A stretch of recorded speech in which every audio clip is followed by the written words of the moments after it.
I hear that noise. So ambient. Hey, thank you. Alright, alright. You're right. Can I leave 2 Pokemon options? If I can't decide between them. Absolutely. I will pick the one I like more. And by that I mean probably pick the one that is easier for me to draw.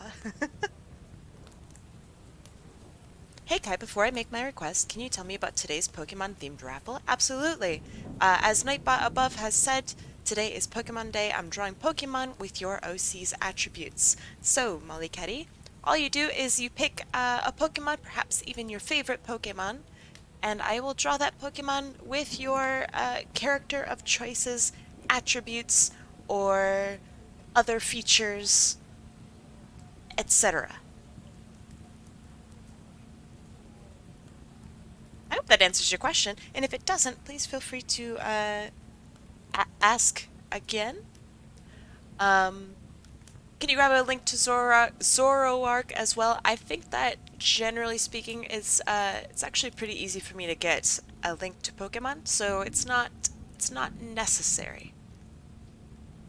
Are you with a cold? Yes. Oh no. I was hoping that you couldn't notice. I noticed it I noticed it with my recordings today, and I'm like, "Oh man, I sound awful." So yesterday I spent literally the whole day sneezing, which I guess it's good that I didn't stream yesterday, but my gosh, it got so bad. Is this like a design thing, like the Pokemon will have a similar design aspects to the OC? You'll see. Um, if we have a Pokesona, we can get them, or it has to be our OC with a Pokemon. Uh, let me start this thing. Okay. Hello, friends. Hello, hello. As you can apparently tell, I have a little bit of a cold. I just sneezed a whole bunch and I lost my voice. It was great. Um, so have you taken rest? Yeah, yes. So up on the screen, hello friends, um, is my favorite Pokemon, Totodile. I love Totodile. And so I doodled up. Oh, thank you. Hold up, hold up, hold up. Um, You're never getting rid of me, Kaimiwa, ha ha ha ha ha ha ha ha. Thank you. Oh, that got weird at the end. China Weaver, thank you so much for the 13 months. That's a long time. That's a really, really long time. Um, but yeah, thank you, thank you. Molly Ketty says we can request our OC as a Pokemon or an OC with a Pokemon. Not with. Um, you pick your favorite Pokemon or whatever Pokemon you'd like, and I will draw your Pokemon with clothing or attributes or etc. with whatever, thank you, with whatever Pokemon you, I got so distracted. Pokemon drawn with OC stuff. Um, Cowdy Rex. Thank you so much for the gift sub. My gosh. And hey, it really means a lot. Like for real. Coyote Rex, thank you. Molly Ketty the cat, welcome to the sub club. Chino Weaver and Molly Ketty the cat, welcome to the Eternal Bakery sub club bread hub, home of the pies, the cakes, and the hot takes. I really appreciate it. Thank you. Let me get the wheel up on the screen. Thank you, thank you. And with regards to the Smuggy Stucky challenge, I will extend it. Because I haven't really been around as much as I would like to have been. School is really tough. So yeah, I'm gonna extend it. Nobody's getting hurt. Not that, the slimes would get hurt or anything, but you know. Cooldowns today? No cooldowns. Um, but let's see. Yep, Molly Caddy, make sure that you redeem. I will add you when you do. I just realized eBeta 2 and BIS 2. That's very funny. I came here to hurt people. This is bunk. I'm sorry. I'm sorry. I think eventually my voice will probably warm up, but redeem. Oh, right. Pressing the little Pokemon raffle button. That's what I mean. I'd like to redo my request. I was a bit tired. Okay. Let me find ya. Let's see, that's Toemac, right? Toemac. There you go. You have been refunded. Uh, Other than sneezing, are you okay? I'm really stressed. My gosh, I'm like super stressed. Which is honestly the main reason why I want to have like nice ambient thunder, rain, and fire crackling, you know? Uh, that is like literally the main reason that I want to do that noise. Um, so yeah. Giraffe-rig, I love Giraffe-rig. That's probably one of the very first Pokemon I ever drew.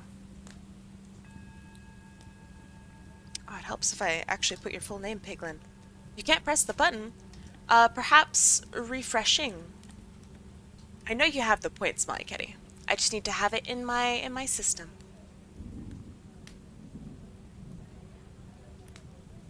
The giraffe.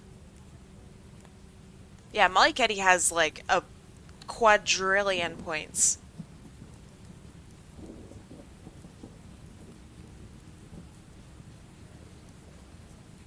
You're on the wheel twice. You're right. Thank you. Emilia Flora, thank you for donating to this team, to Team Stucky. Lego Star Wars doesn't have character customization. Why would they do that? Why would they have character? Or why don't they? Aha, there we go, Mollyketty. Thank you. Thank you, thank you. Alright, friends. Are you all ready? Why wouldn't they have that? I don't know. I think that seems like kind of a given, right? That they would have character creation. Welcome, Dinogo. Welcome, welcome. I'm very excited to draw Pokemon. I really haven't drawn much Pokemon at all, so it's like it's a little daunting. All right, y'all ready for the very first wheel of today? Oh, right. Let's start predictions actually, because I forgot. So here we go. Hurry and predict. In the meantime, I will talk about I don't know what happened this week. I suppose on my end. Um, so I had just a whole bunch of work to do for two of my classes. Then I have like this big group project that I had to do research for. And then one of my group members just isn't participating at all. Classic group dynamics, but it's like we're in university. This person is like they're not like a kid, you know. They're a full-on heckin' adult and they're still pulling like the whole group. Oh man, I can't make it to the group meeting today. I gotta empty out the dishwasher. Like, no, man, it sucks. Um, yeah, so we've been picking up the slack on that one. And just a whole bunch of work that I have to do. I have to publish a book or get a book ready for publishing by Monday, and that's really hard to do. And I have to send it out um, to the printers by Wednesday. So I'm very nervous about that as well. Construction Andy stream pog. Yeah, I know. It's true. I thank you for the suggestion, by the way. Julia, welcome. Today is Pokemon. Yeah. Would you like to join Horseweave? This Pokemon themed day?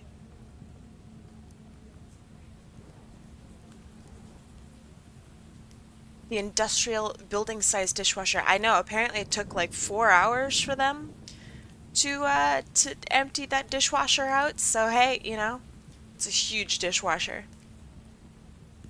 Aren't I on cooldown? Nope. No cooldowns for today. So if you'd like to join, I can wait for you. Wait for me? Alright, alright. This is why I talk. Horseweave? I now have a whole bunch of announcements saying that there's no cooldowns, nothing to worry about. It's because I missed yesterday due to I had this really cool stream planned out. And so then I remembered that there's just a bunch of fucking noise. Um, it was awful. We had work done on the house and it was like just terrible. Are we able to ask if others can redeem for ourselves? I don't understand the question. I don't know if it's because I have sick brain or if because that's genuinely a confusing question.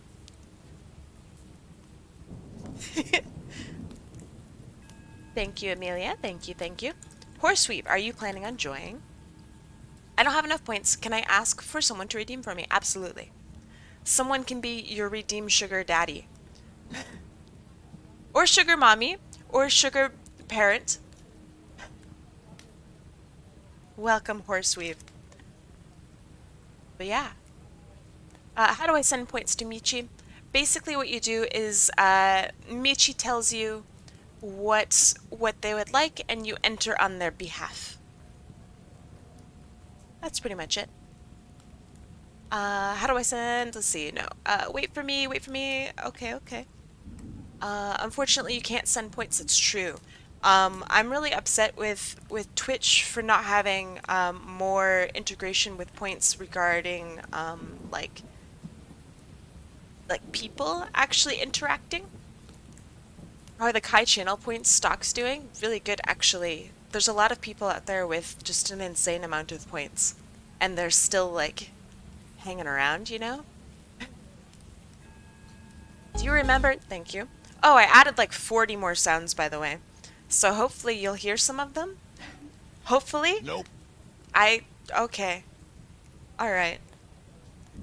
Tomac says, remember when Pokemon used to have the catchphrase, gotta catch 'em all? I think they're still using that catchphrase. Thank you. When there were 151 Pokemon, boy, things have changed, it's true. What's up, Otter? The ambience so good, I'm glad. Is it? Thank you. Is it loud enough? Can you guys hear it? I can turn it up a little bit more. I just want to check.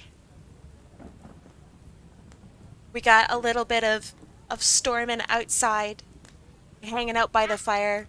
Thank you. Waiting for them to redeem? Alright, I will wait. And then that's all I'm waiting for. Next one's gonna be next wheel.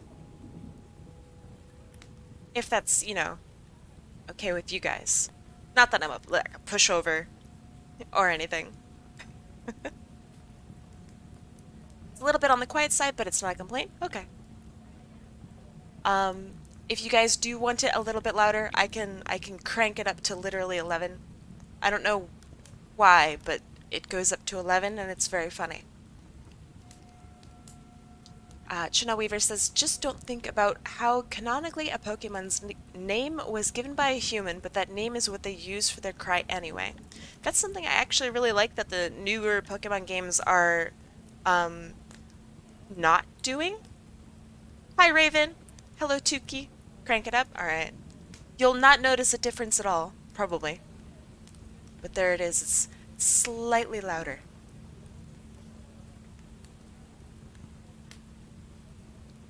I hope that you like it. But yeah. Let's see. Alolan Volp. Ooh, that's a good choice. That's a very good choice. Welcome, Tuki.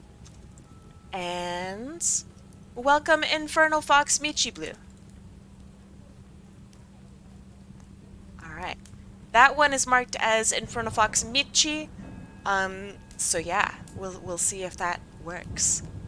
But yeah, the newer games I'm gonna spin, by the way. In 3, 2, 1. I hope you guys are ready. Let's go. First wheel of today. These will hopefully be more on the quick side. Um, Please let me change. Absolutely. Tuki, it's you. What the heck? Also, nice. Good job, orange team. Way to go. Let's see. Orange. Whoop. There we go. Good job, orange. And Tuki, let me take you out of here. Alright. Let's see what you'd like. Regarding the newer Pokemon games, I like that they actually try to match their cries. Can I give the Sonic version? Absolutely.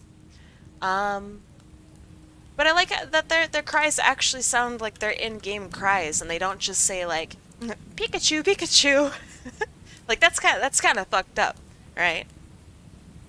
Are you familiar with the Optimum Pride video? Maybe? Alright, let's see. Give me a new Imgur link. That one got weird and funky.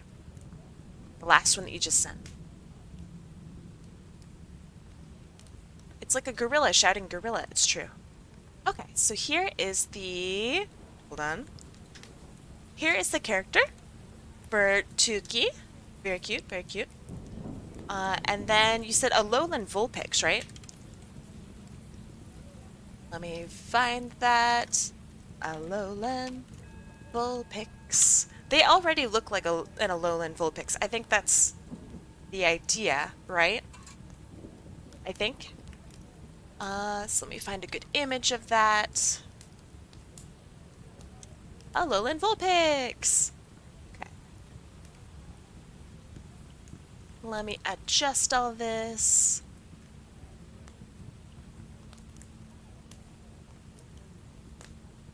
Okay. Stuff that I was using for patterns, excuse me. Okay. And I can stretch this out so you guys can see both characters. Very nice. So this is the kind of stuff that I'm doing today. Hi Octa, how you doing? So yeah, I don't know, I'm kind of excited. I haven't really drawn Pokemon, especially stuff like Vulpix and whatnot, like ever. So yeah. I've also been practicing with non-sketch work. I don't know if I'll do that today because I'm still practicing with it, but it's something that I perhaps will do in the future. Is just go straight to inking and then cleaning up my inks. So the thing that I've noticed about Pokemon is there's a lot of just super basic shapes involved, and I really like it. So hopefully I can find success in that. It's a guy recording a video of a semi-truck that has the Optimus Prime paint job. He exclaims excitedly, "It's a Transformer," and he attempts to... Oh, I've seen that! I've seen that, yeah. That's really good.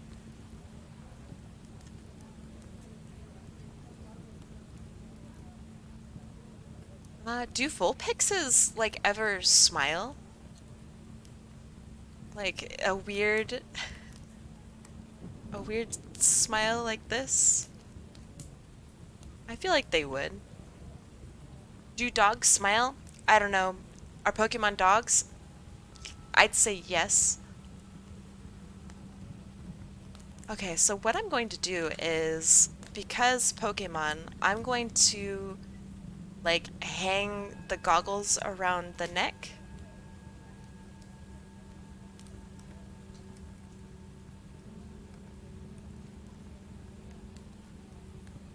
The dog ones are. I mean, they're still Pokemon though, right? Like, it's not like literally a dog. It's still anthropomorphized, right? Okay, that's the wrong angle, but I'll fix it. Let's see. Also, Vulpix is, like, definitely dog-like. If you say that it's just a fox, then you're totally wrong, right? And there's a big, fluffy tail in the back.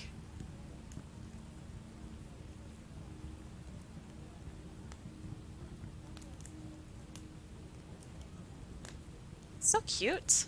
I really like this Pokemon. It's adorable. The true dog Pokemon is Rockruff. What is Rockruff? Oh, is that the thing that turns into the weird werewolf dog?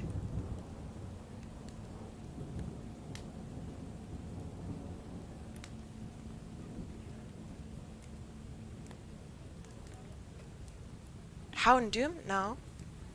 Houndoom is definitely not just your average dog. Definitely not.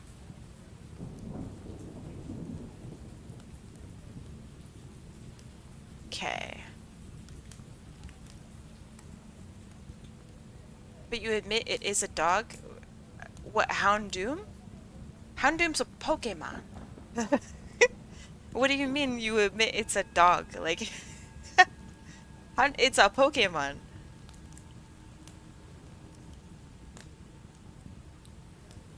Is it based on dogs? Absolutely. Um, but it's a Pokemon.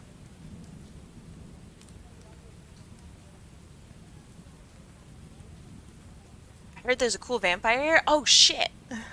Where?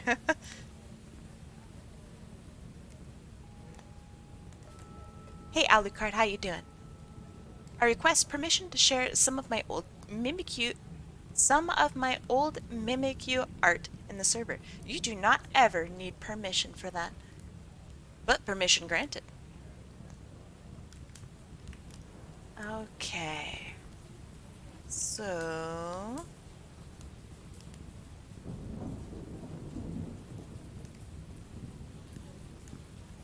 goggles there. I see that there are, like, gloves. Hold on. Gloves and a shirt, right? Yeah.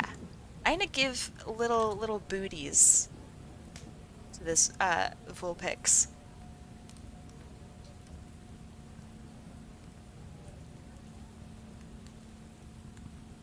Feel free to BRB, I do not mind.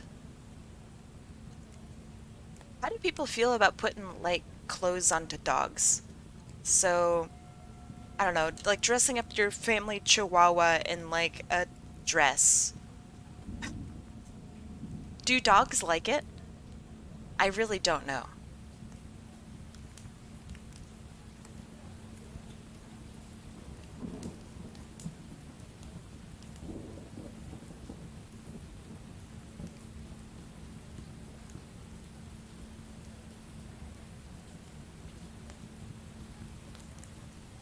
Little ties on the dog? That's funny. That's really funny.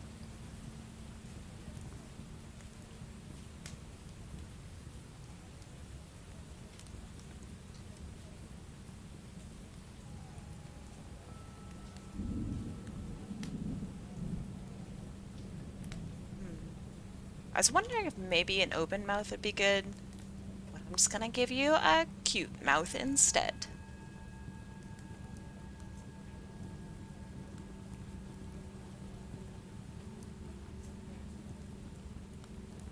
Got little paws, so I'll give room for the little paws. Yeah, that should be good.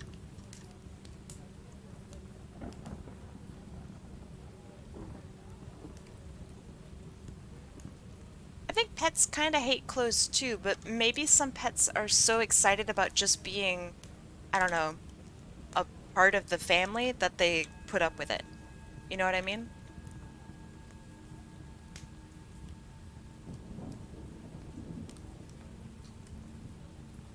I just got an idea for Style Day. Oh, what kind of idea?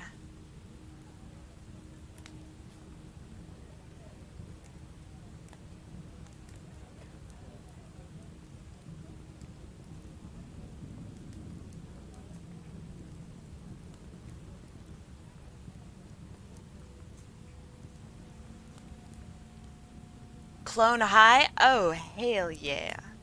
Can you say ooh woo for me? Ooh woo. I would love Clone High Day. Well, okay, so this is like the first time ever in my whole life that multiple people in this chat like Clone High and like will call out Clone High. What's going on? What changed? How in the world do you guys know what the fuck Clone High is? Is it because it's coming back? Is it Clone High slaps? I'm so confused. The world is healing? I guess so.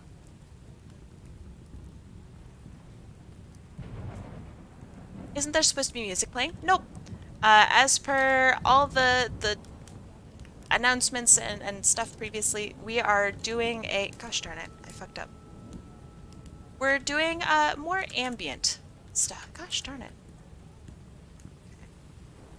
Today, ambience.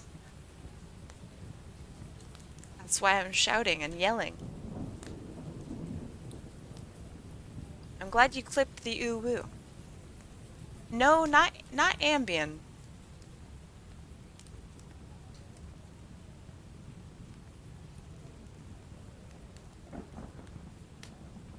Clone High had a spike in popularity in 2020, and now more people have discovered it. It's about fucking time, huh? What's your favorite Minecraft biome? I don't know any of the new ones. Um, there have been more new ones. Uh, like the latest one that I was familiar with that they had just added was like the mushroom biome, and I thought that was pretty crazy because you could just walk around and eat. But let's see. I don't know, tundra's pretty nice. I really do like the tundra biome. Mushroom biome is shiitake? That's mean. Mushroom biome didn't do anything to you. That's so mean. But I remember I would just like explore for hours on end and just search for the mythical mushroom biome, and then I finally found it, and it was like, it's kind of okay, you know?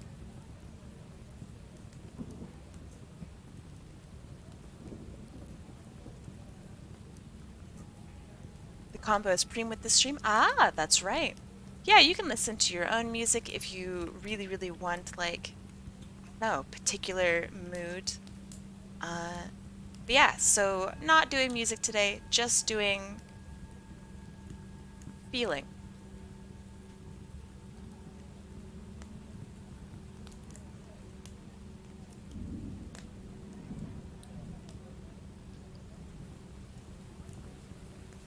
Animal Crossing? Hell yeah. You sound like you're coming down with shit. You okay? No, I'm so sorry. Yeah, I'm a bit I'm a bit sick. I'm sorry. I was hoping it wouldn't be super noticeable this stream. I apologize. Out of curiosity, if you aren't here when you win, you get Among Us still infect? Yes. The thunder makes me kind of antsy? Really? Aw, I'm sorry. I can turn that aspect off if you would like. Have it just be rain. Would you guys like that?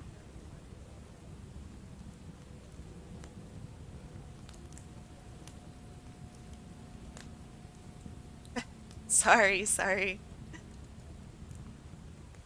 I'm sorry for apologizing. My immune system already kind of just sucks. So, uh, if you guys, like, I don't know, have been paying attention to my sick schedule, you'll notice that I'm sick a lot more often than most people.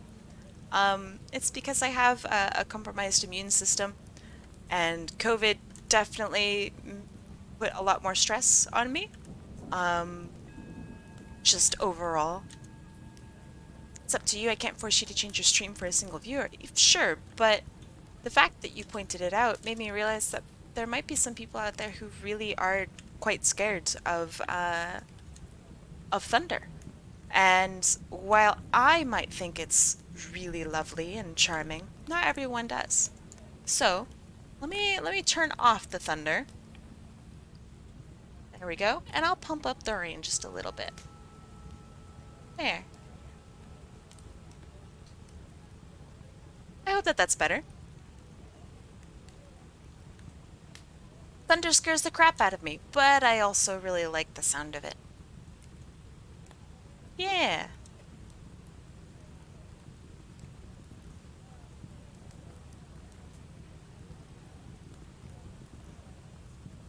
I'm glad that I have controls that I can turn off just the thunder part.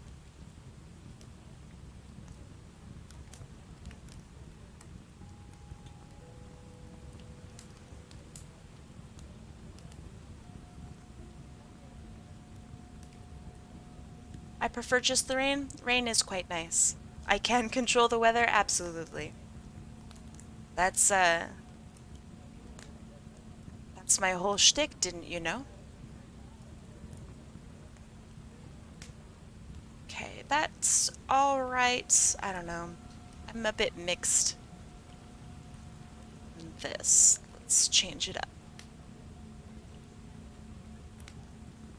I'm just seeing if you're okay. Yeah, I know. I just feel like I have to apologize because it's a bit, I think it's kind of rude for me to come in and talk and you guys have to like listen to my sniffly voice. Like I think I think it's kind of rude. I can't help it, but yeah. Oh no! You like my sick voice. Oh shit. I'm sorry. I hope I don't sound too nasally.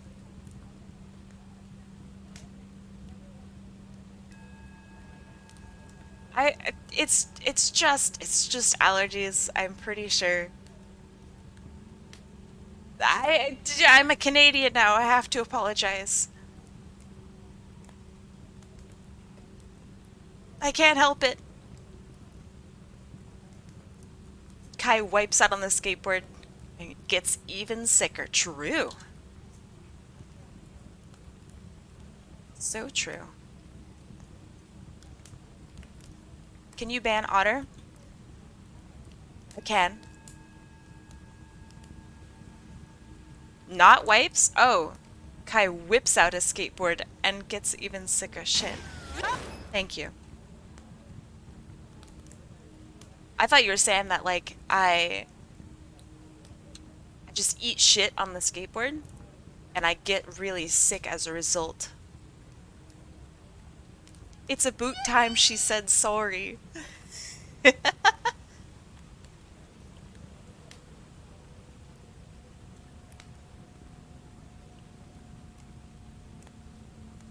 I'm so shocked that there haven't been any new sounds lately, or since the start of the stream. There are so many new sounds.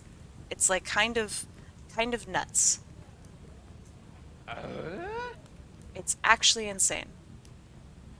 I'm not saying that just to get you guys to play sounds. It'll happen eventually. Canada Dry, how can it be dry if it's liquid? Very funny. I actually asked this exact question like 2 days ago. Canada Dry is really good. Are you sure? What do you mean? Are you sure about that? But what do you mean, am I sure?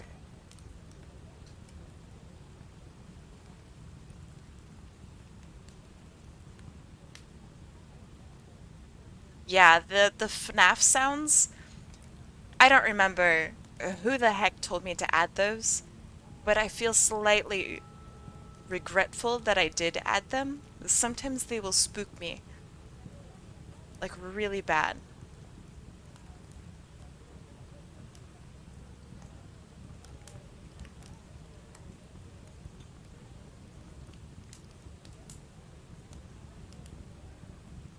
It's such a cute character design, by the way. I really like it.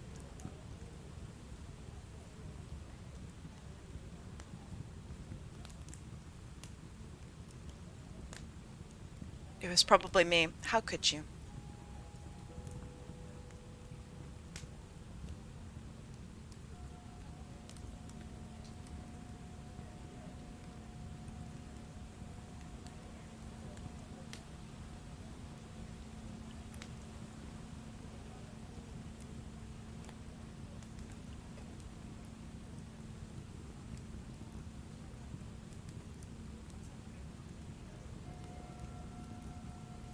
Who is your favorite FNAF animatronic? Chica, easily.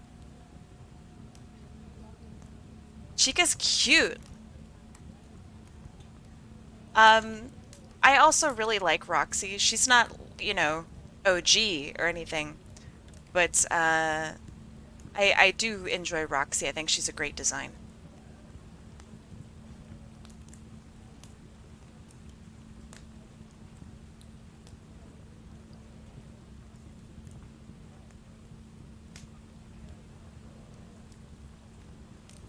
You like Mangle? Really? I don't know. I just don't care too much for the super fucked up ones.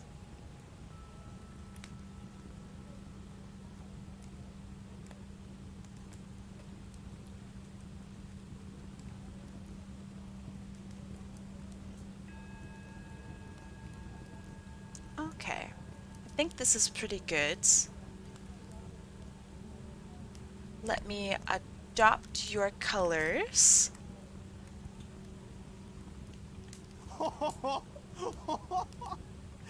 You got owned! I heard that one earlier today, and I'm surprised that I hear it again. Very surprised.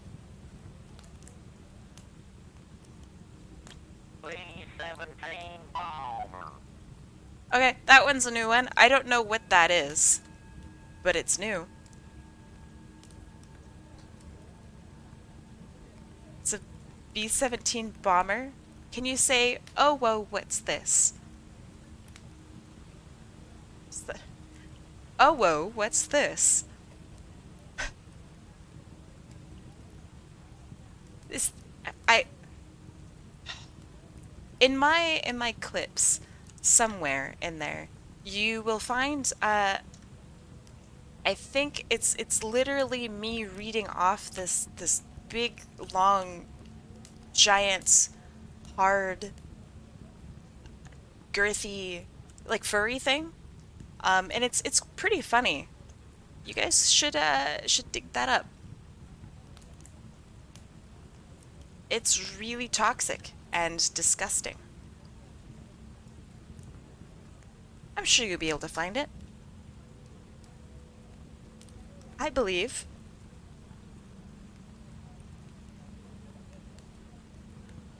Needs more descriptives? Ah, man. I don't know if I can. Is jellyfish a herb?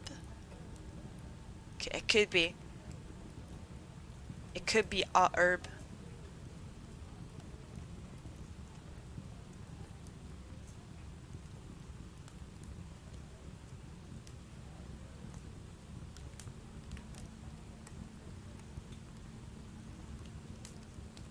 Can you smoke a jellyfish?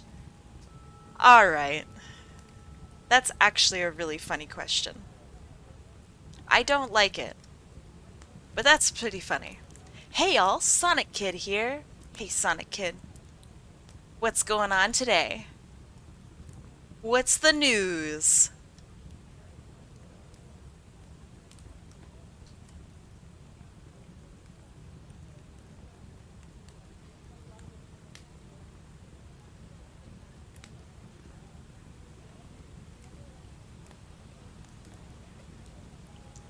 I'm doing well. I'm playing Uncharted 4: A Thief's End. I've never played an Uncharted game. I think I'm going pretty strong.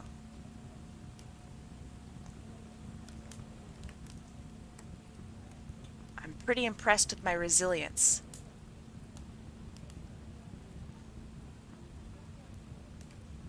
Okay. I'll give a little bit of coloration on the legaroos down here.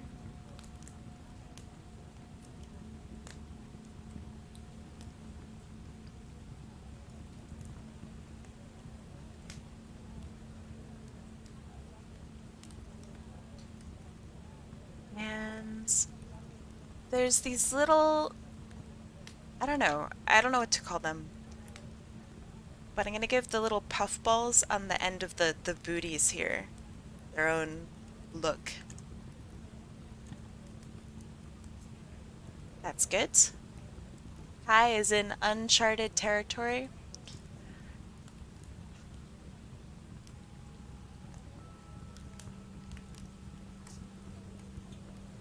there has to be a button that I can click to instantly ban everyone in here. There has to be, right?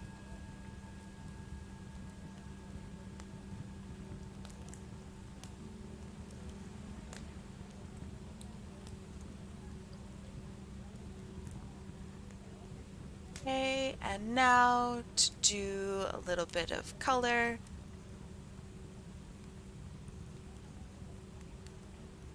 That looks pretty good.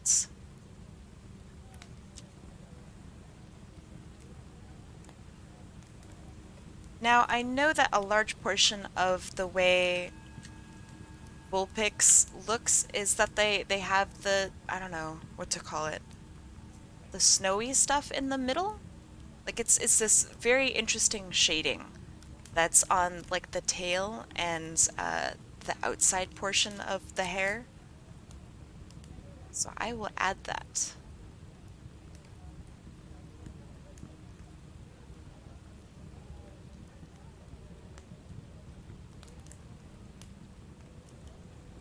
Yeah, I'm not sure what it's supposed to represent, but it's cute. It's very cute.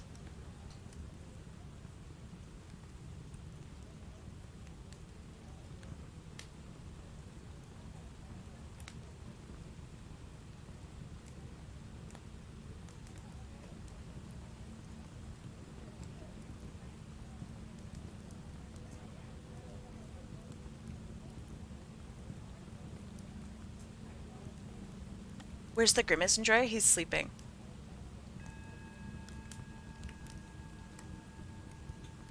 He's taking a big ol' nap. I feel really bad. So yesterday we played HOTS, Here's the Storm, quite a bit. And he seemed to be super, like, down to play. But every game, our teammates were, like, some of the actual worst gamers I think I've ever played with. Like, I don't know, maybe it was just, like, super weed day, and we just had no idea, and everybody was just super stoned or something. Like, I don't know. It was really weird. And as a result, I think he's not only worn out, but I think he's just not, like, super happy. So, yeah. He's resting up.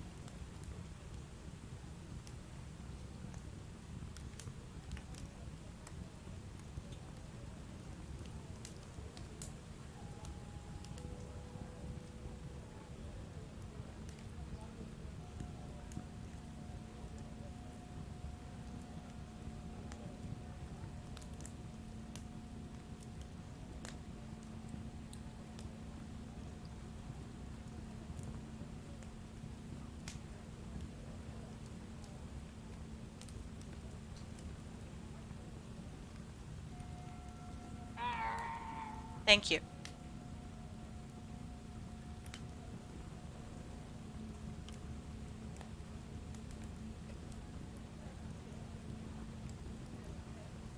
Speaking of Lego Star Wars, true.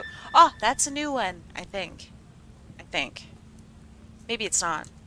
All the weird Gundam noises sound exactly the same to me. In before cancelled.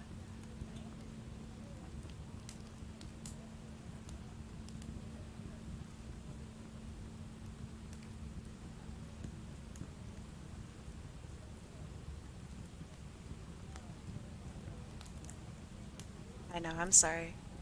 I should never have said it. I should have known better. The Gundam noises are just weird. I don't know. I don't quite understand their significance, so maybe that's why I think they're very just strange.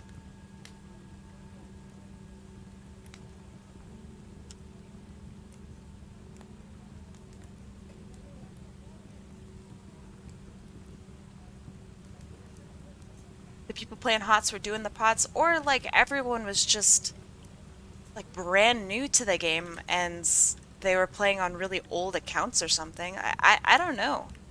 Our MMR is pretty decent. So we're thinking about maybe just playing like ranked and hoping that people in ranked are better, I guess. I don't know.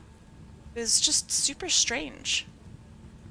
We would have teammates that would like be fighting, and we would fight alongside them, and we'd be, you know, doing pretty good.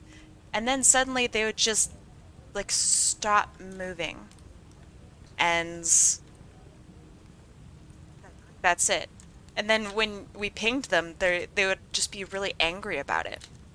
Just be like, "What do you want? Stop pinging me." Like, bro. What's hot? Here's the storm.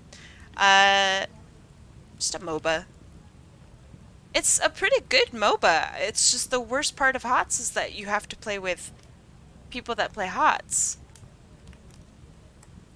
And apparently, the people that play HOTS are really just not, like, self-aware or something. It was just so weird.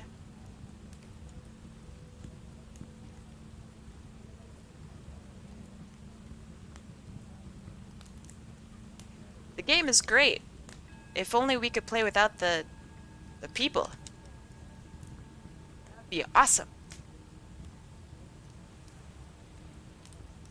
No MOBA rando is self-aware. Yeah, but this was like over the top.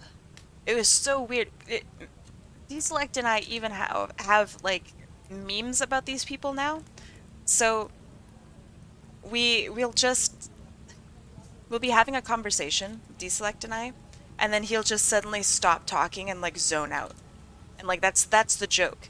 Because we had an Illidan in one game, who was fighting alongside Deselect, they were kicking butt, and then suddenly he just fucking zoned out and walked away. Like, I don't understand. Don't get it.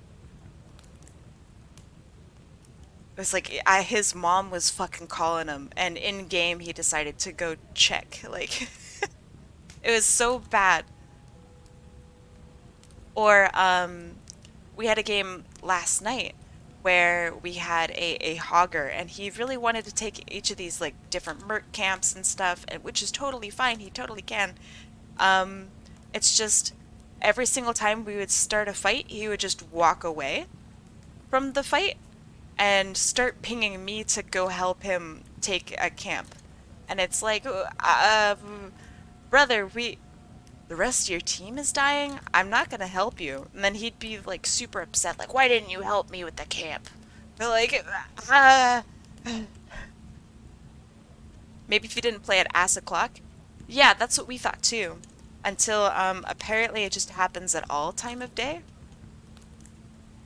It's just really strange. It's so weird. I don't even know what to say about it.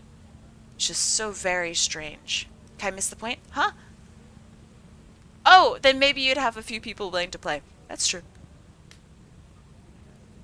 I don't know if he knows that you don't mind HOTS. I'm making you hella pink, by the way.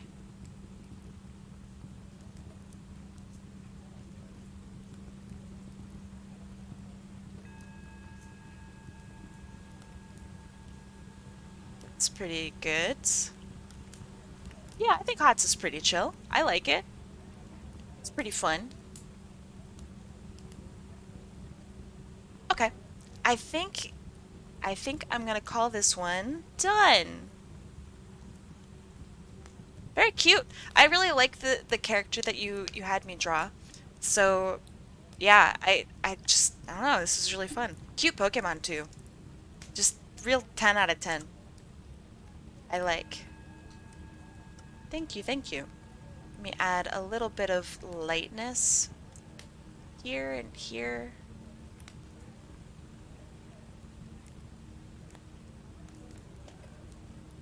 Yeah, I think that's pretty good. Alright, let me save this. How physically demanding is HOTS? Do you have to press a lot of keys? I don't really know. I play a very not physically demanding character, but I do have to press 3 keys, occasionally 4. So, I don't know. I don't know how to answer that. It's free. So, yeah, I play like a super, as Otter has says, I play a very sleeper character. Um, Other people do all the moving and stuff for me.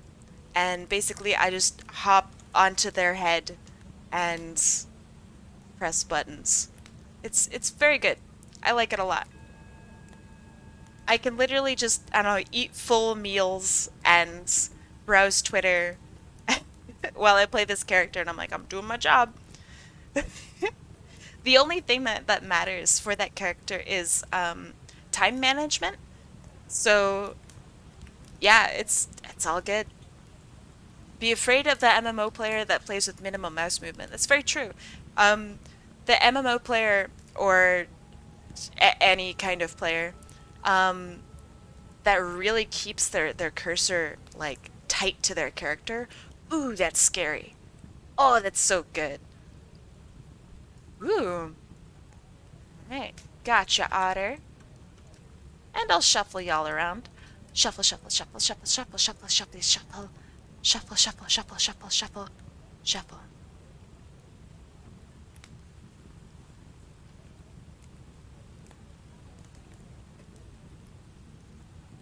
Shuffle again? Nah.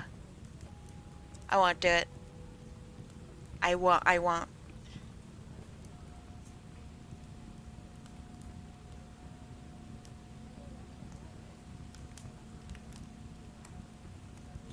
I'm sorry.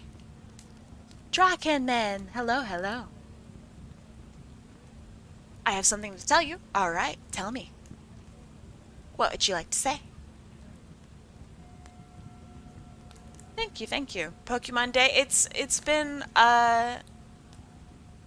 been suggested for a while, and I was recently very excited about it. So I decided to do it. The rain sounds like you're... That was so quiet. I'm gonna give you another one. 'Cause that was so quiet. I think I need to manually adjust a few sounds. So let me... There. Yeah, that makes sense. There you go. Because that one was just so quiet. I don't think that's fair. Alright. Are you guys ready for the next wheel? In 3, 2, 1... Let's go.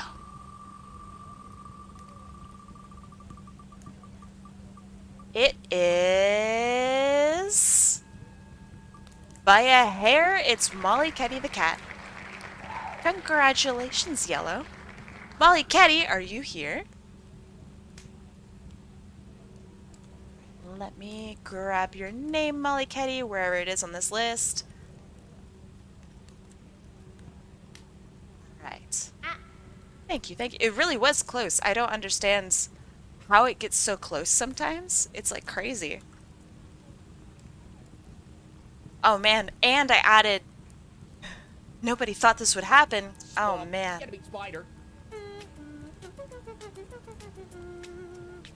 Okay, mollyketty as Lucario. Let me find mollyketty and have her up.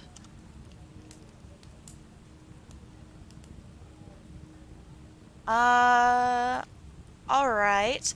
There are many versions of mollyketty on here, mollykettythecat.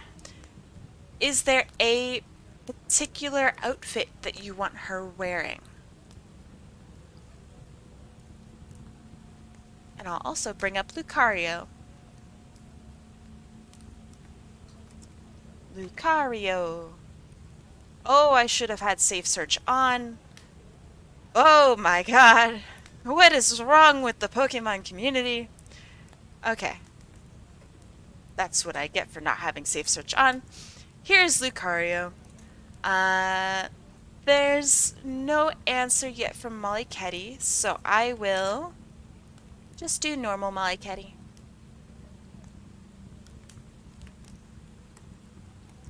Here we go. Normal mollyketty. Very cute. Alright. As Lucario, that's so interesting. But it gives me a lot of wiggle room, and I like that. You'll have to learn the hard way. I mean, I think I kind of did. Definitely learned something. Okay, so because Molly Ketty is like a model, maybe a cuter pose would work. Since Lucario is very intense, right? So maybe a less intense Lucario.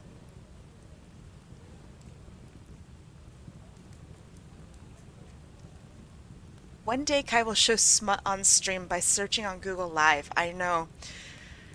It's going to be awful. It happens to every streamer. It'll eventually happen to me. Not excited for it. One day. He goes camping. It's intense. Very funny.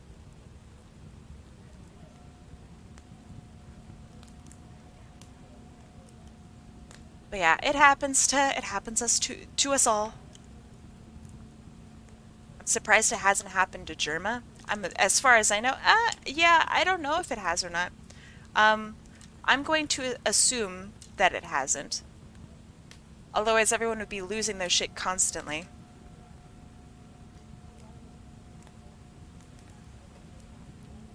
Pokemon are fucking cool. I want, like, a really sassy pose.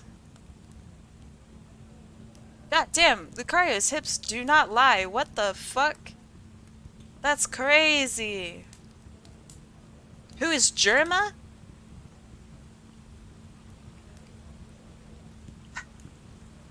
Tuki. Tuki. Would you rather have a 1 hour conversation about anything with Germa or Markiplier? I know more about Markiplier. I could probably talk about Markiplier for probably like 4 hours. I think that's when my Markiplier knowledge would cut off.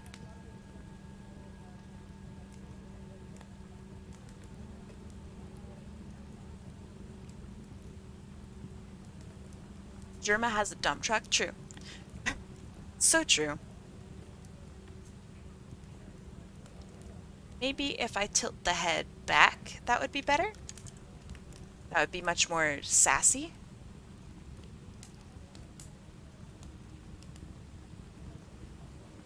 Hate that the way I said sassy.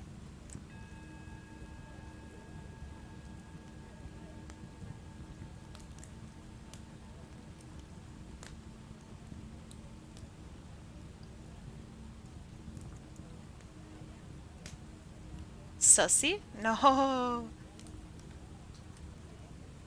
By the way, I'm like super loving seeing all of the Among Us art tutorials. It's really inspiring to me. So if you guys like find any more of them, please show them to me.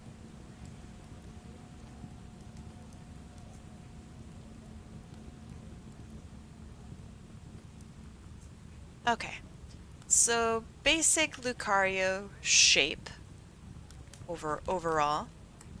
Weird feet, really strange feet.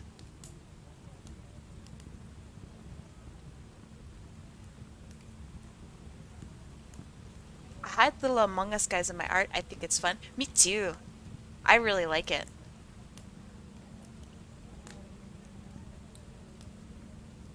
I met someone with a certain type of muscular dystrophy. She can't move well or speak. She uses text to speech. To speak. She can play games with her eyeballs. One of my so Moist Critical semi recently did a funding stream or charity stream to help out somebody who also has some form of muscular dystrophy. Um, and that was really, really interesting watching him play. I think he played like WoW, and he played with his eyes, and that was just so, like, actually awesome. And yeah, I can't even imagine how expensive that must be just to set up and have.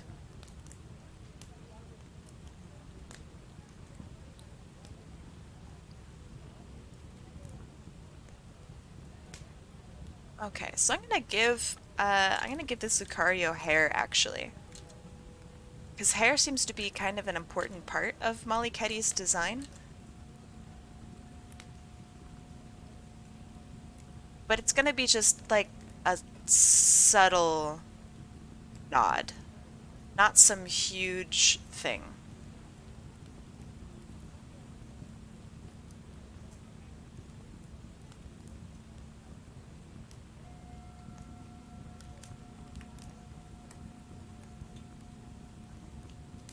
Okay. That around the wrists. What if it was doing the hair flip? It's a good idea. I'm not gonna do it because I'm already doing this. But it's a good idea, and I should have done it earlier. Oh well.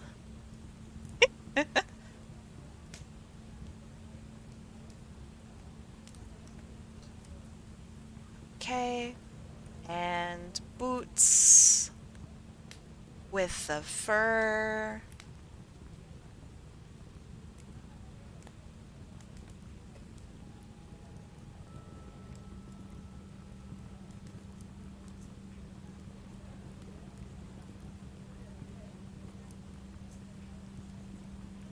No apple bottom jeans on this character, but that's okay.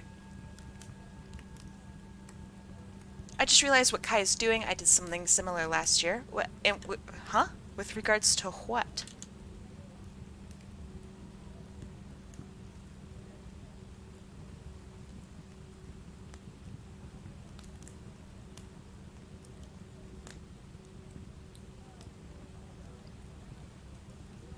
I think everybody kind of does this. Like, if you like Pokemon, even remotely, you've done this to some extent, right?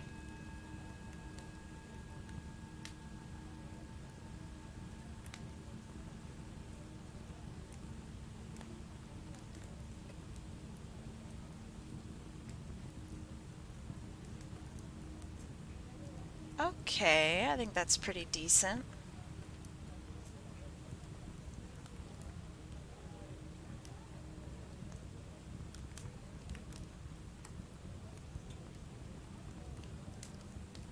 How next level is that? Yo, bro, I beat you with my eyeballs get wrecked. I... Here comes a hot take. Are you ready? I think that if you have any sort of disability or perceived handicap, so for example, a lot of people think that just being a woman is a handicap in gaming or sports or what have you. Um, the people that go and they go, you just got beat by a girl, are making the problem worse.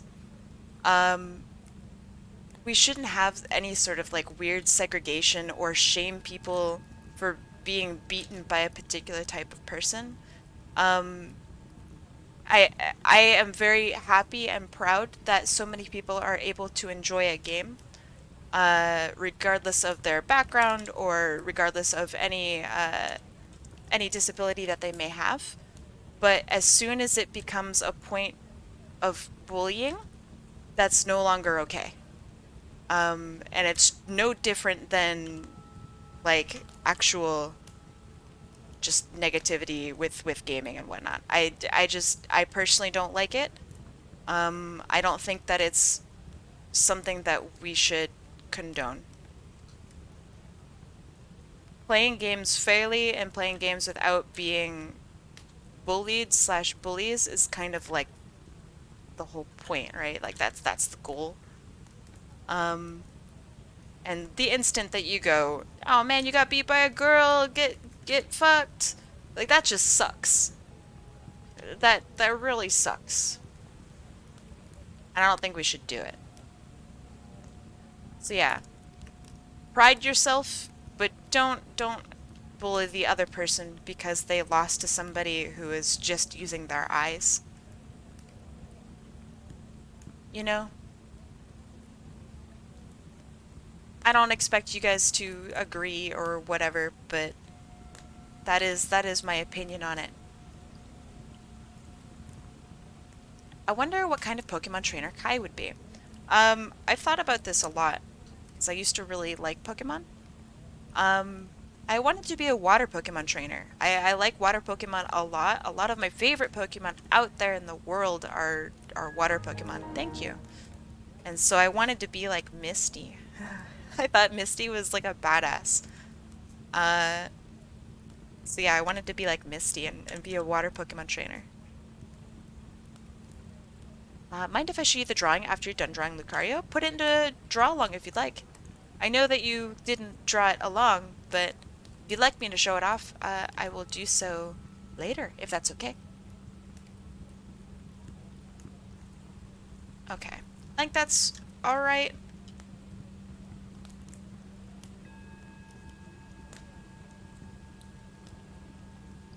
By followers, primes, and viewers on butts.com. I can't believe they're still using butts.com. What an awful domain. Can't believe it. Can't believe it. By the way, don't go to butts.com. I realize that some of you might be really curious and go to butts.com. I assure you, you will find butts. And don't go. Although I realize that my mistake is telling you guys that you will find butts at butts.com.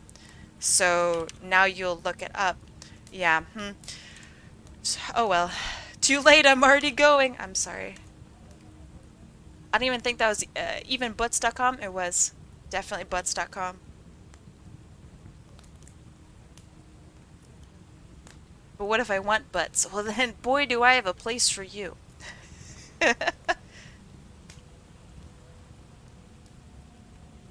Boy, do I have a website domain name for you. I'm 15.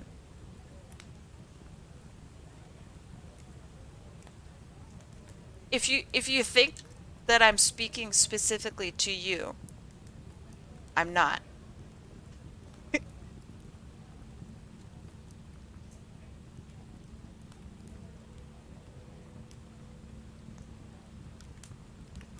Ass.net? No!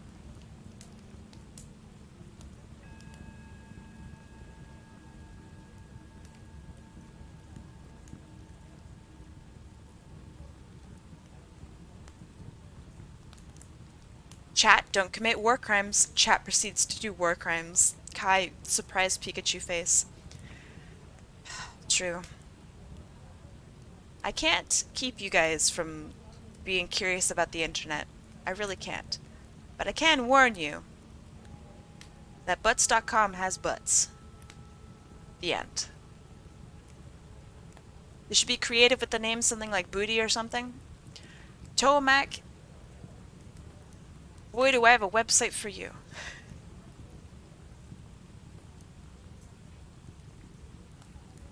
I see your concern, but as a disabled myself, I see it differently. Absolutely. It's just that no one's going to respect someone as a player, especially in a competitive setting, if they use any sort of anything to bully someone else. If you think that bullying other people is okay, I think that you should reconsider, because there's no excuse out there at all, disabled or not, handicapped or not, a woman or not. There's no reason to bully someone. Absolutely no reason at all. So if you still hold that opinion, I think that you should really reconsider. Because making people feel shame for losing a game is one of the dirtiest, most horrible things that you could do. You should never shame your opponent. Who's on cooldown right now? Nobody. Cooldowns are off today.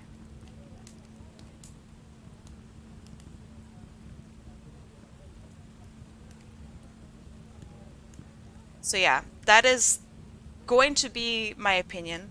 Whether or not it's a hot take, I don't know. I think bullying bad is a pretty cold take. But who knows? You can show streaks? What? It's true. You can show streaks. Pyro, thank you so much for the 2 months. That's a long time. Thank you, thank you. Uh, yeah, welcome back. Do you want, I guess I'll do the thing. Welcome back to the Eternal Bakery Sub Club Bread Hub, home of the pies, the cakes, and the hot takes, or the cold takes, as I think I've given today. But yeah, Pyro, thank you. Thank you, thank you.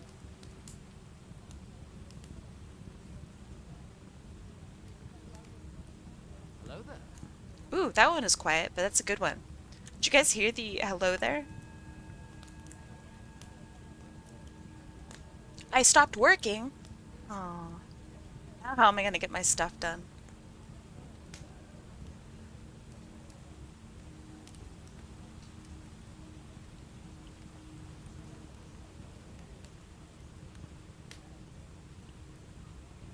But yeah, so when I did competitive gaming, I did absolutely go through a phase for probably about like a month, I think, um, where if someone was being like particularly jerkish to me and I won against them in like a 1v1 situation, I would say, you just got beat by a girl, you know, that kind of shit.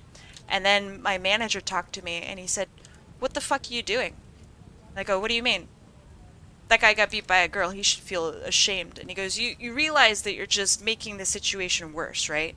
That you're making it to where women are now like being seen as something that's lesser or weaker, that you now are literally making it to where it's emasculating someone else. What if they have trauma? You know, what if they have, you know, all this stuff? You're not speaking up for girls, you're bullying someone. And I was just like, holy fuck. I'm so sorry. Like I'd never considered it.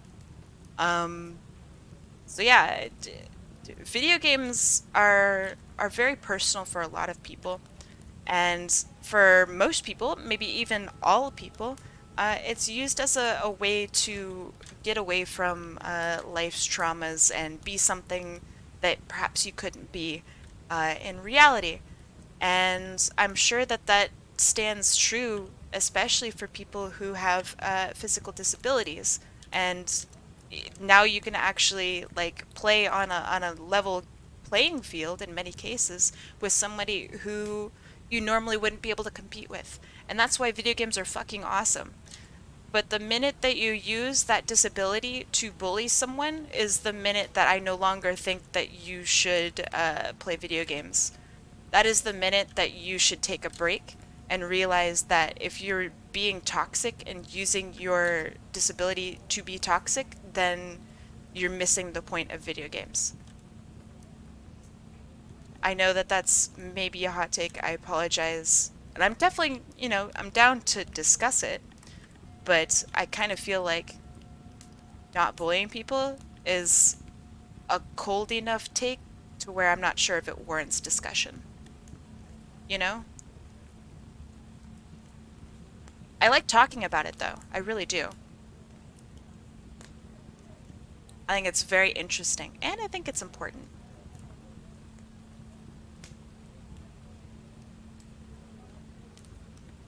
Bottom line, don't bully people in video games. It sucks. You don't know what they're going through. Just they don't know what you're going through.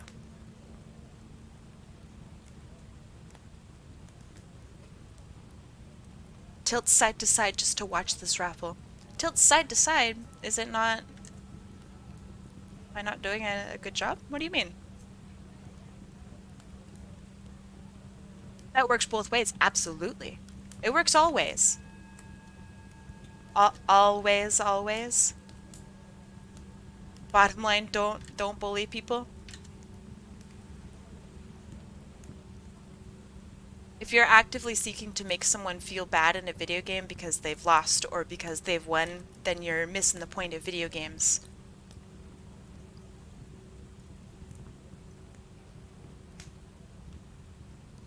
If somebody treats you like dirt, maybe they got stuff going on. Don't take it personally. Absolutely. But everyone's got stuff going on, right? And most people don't bully other people because they have stuff going on. Like, just because they have stuff going on, that doesn't mean that they're suddenly, like, an okay person for bullying someone else. Not at all. Absolutely not at all. It's an explanation, not an excuse. And they probably should go and find something to where it doesn't actively hurt other people to, you know, get it out of their system. It's not up to the rest of the world to be your punching bag because you had a bad day or because you got shit going on.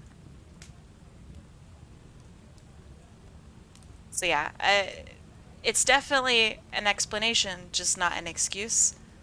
And people who bully others, honestly, still no exception. Like if you're bullying people, that's really shitty and you should not.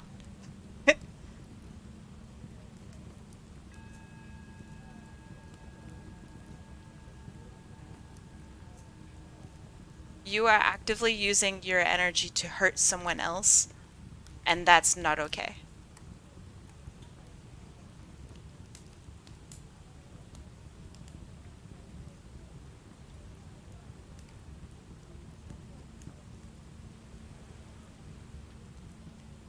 And if that's your only outlet, by the way, is to bully people, then you're gonna have to find something else. Like, that's not okay. Nobody owes you to be a punching bag.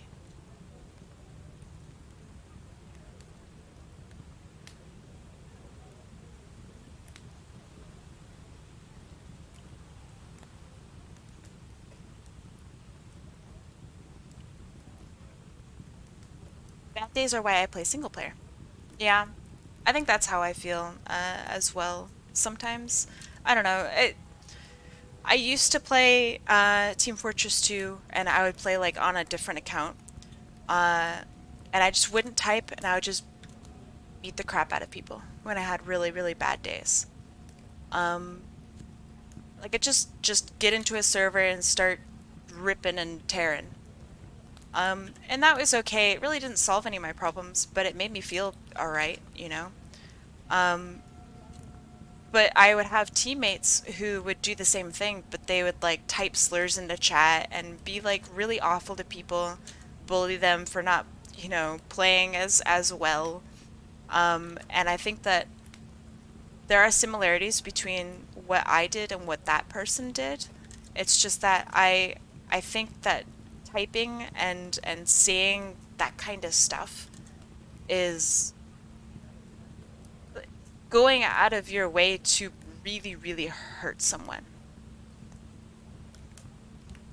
Uh, the thing is, if I fight a really good able-bodied player, I should be able to say to myself, "Hey, you can win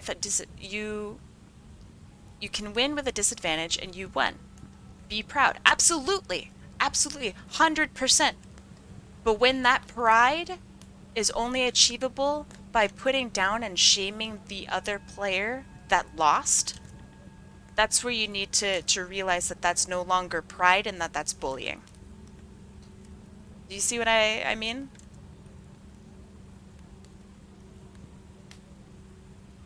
If your pride is only achievable by putting down others, then that's bullying. And that's not okay.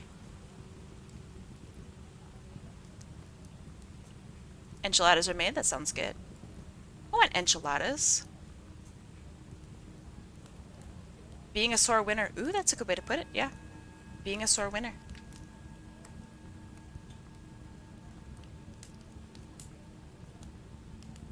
And back. Welcome back, Phoenix. Hello, hello.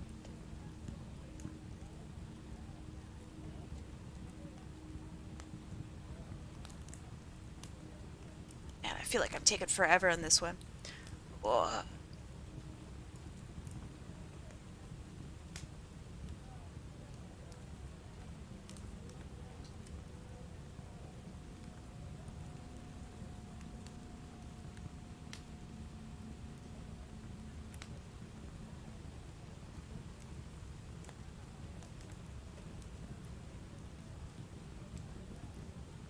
Thank you. I agree. They are a very cool looking Lucario. I don't know how, like, in-game Pokemon it is for me to, like, add hair to a Pokemon. But I know you can, like, put wigs and stuff on your Pokemon, right? So maybe this Lucario just has, like, a really sick wig. Or they, like, dyed their hair and, like, grew it super long, you know? I feel like that's fair. Did I miss a spin? I am on the second one. So maybe? Yes?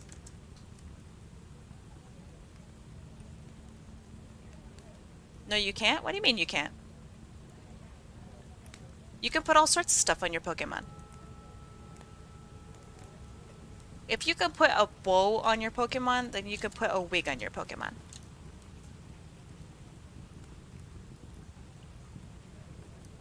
If you can put a hat on your Pokemon, then you can put a wig on your Pokemon.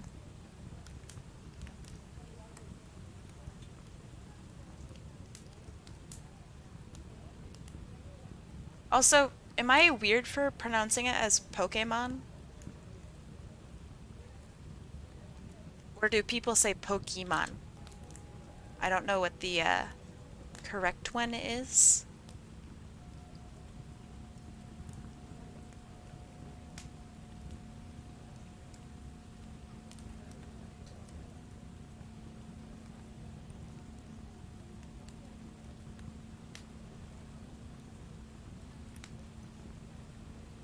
I've always said Pokemon. Okay, okay.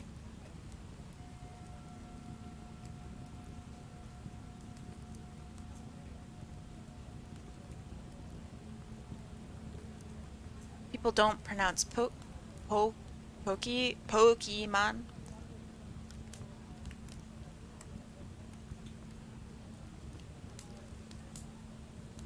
It's easier to mispronounce po. Is it? All right, I'm going to assume that it is indeed Pokemon.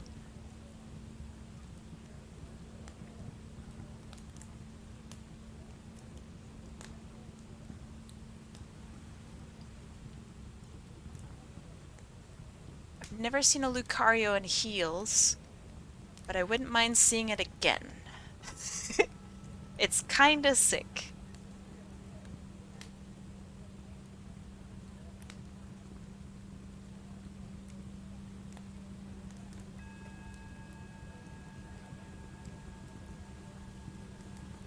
Nice, good deal. Does the show pronounce it as Pokemon or Pokemon? I feel like I can more easily imagine Professor Oak saying Pokemon. So that feels right to me. You drew a Lucario in heels? Nice. Very nice. That's what I like to hear. The world needs more Lucarios and heels. Think.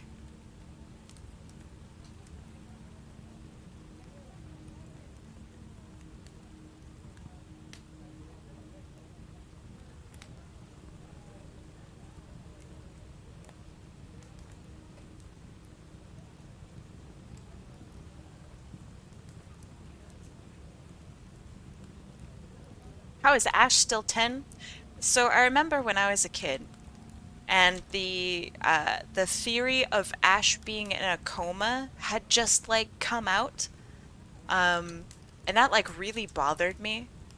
And I still think about it, and it still bothers me. But it kind of makes sense, right? Ash could still be 10 if he were in a coma. Um, Hiya, what's up? Hey, Cloud. Not a whole lot is up. I'm just drawing some Pokemon. Now I feel like I'm gonna say Pokemon.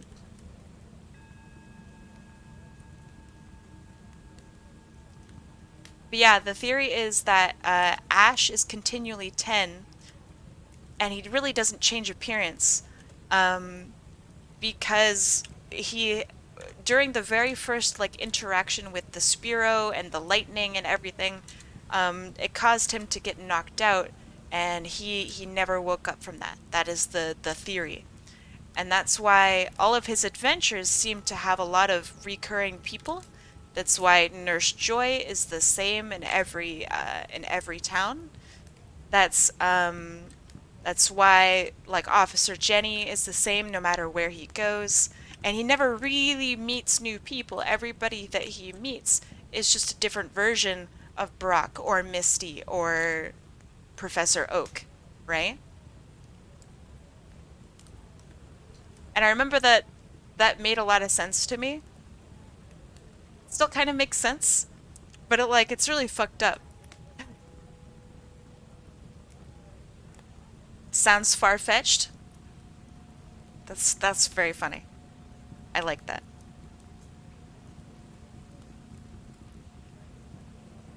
I heard that it was because of the ho-oh feather he found. Did he find a ho-oh feather? I don't remember that. By that logic, Bart Simpson is dead. That's so interesting. So there's this really, really cool documentary on YouTube that if you guys are, bored, I guess, and really want to watch, I recommend it. It's about how changes in The Simpsons can and also can't happen. And how they're having to rewrite people's whole backstories in The Simpsons because it's no longer relevant. Um, so it's not that Marge Simpson is dead or anything like that. No, no, no. It's whatever that theory. It's not that. Um, who's the hottest robot in fiction? Uh, like all fiction? Or what kind of fiction are we talking about?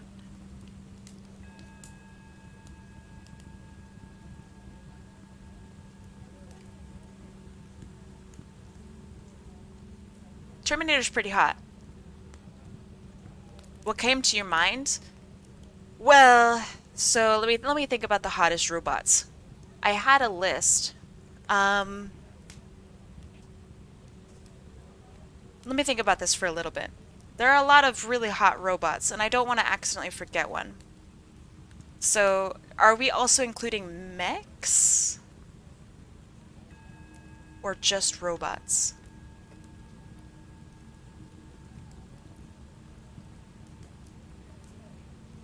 And so, I'm sorry, the question has now distracted me.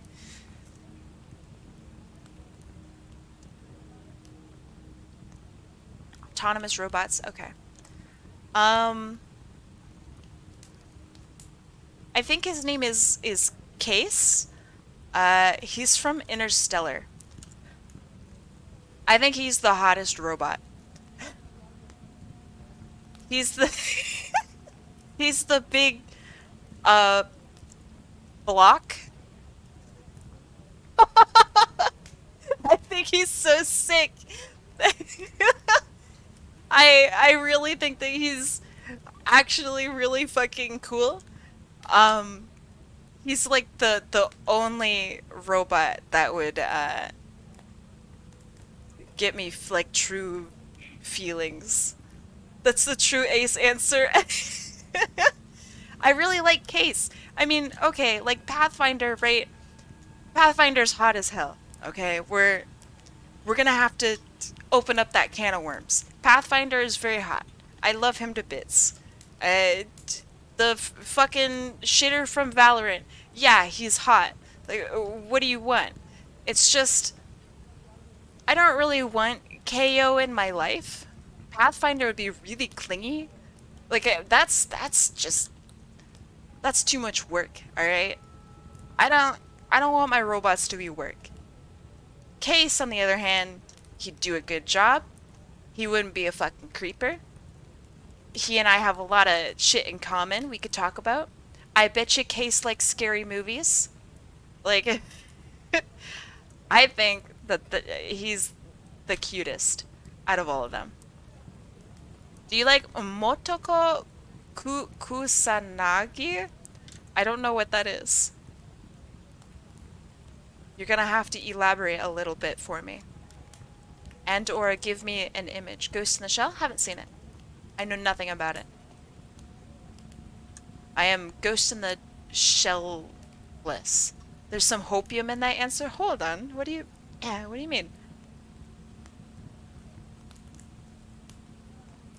Where's the hopium?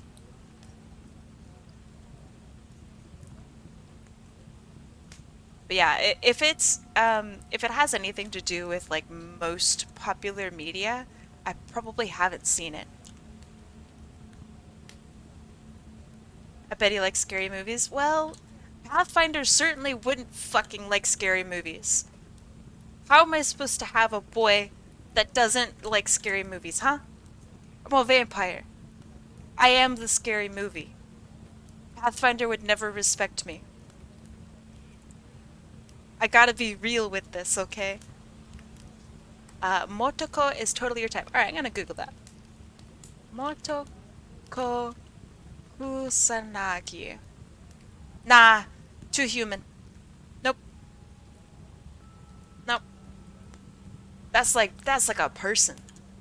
I don't want to be with people. Ugh. Ugh. Disgusting. Terrible. How about the obelisk from 2001: A Space Odyssey? I think that's what Case was designed after. I think that's a subtle nod back to that. Uh, if the monolith, right? Is it the obelisk or is it the monolith? Because I realized that I said the monolith, but it might literally be called the obelisk. The obelisk isn't sentient. There's debates on that. There's literally debates on whether or not the obelisk is like sentient, which is interesting. But I think that it is not sentient. That is what I choose. Do you think Claptrap is hot? No. His voice makes it not hot. Claptrap is a gremlin. Just wondering how many rolls are there going to be. Until I have 3 more hours of rolls. So however many rolls I can fit into that time. GLaDOS is hot. I'm gonna say it. I'm gonna put that out there. GLaDOS is hot. Alright? If Case didn't exist, alright, it would be GLaDOS. And she and I could talk about things before she kills me. Totally fine. I accept that. I accept my death at GLaDOS' hands, and you know what? I'm pretty honored. Her name is Caroline, not anymore. I respect her new identity. Her name was Caroline.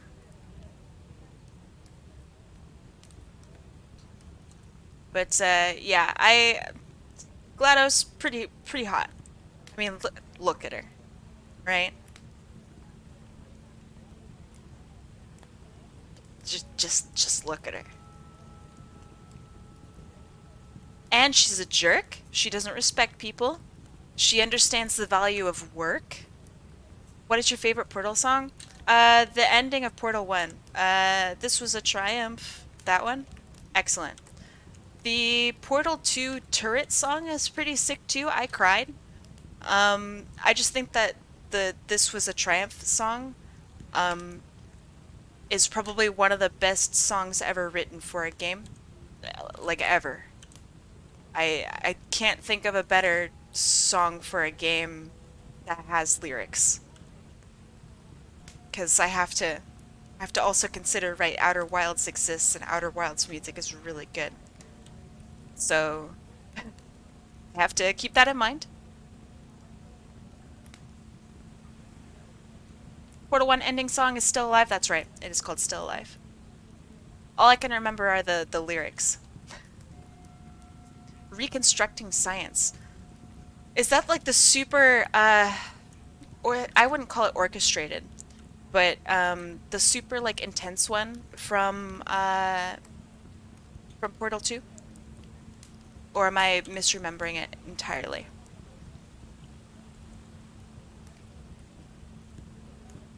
Machiavellian Buck, that is very good. I think Portal 2 has a lot of fucking bangers. Now that I'm like remembering it, Portal 2 is so good for music. I just feel that Still Alive is excellent.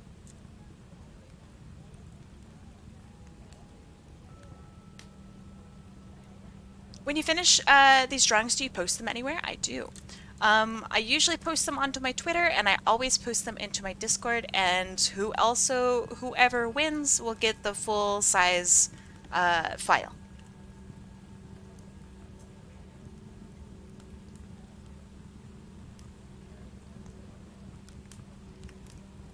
Metal Gear Solid songs with lyrics. Ooh, that's true.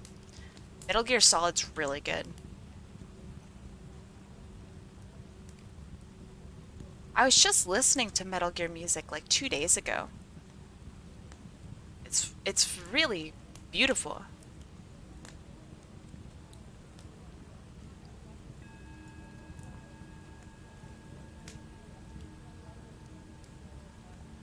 Yeah, Snake Eater's excellent.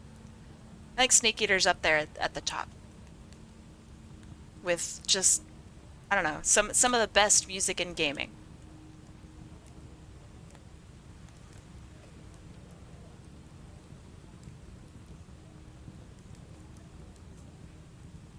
I wonder if they know, like when they're composing this music, do they know that it's gonna be a fucking banger? Like, are they sitting in their office going, "Yep, this is it. This is the fucking greatest music." Kojima knows. Well, Kojima knows like kind of everything though.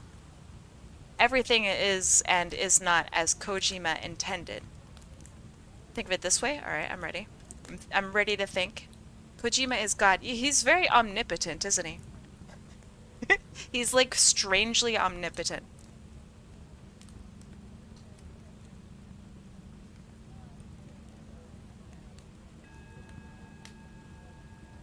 I enjoy some Splatoon 3 tracks. Yeah, but there's a really big difference between like Still Alive and Splatoon music, right? Like, you get what I'm saying. I'm not saying that Splatoon 3 music isn't fucking great, because it is. It really is. It's just that there's a really, like, tangible difference between the two. Like, there's a huge difference between, I don't know, Beethoven and fucking, I don't know, insert music here that was released within the past 30 years. With exceptions to Eminem. For no bias, of course. Not that I'm biased. The greatest 2 games with lyric songs? Okay, well, like what? Sonic Adventure 1 and 2? Escape from the City is really good. Alright. Almost all of the tracks in Shadow the Hedgehog are actually fucking bangers. But, do you think this one's gonna be a banger when you make a particular piece of art? Sometimes. Sometimes I do.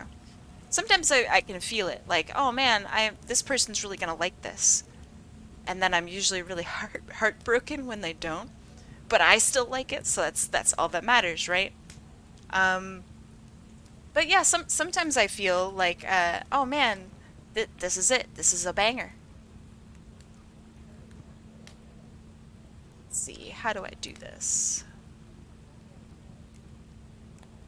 But I'm also not like, I'm not a huge company. I don't have all knowledge of all art in the world. So I have no idea what people are really going to like based on, I don't know, statistics or whatnot. Although I guess I could do that. So I'm not like Kojima or his team.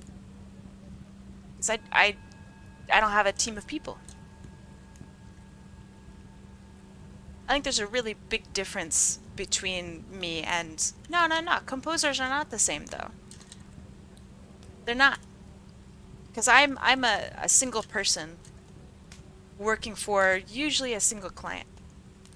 But when it comes to huge like AAA productions, it's not just one person. It's not just one client. It's based off of like huge amounts of research and etc. But I get where you're coming from, and I kind of agree. It's just that there's like a huge difference between me and most composers for large games.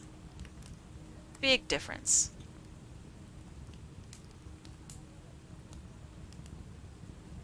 You're not giving yourself enough credit? I think I'm giving myself pretty good amount of credit. I'm just one person. I'm not having to appease stockholders and shit, you know? I'm not saying that I'm not as good as certain composers or something. It's just that they have a completely different way of thinking about doing art than I do because of how they tackle their job. So maybe they know that stuff is bangers before they you know, let it go. They let it rip into the world.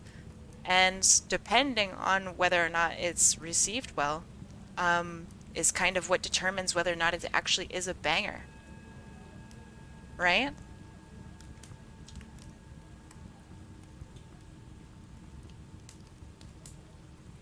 The client is the director of the game, but that's not true. Like, you're not making music to appease one guy. You're making music to go along with a specific set of data that you've received, and you have to now cater to that specific audience within that specific region.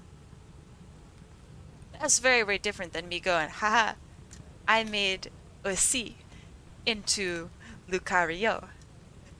Like, it's just a huge difference. Kai did it on purpose? Oh yeah, it's absolutely on purpose. Of course. Frozen reference.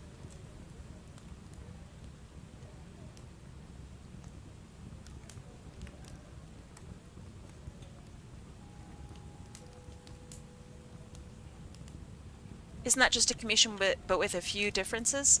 Usually, I don't have to do market research for a commission. Usually. I don't think most people do.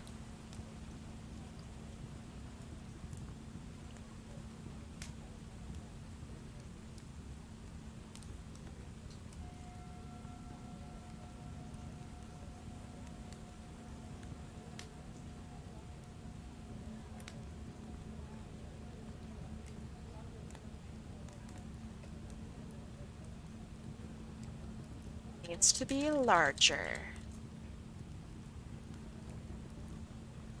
Your artwork is based off of a client's vision. Yeah, but it's not meant to be experienced by anybody but the client. That's a huge difference. Games, for example, are meant to be enjoyed by millions, maybe even billions of people.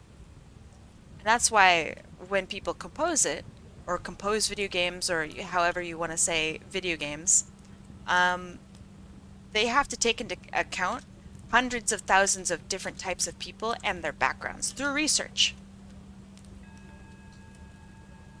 Usually I don't do that. Usually.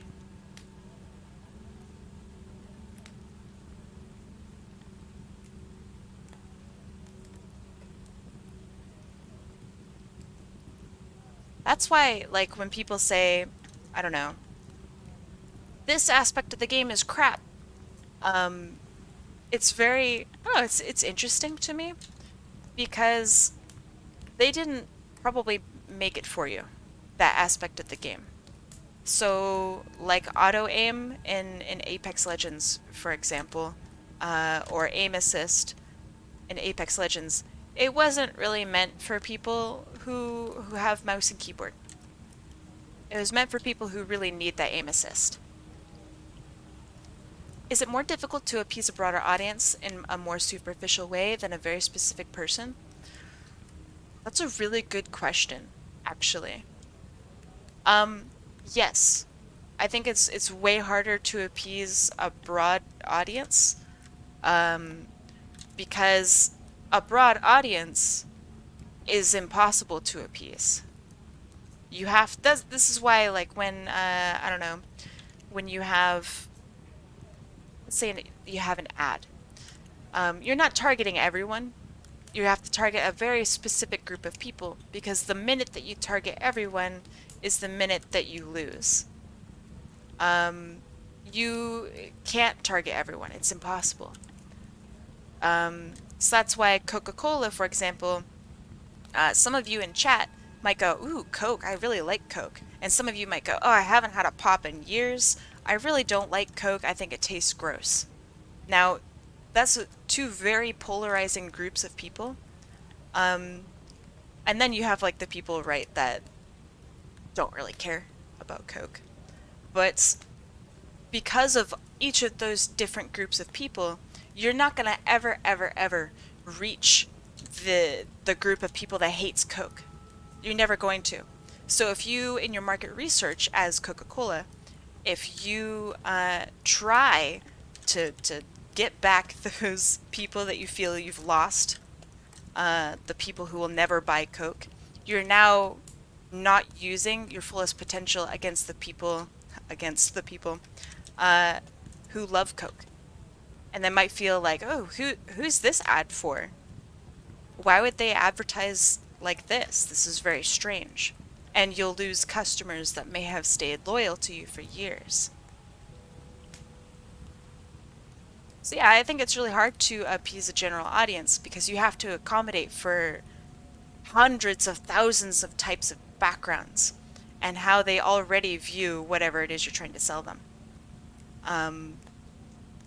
Whereas if you're just trying to tickle one person's, I don't know, peach or fantasy or whatever, you could ask them literally, hey, what do you want?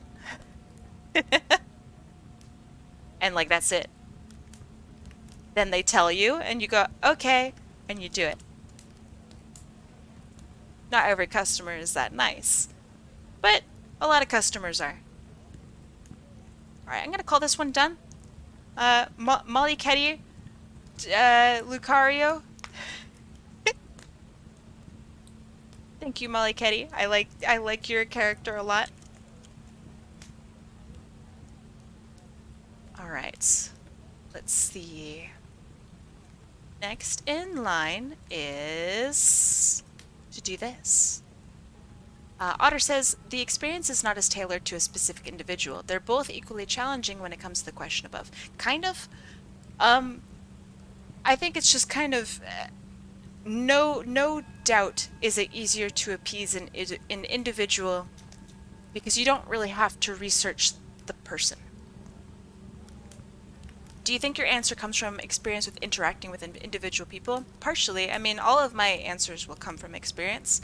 But I'd say a larger part of that is because I know the level of detail that's required to produce an image for a large audience. Can you add me to the wheel? I can. But let me go down my list and make sure I have everyone. So, a Luriduke, got you. Secta, gotcha. Cloudfluff, welcome Cloudfluff. Gotcha. Okay, there we go. Remember, I have to do this manually. So I have to go down this huge list, and I will shuffle. Shuffle, shuffle, shuffle, shuffle, shuffle. But, yeah, I have to do this manually. It's not some automated system. I wish it was. God, that would be sick. Do the composers make their own research, or are they provided this information? That's definitely dependent on the company. So, for example, when I do logos for someone and I have a creative director, there will be a research department that feeds me information that is then put into a creative brief and handed to me. And so that way I can do or view all the research that the company has done for that particular project. But But if it's something that's smaller, then I will be likely conducting my own research. So for example, if one of you guys, I don't know, gave me $200 and said, make a logo for my company, I would probably do a little bit of research to figure out what your company is about, the history of your company, the history of competing companies slash competition. I would look at the other market research and apply that to my work. Also, $200 for a logo is like really cheap, but yeah, I would do personally some research on that. But anyway, you guys ready for the next wheel? Gosh, I could talk about this for eons. When the research is given to you by your research team, isn't this the equivalent to someone giving you commission info? No. So let's say also let's roll the wheel and then I'll continue with this one. But the answer is no. And I'm putting a cliffhanger here. In 3, 2, 1. All right. God, I love talking about this. No, you're fine. E beta 2. It is you. Also, congratulations, Pink. There you go. E beta, let me find your name on here. Right. And E beta, let me find E beta. You were more recent. There you are.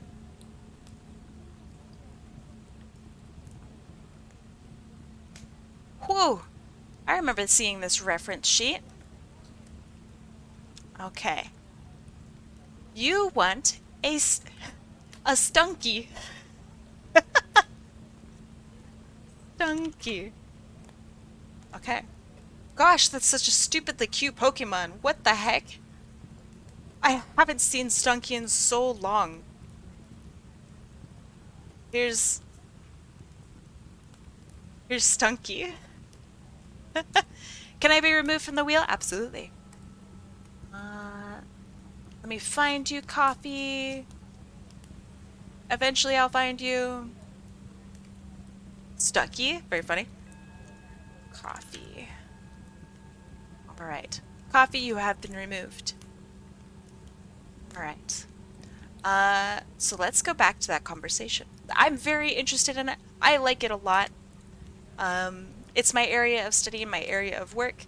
So talking about research and applying it to artwork is like right up my alley. I love it. Look at Skunk Tank. Hold on. Oh yeah, Skunk Tank's pretty cool. I like Stunky more. I think Stunky's pretty cute. Okay, so to answer that question, Otter, when the information is given to you by the research team, isn't this equivalent to someone giving you commission info? Kind of. If the Evo is easier, I don't mind. Oh no, I don't. I think this is great. So when you are given commission info by an individual, you can ask that individual any questions that you want. You can ask for clarification.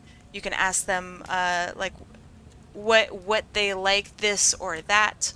But when it comes to market research, you can't like ask, I don't know, every 15 to 25-year-old that lives in the North Vancouver area. You can't do it. But you can ask Lizard Wizard 120. You can ask them what their favorite color is. Does that make sense?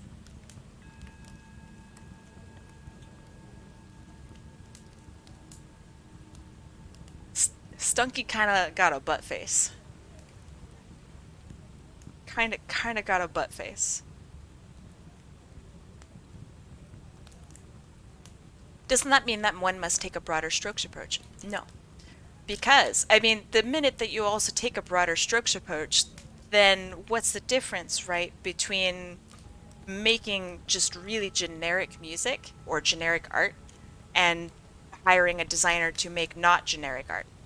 So the reason that a designer is hired is because they can take research, make assumptions, and then do really, really intense research and apply it. So I can make something that that group of people will enjoy that is also not generic. That is the job of a designer.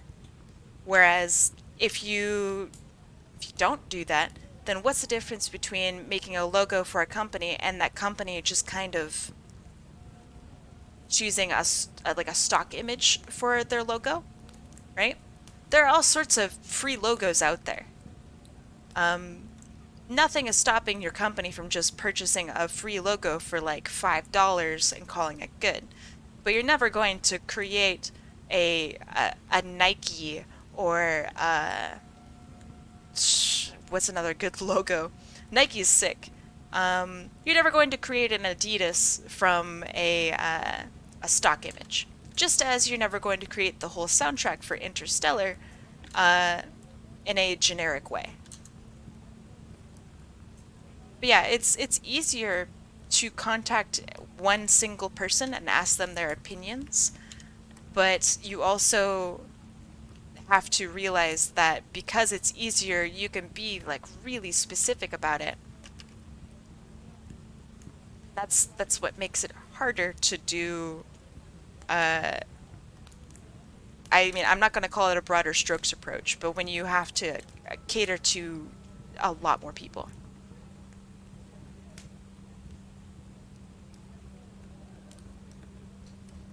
Stunky cute. What the fuck? Uses clip art to make the soundtrack for Sonic 3.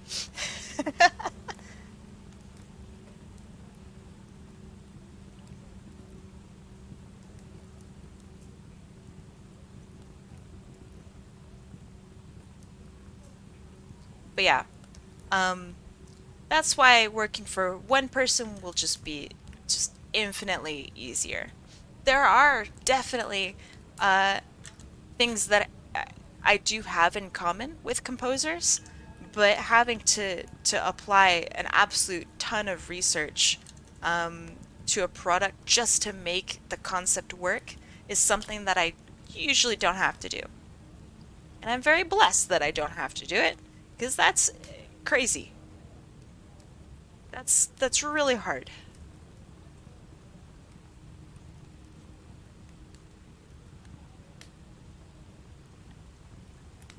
Okay, so that's the general shape of Stunky. Really, really funny. I'm gonna make a green stripe down the back. I think that that's really important to this character, is the green stripe.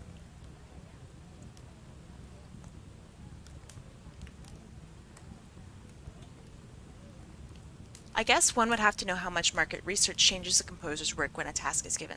I can't speak to a composer, but I can speak from like a design angle. And the design angle is you can't start on your project without doing market research. That's how much it affects it. So like if I were doing, let's say Coca-Cola came to me and they said, Kai, I need you, Mr. Coca-Cola, need you to create a logo.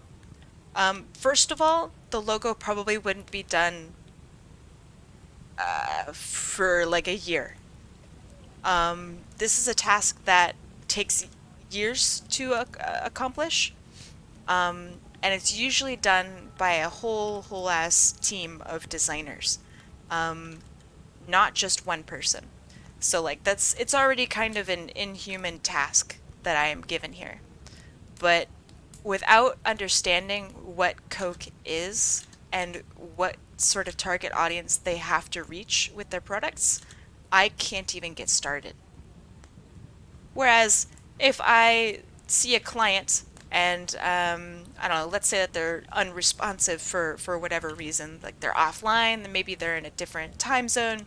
I can look on their Twitter and see that they like, I don't know, big booba goth girls, and I could go, okay, well, that's a good place to start. I'll draw them a big booba goth girl.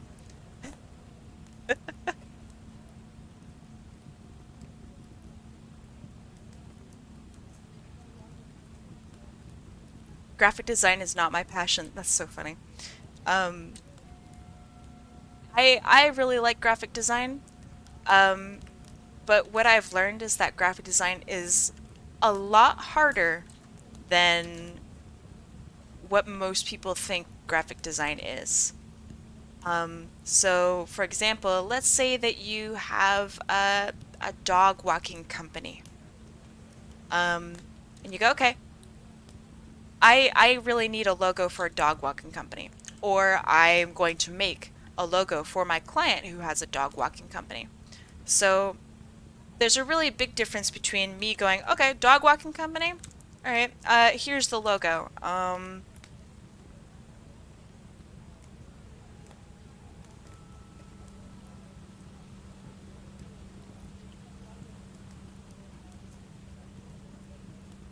Okay, this is the logo. I'll circle it on either side. Bam, logo. $5. Dog walking company. Um, there's a really big difference between this, right? And if you go onto Google right now, any of you guys, and you type in dog logo, you're going to find a lot of stuff that looks very identical to this, probably. Because this is generic. It's not really worth much. It's not catered to this specific dog walking company. This can apply to any dog walking company. Really, truly. So, if your logo can apply to any dog walking company out there, then you might need to do a little bit more work as a designer. And it's fine. There's a whole reason why that people go to school for this. It's because it's suddenly very, very difficult to make a logo. How the fuck do you make a logo that's for a dog walking company that doesn't look like any other logo for any other dog walking company? That's impossible, right? That's impossible. But not if you're a designer. Not if you are well studied and do market research. There you go. Problem solved. But that's why logos cost hundreds of dollars, and the larger the company, the more money they will cost. That kind of makes sense.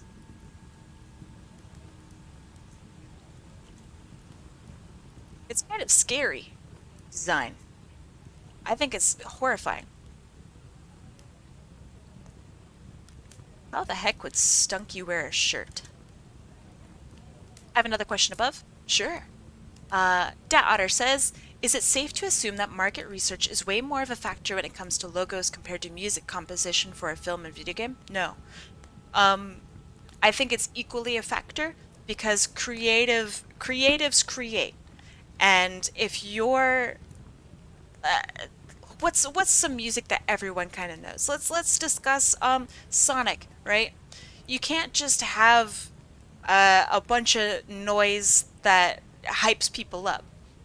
It's because that's just not what the target audience would respond to. They would respond to a specific type of lyrics, stuff that really, according to research, what people really liked about Sonic is that Sonic makes you feel free.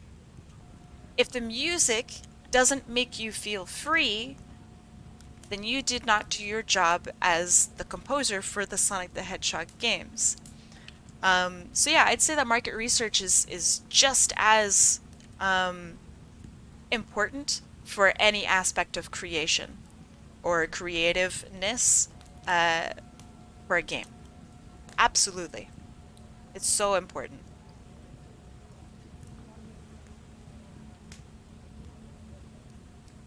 Let's see.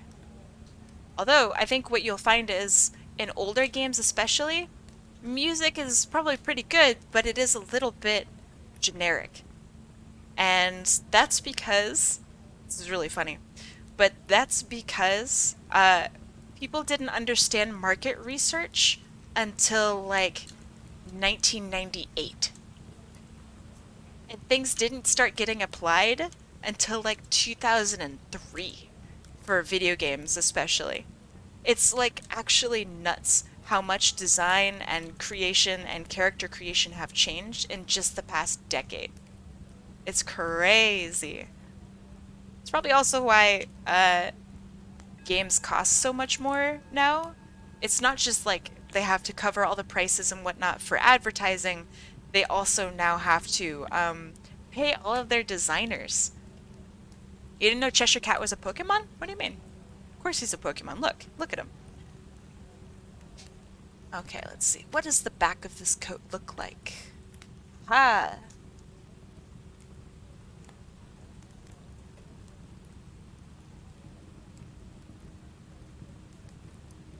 I'm gonna get little tiny flaps.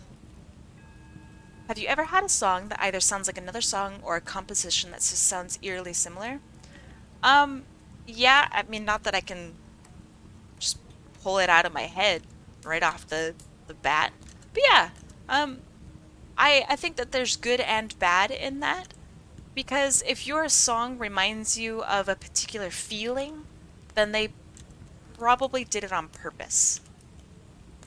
But if your song goes, oh man, this reminds me of Michael Jackson, then you've kind of fucked up a little bit. You don't really want to have other people or have your audience think of like another artist.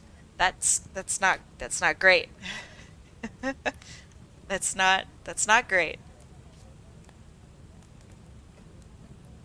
But if it makes them go like, oh man, I love Vaporwave. Vaporwave is sick. It makes me feel like I'm a badass.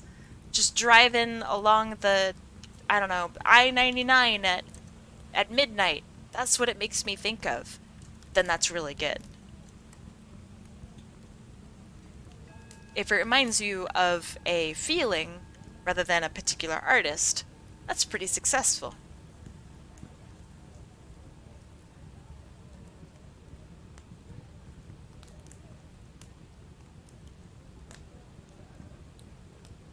Okay, I think this Stunky is pretty good. Honestly, it looks like kind of a badass with this clothes. I really like it. I'll put a little thing here. Good night, Cloud. Have a good rest of your night, morning, what have ya.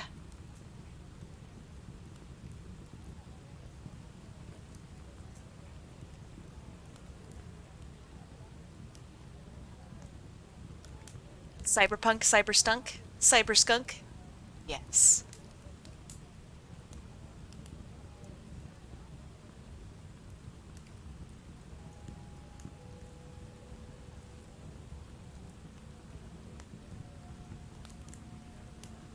I'm out of questions for now. You're welcome. I don't know. Do I say you're welcome? Um, I think that there are absolutely, hi Azure Currents, welcome. There are absolutely similarities between individual artwork slash curation creation for an individual versus something for an audience. But it differs at the point of how it's created. I can make a drawing to make 30 people happy, but it would be really hard to make a drawing that makes 130 people happy. And that's where it gets hard, man. That's the hard part. Like, how in the world do I make sure that everyone of that 130 is at least interested? It's impossible. So that's where research comes into play. But if I have to just make, I don't know, Joe Schmo happy, ooh, that's easy. And this can be applied to, like, let's say food. Some of my favorite foods ever are probably foods that most of you would not try. I really, I have to say this out loud. I recently found that I really enjoy mustard on ice cream. I think it's fantastic. Other people perhaps would not be so keen to that. But I love it. Me, my own individual self, love it. But I wouldn't put that on a menu. No, don't give me that. I've opened up. I've said something that is very close to my heart. Don't make fun of me for it. We just talked about bullying. Don't bully me. I think it's great. It's got a lot of nice tanginess to it. It's just genuinely really tasty to me. But I also really like mustard, so that might play a big part.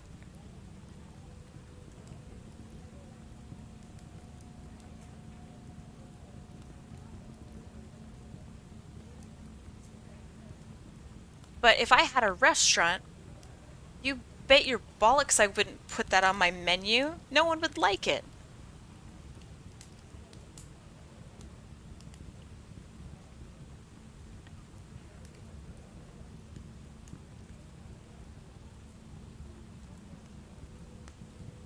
Kai, do you like mustard on ice cream? I just...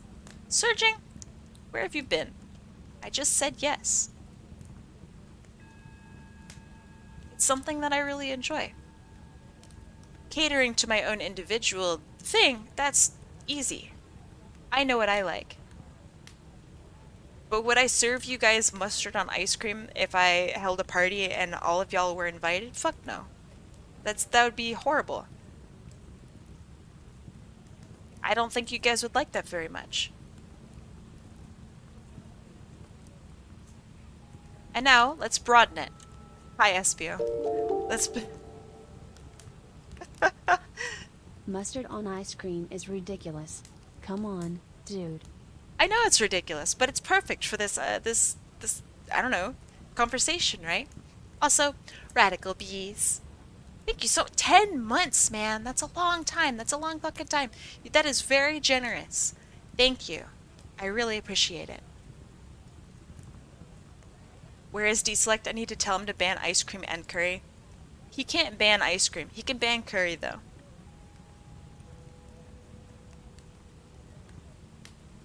It would be longer if I didn't forget sometimes. Nah. 10 months? That's insane. I've only been around for like 13 months. So you are all good. But alright, let's broaden it. I was once a vegan. If I held a party and I only made vegan dishes, probably more people would eat them. But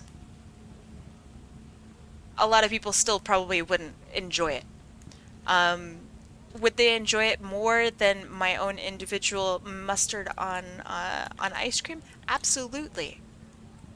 But I'd still be cutting out a lot of people. Now, if I had just a normal like barbecue or something like that, I think a lot of people would really like it.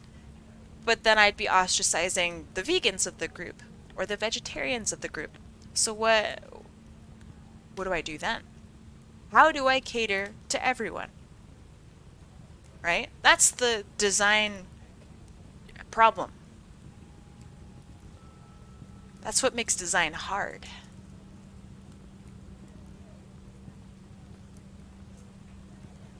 I'm not mean. I know how to do market research. I wouldn't feed you guys bad food.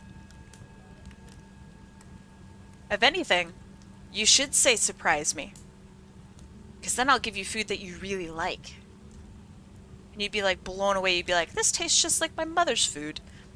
Or, I once had this when I was like 2 years old. How did you recreate this and go fucking full ratatouille on your ass? That's what would happen. Because I'm a marketer. I get to reach inside your brain as my job. And surprise you with how much I know about what you like. Even depending on where you come from. Like, let's say you come from, I don't know, Louisiana. I probably know what kind of foods you like.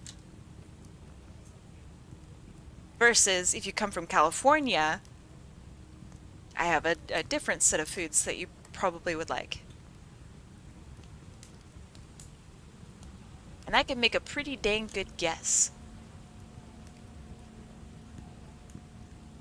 kind of like you guys were here for a little bit, where you showed me what chair you had, and I made a guess as to what kind of person you were based on what chair you had. Do you guys remember this? I'm Floridian, what do I like? Well, I know you, Surging. So that's the trouble. Is I know what you like.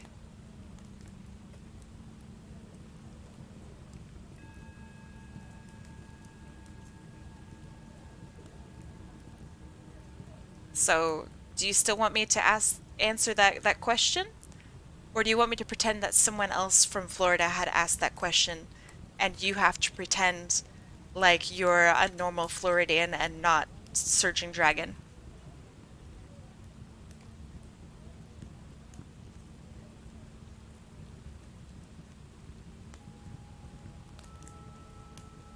Yeah, the normal as in the average Floridian. Is that better? I think that's better.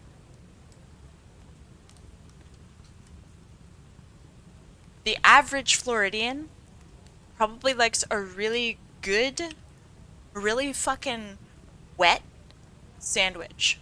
And by wet, I mean like it's got sauce, it's got meat juice, it's got smoked shit in it, it's got some Cubano fucking influence. The bread has been pressed. I guarantee you that if you guys were mostly from Florida, you'd go, oh shit, that sounds really fucking good. You guys would probably be all over that. Smoked shit and meat juice sounds like a Floridian rap album. It does. And now some of you in chat would go, well, everyone likes that. Nope, not true. I, from California, am not super into the messy sandwich. I really like a clean sandwich. Something that has avocado on it and lots of lettuce, fresh onion, something that I can really feel the layers of. I want to be able to almost feel where my food came from. That's a very Californian thing. Five Guys is messy as hell? It is. It really is. But do you see what I'm talking about? Obviously, I'm not going to hit the mark on every single person, but I am going to hit the mark on most people. That's why market research is scary. Don't you also like mystery hot dogs? I really do. I like mystery meat a lot. So I tried Spam I'm gonna say for the first time, I guess. Probably like 2 weeks ago. Uh, and so I checked the can and it said you can just eat it out of the can. And so I did. Um, it was delicious. I had a great time with it. Uh, it kind of smelled like cat food. I'm gonna be completely honest, but it was delicious. I had a fantastic time. And then Deselect came in and was like, "Are you eating Spam out of the can?" And I went, "Yeah." And he goes, "That's actually disgusting." So then he took the rest of the Spam and cooked it up. It was really good. I liked it. It does smell like cat food. It really does. Um, some cat food smells like it slaps. Alright, I'm just gonna put that weird opinion out there. I think some cat food smells really good. It probably doesn't taste very good, but I think it smells pretty delicious.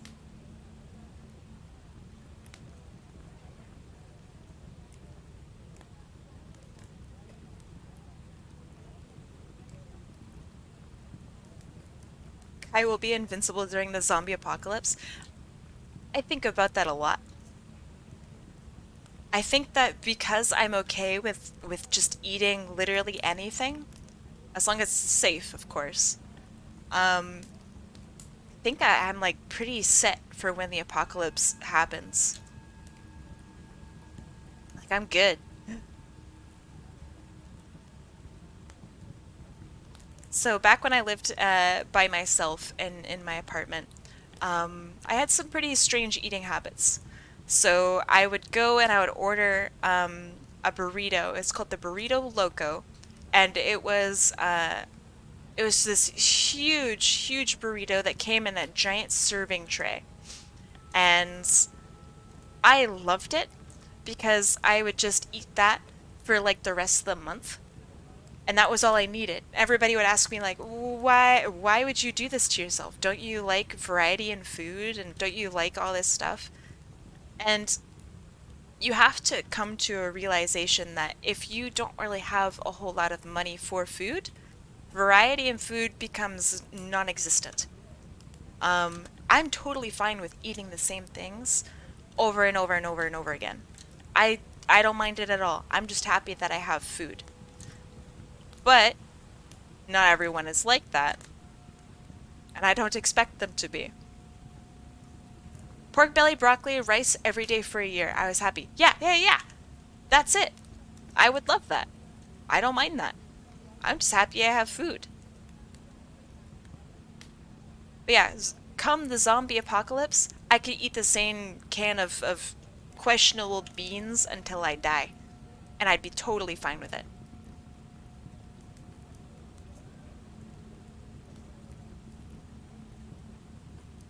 Honestly, it kind of sounds nice.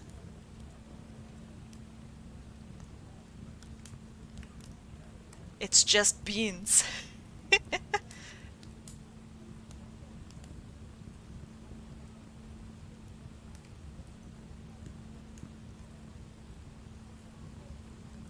Stunky's so cute. What? I thought he was just kind of a gross looking Pokemon. Turns out, kinda adorable. I never, like, unsaw the butt face, but now I see it as, like, actually a cat, and I really like it. In the game, I always saw it as butt.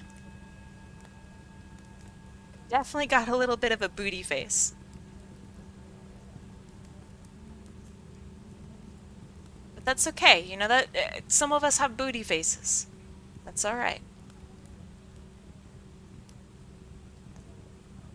It happens.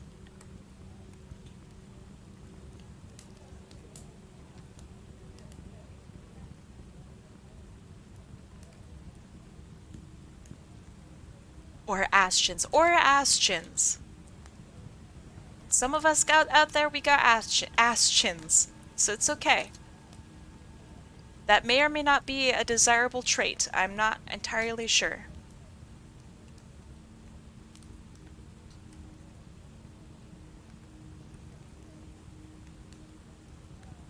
Also, how you guys liking the ambience, by the way? Sorry, the ambiance. I know that I normally play music. I know that it's probably a little bit on the repetitive side of things.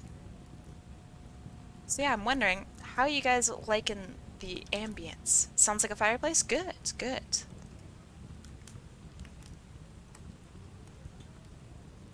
I think it's very relaxing.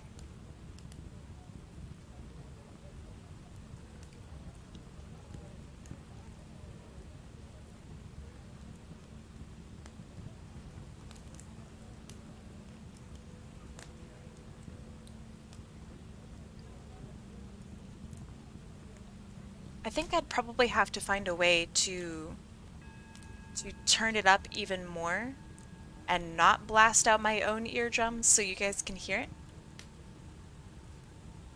That shouldn't be too hard, right?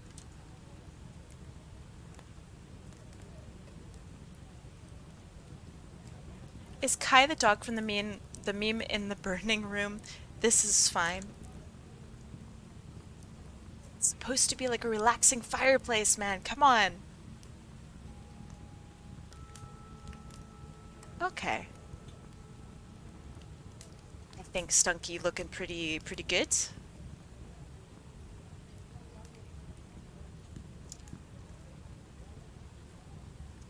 Let me bring over the colors.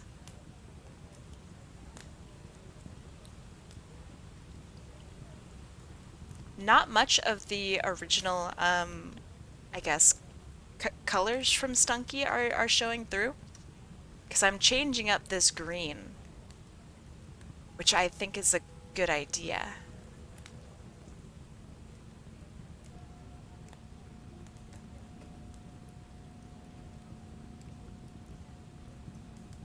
Yeah, I think that's a good idea.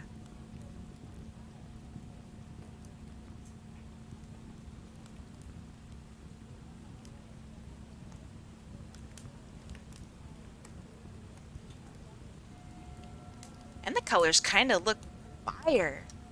They look kind of good though. Oh.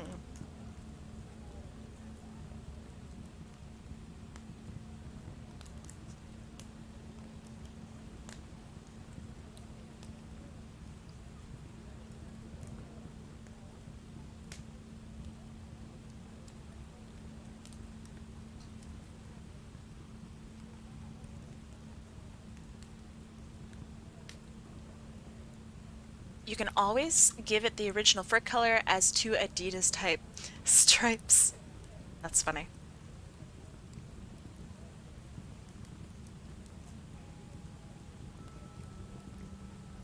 Does Adidas know that they have skunk stripes as their logo? Should we tell them?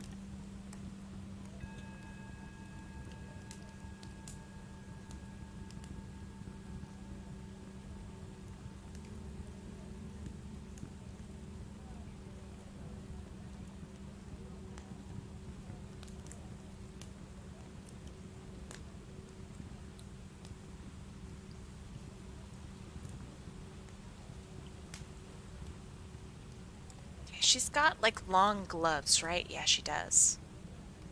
Okay.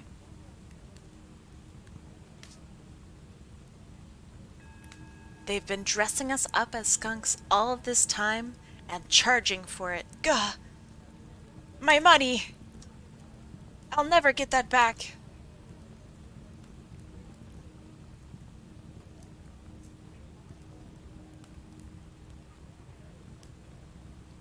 As much as I really don't like clothing brands that participate in like designer fashion or fast fashion. Fast fashion is awful, by the way. But I do really like the Adidas branding, and I really do like Nike's branding. It's some of the strongest branding of any brand out there. And it's like insane how much just a logo can convey what kind of product it is.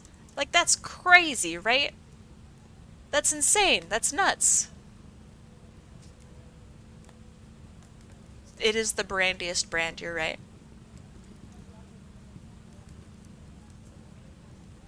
Right, add this. It's not, like, bad.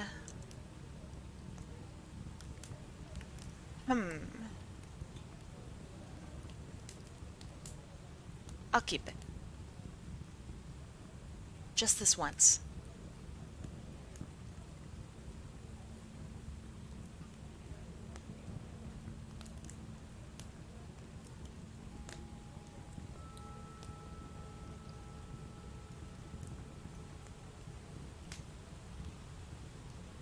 Do you ever think of the My Brand video whenever you're working with a client? Constantly.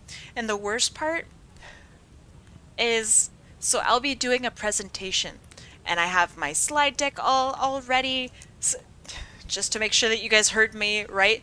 It's a slide deck.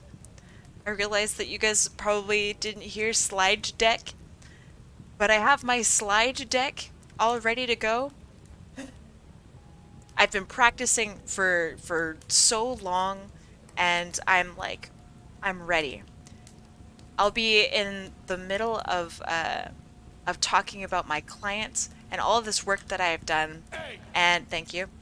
And I will say something, my brand. And I will pause for like a split second. Because I heard it in my voice. I heard myself go, my brand. It drives me nuts. It drives me nuts every time. It's awful. Did you say slide deck or stream deck? Stream deck? What the fuck is a stream deck? Like the tool? But yeah, I definitely said slide deck, slide deck. What is a stream deck? Is it just like another keyboard for pressing buttons? Is that what it is?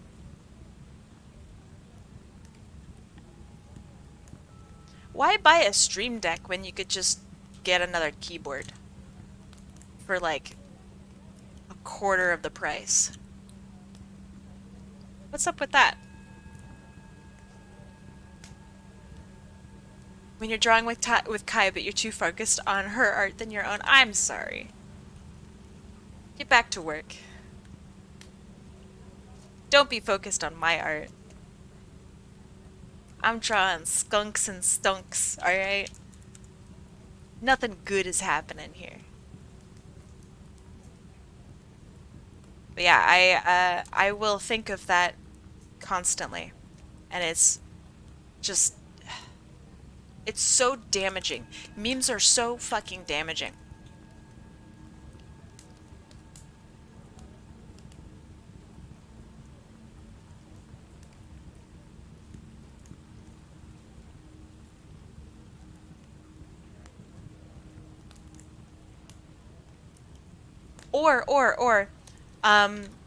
So last week, one of my coworkers said something like, hey Kai, do you mind sending these files to me or something like that?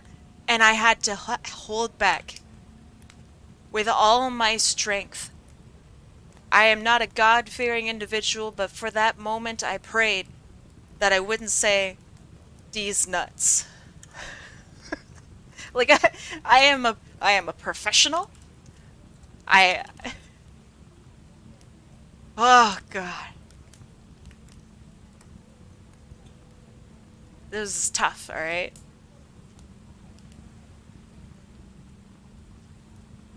Because programming a separate keyboard to specifically do something like play this sound or open this program while also being able to dynamically switch its function on the fly is harder than just buying a device made to do that. What do you mean? A Stream Deck is literally just another keyboard. Except expensive. You still have to, like, program it. You know that, right? You still have to program it. So like what I use for my hotkeys and stuff, I have I think I got it for $4. It is an additional numpad, and so all it is 9 keys. It's great for being a replacement Steam Deck, especially something that was like so cheap.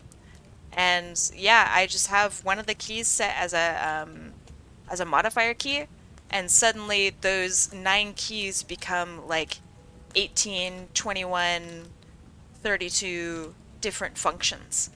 And I don't know, that's seems pretty easy to me.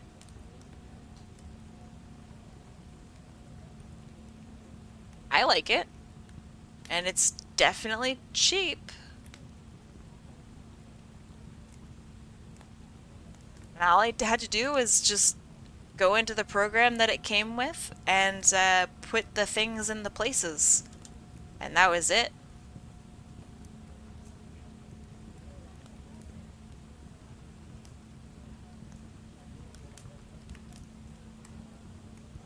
Cheap isn't always the best option. I mean, in this case, it really is, though. Unless you have to, like, use up a budget and you have to spend money on the most expensive thing, then I guess, yeah, but that's like a rich person problem, right? You don't need a Stream Deck in order to function. Even as like a VTuber, you do not.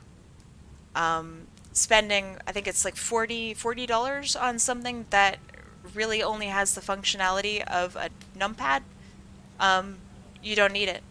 I got mine for $4 on Amazon. It's great. Um, I don't know why anybody else would choose the alternative unless they just didn't know. What is a Stream Deck? It's a keyboard um, that you can program to do whatever you want. Uh, so yeah, you can use it as scene switching or hotkeys or etc. I don't know why anybody would get a Stream Deck and not just get an additional keyboard. Um, so yeah, I'm assuming it's like the reason why people will choose, I don't know, uh, a Macintosh or they will buy a pre-built PC is because perhaps they just don't know or they can't be bothered by pressing the buttons themselves. Yeah, that's where like education comes into play, right?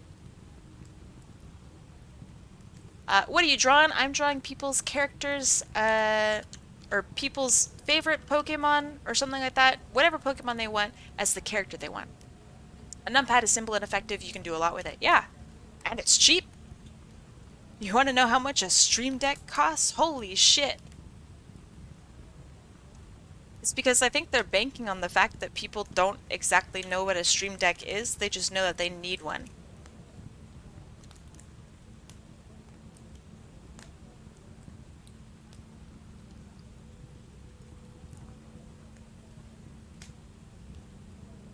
Like, I almost got a Stream Deck, and then I read up what a Stream Deck does.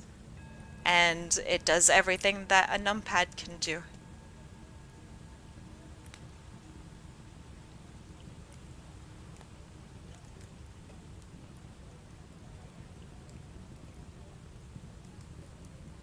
I use a Razer Tartarus Pro, which is a one-handed keyboard, or an over-engineered numpad. But the reason I got it was because it went on sale. Nice. I've never even heard of a Stream Deck, probably because you may not have considered streaming.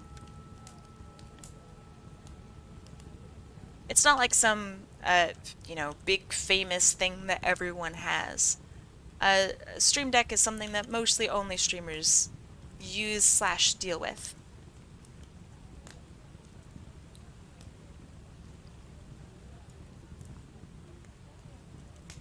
It's like kind of the reason why someone who might be a Mac user has never considered using USB Mini. Like they just don't run into it very much, you know?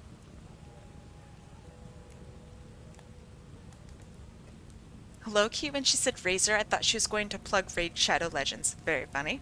Oh, speaking of plugs, I got invited to do... I love telling you guys about this. I got invited to do a sponsorship for Magic Spoon. So if you guys are not familiar with Magic Spoon, it's like a cereal. They wanted me to give you guys a code, which normally I'm very much all about. They wanted me to give you guys a code that if you guys went and purchased some cereal from Magic Spoon, which is actually really good cereal. I'm not sponsored by them. I refused it. But with every purchase you get, I would get a little bit of kickback. Now, the interesting part is I would have to purchase some Magic Spoon myself and unbox it on stream and eat it. They wanted me to eat it in the mic. And I said no. You said it's cheaper to get a normal keyboard? Yeah. Correct. Just most people don't know anything about it, so... Yep. You should put the cat on the mic. Meow! Just screaming.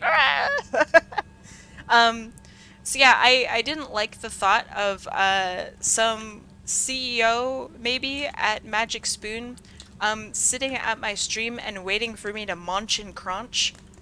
And I don't know if they like realize that I'm a VTuber because I don't want to show my face.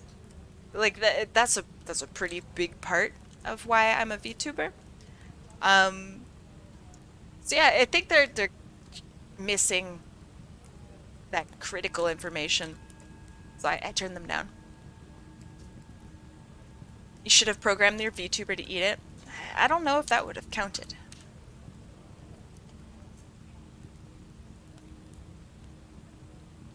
Every time you said razor, my shins groaned. Did you cut yourself? Razoring? Shaving? That sucks, by the way. So, for those of you who shave, are looking to shave, etc., let me warn you. When you gotta shave your ankles, this is where your whole day can just go to shit. This is where your whole day can change, is at the ankles. If you cut or shave your ankle just a little too tight there, you're bleeding for like a year. You'll have that cut on your ankle for forever. It fucking sucks. I don't know what's up with it. Who invented ankles? Like, whose fault is this? I don't know. But it's fucking miserable. So yeah, have fun shaving your ankles, chumps. Have fun. But do be careful. That's what I'm getting at. Ankle devs in shambles, I know. They really should be. Alright. I think this stunky is done. Let me brighten up the colors just a wee bit.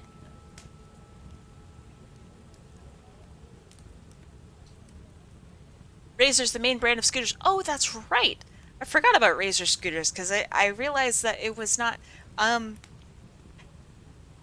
it wasn't the mid-2000s anymore. I forgot about Razor scooters. Alright, let's see. E-beta. And then Stunky. I like this one. This is fun. Alright.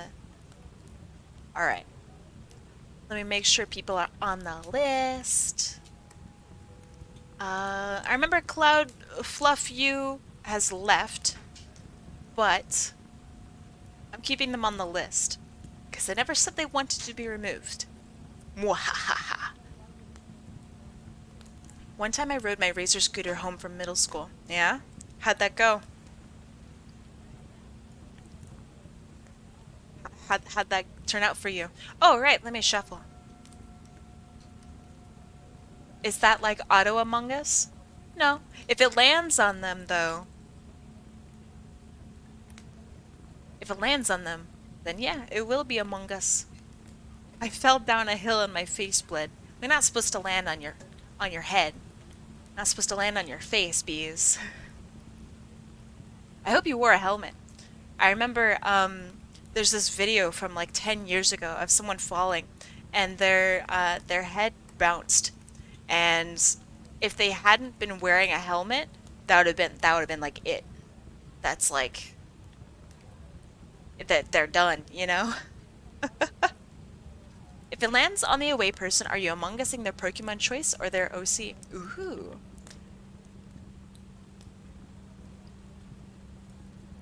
I mean, I want to Among Us a Pokemon. The I love helmets fine. Yes, that one. You remember. But yeah. I think that I'll Among Us their Pokemon choice. Because a Pokemon Among Us sounds cursed. But maybe I'll like color it like their OC. I don't know. I'll do something. Did you already shuffle? I did. Thank you for the violently vibrating crewmate. What's the most cursed Pokemon to Among Us?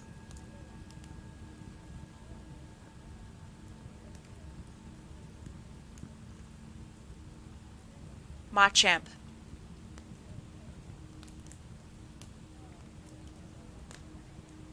The muscly, multiple arms. That just sounds horrible. Alright. Y'all ready? In 3, 2, 1.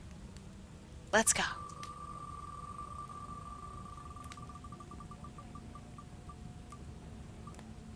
And it is... I actually don't know who won. Hold on. It didn't... Let me show you guys. Let me show you the problem. Let me let me show you the problem. It's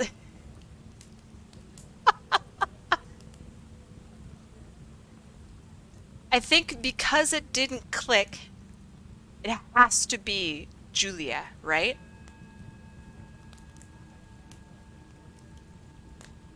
I think it has to be Julia. Alright, so back to here. Ahem.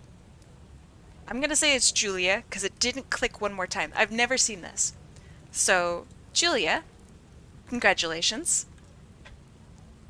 And good job, Orange. Julia, are you here? Are you here? Are you here? Let's see. Let's see what they'd like me to draw.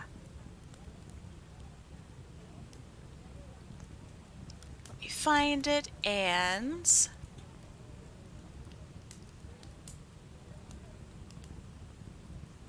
Yeah, so those of you who asked about the Among Us-ing, perhaps we will find out.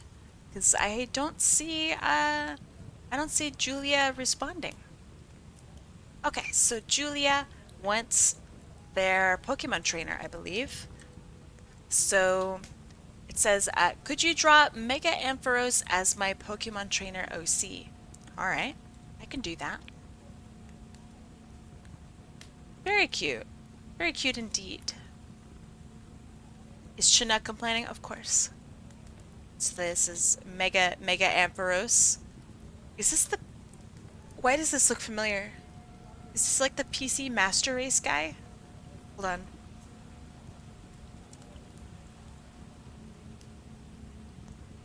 Yeah, it looks like the PC Master Race dude.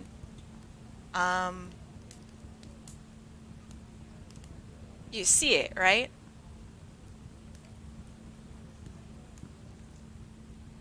Like, I'm not crazy?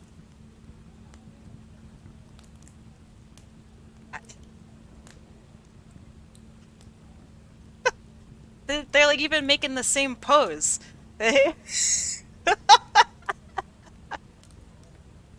Alright. Oh, cool. Okay. Alright, so Julia, the gaming Flygon, apparently didn't choose Flygon, which is... that feels wrong. I will draw Mega Ampharos. That's what it's called, right? Mega Ampharos? But sussified.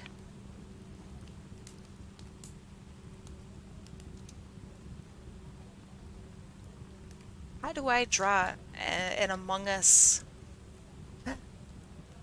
Whatever this is. Alright, let's see.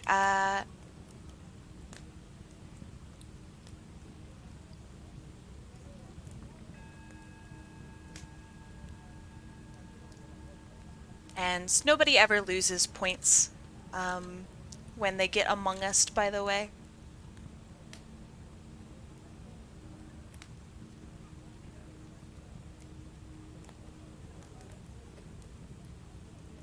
It's just basically free goofy art.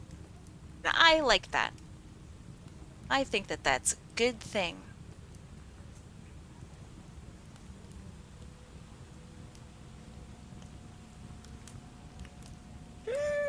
Thank you, thank you. Oh!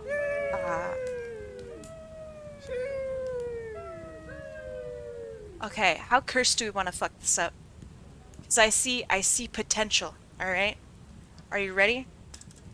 Are you ready for the fucking weird potential?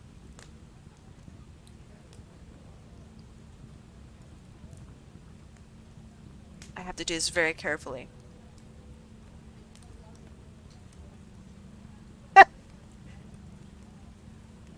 Hold on. God. How do I do this? Among the orbs, too?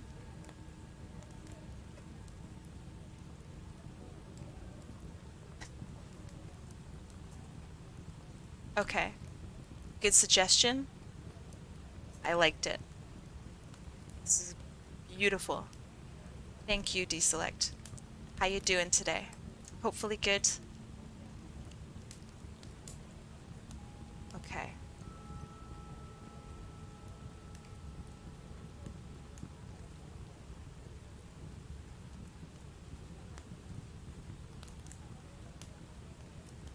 Right, you see where I'm going with this, right?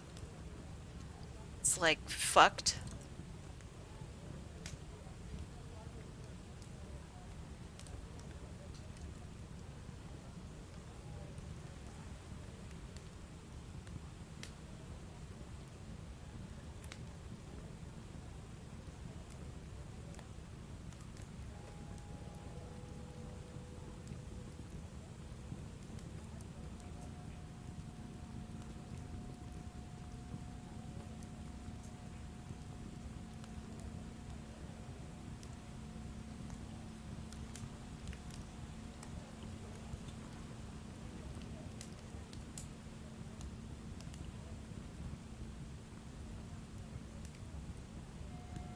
Okay.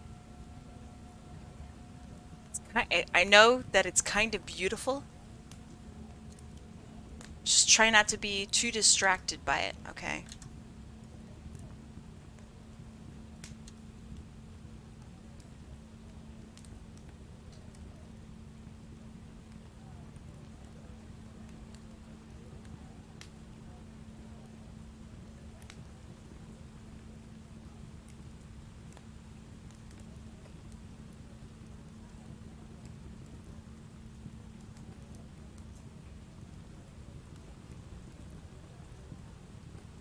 You, you don't you don't like it?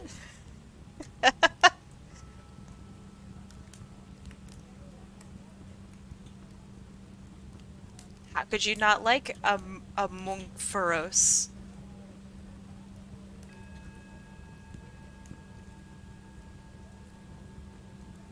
Among us?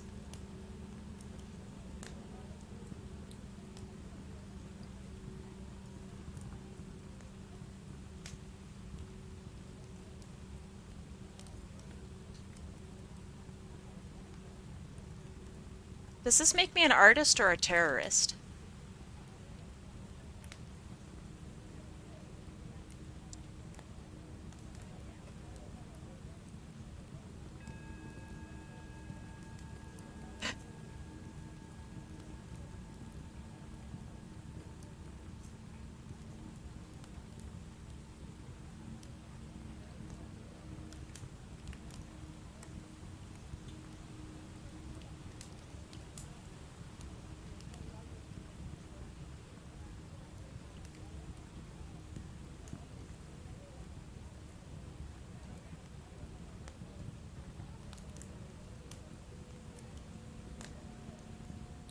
Terrorist is good, yeah. Thank you. All right. We have Ampharos, but among us. It's awful. I hate it.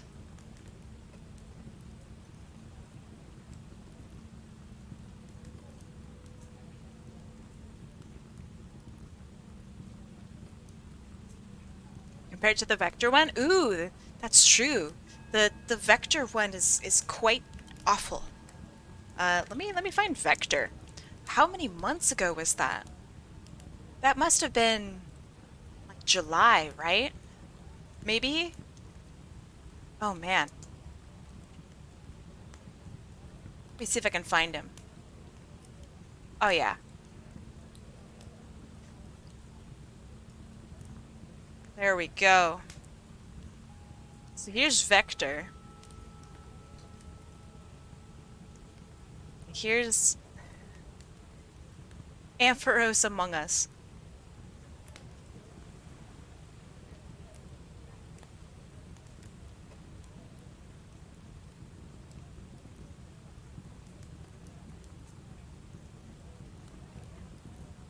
Okay.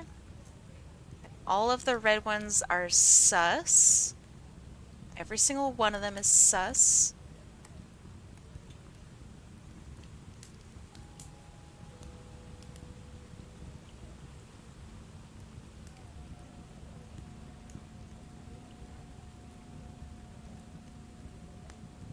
So yeah, this is good. This is good. This is good.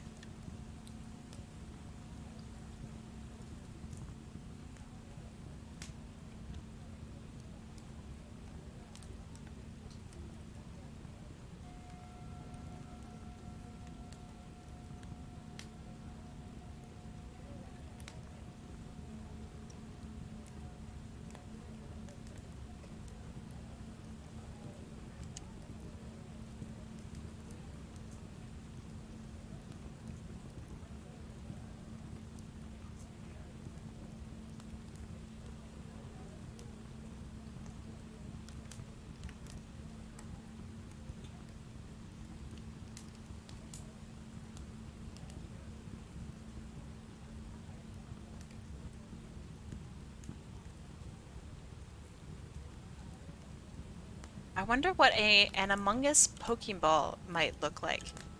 Probably very close to this.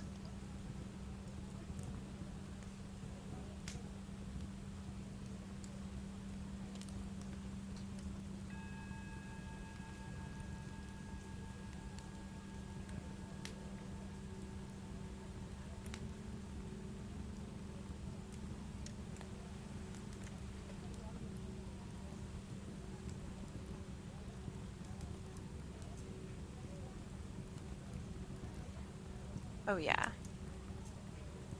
Beautiful.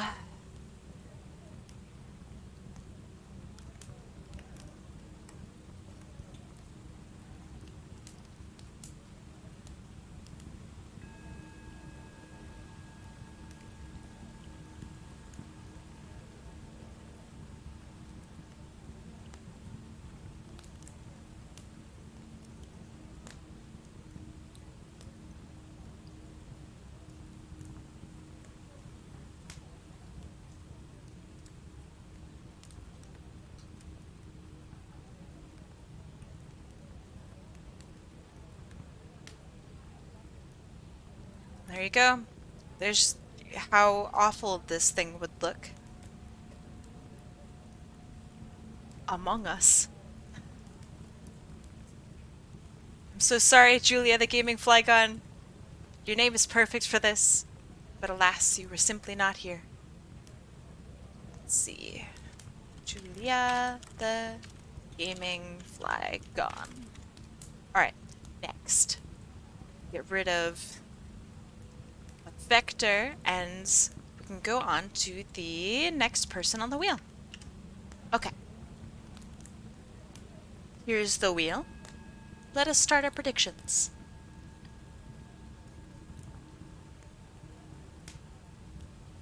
Oh no, Julia!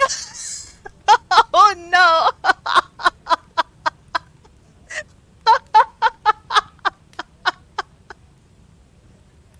Julia!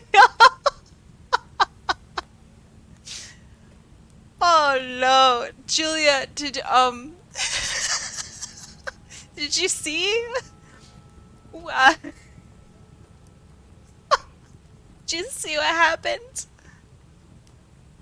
Oh no! Do I uncover it? Do I? Yeah, you just missed it, Julia. Alright.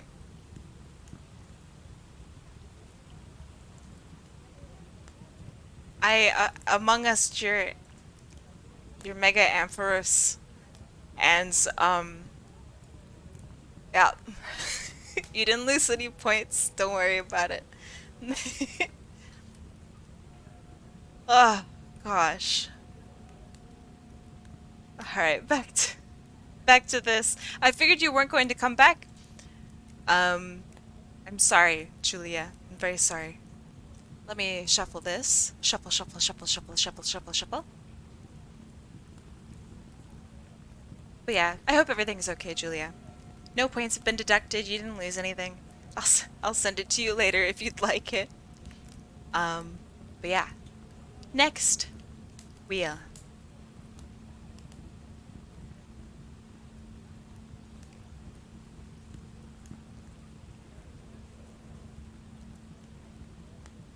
The Among Us are among us. It's true. It's very true.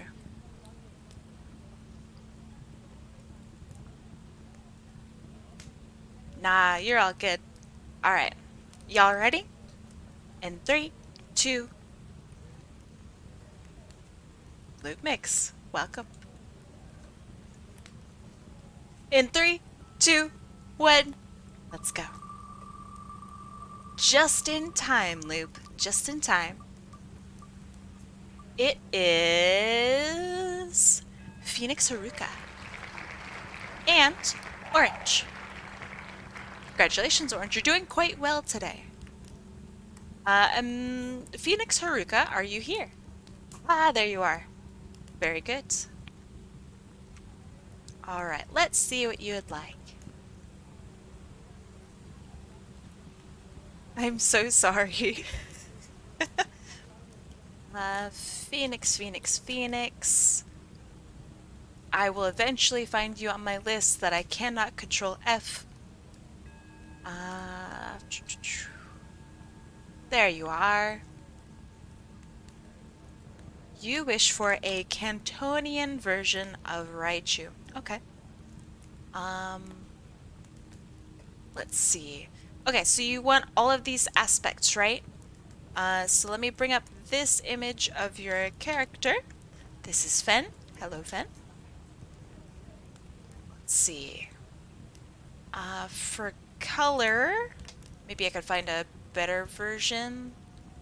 No, I think it's pretty good. All right, so you have a black hoodie, blue colors for pants. Okay, here's another image of you. So just to make sure, you have brown hair in the back and orange in the front. Gray pants? Ah, well, I was close. I was close. All right, you got it. Do you want me to use the brown that's in this swatch here? Is this the brown that you want me to use for the back of the hair? Or do you want me to use this brown? Just for clarification.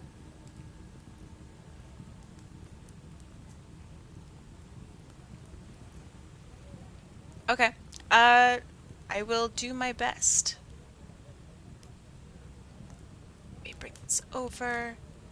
And you want Raichu, huh? Raichu. Raichu looks like this. Raichu's cute. Also, this works really well with your character. I like it.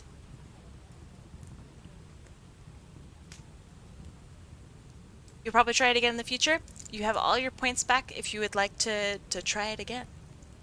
You don't have a cooldown or anything like that when you get Among Us. So you are all good in that regard. Okay, so let's see.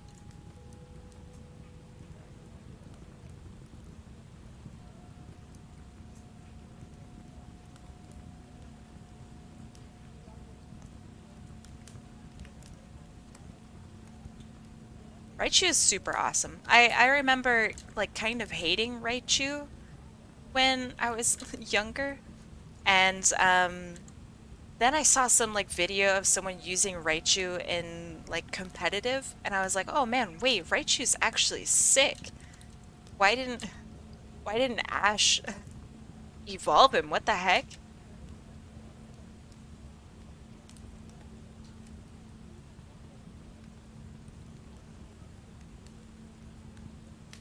Then I got really upset at Ash for not evolving Pikachu.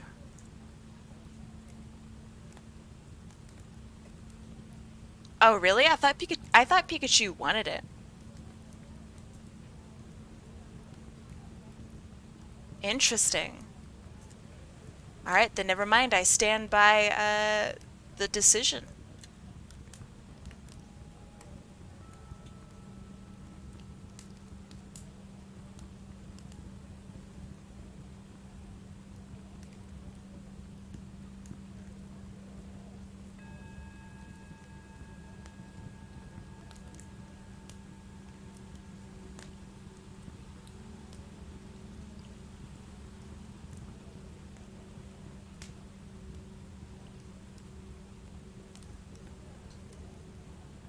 I just had a cursed thought. Oh. Have you ever seen Guzzlord? That's like 2 inches away from being a D's nuts joke. So no, I can't say that I'm familiar with Guzzlord. Do you know how people kill snakes? I mean, I can think of at least 2 ways that people handle snakes.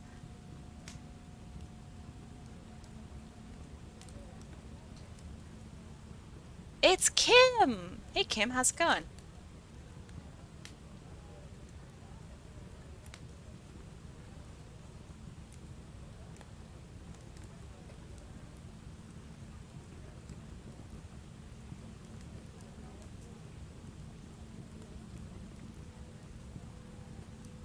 Right? I will check out Guzzlord.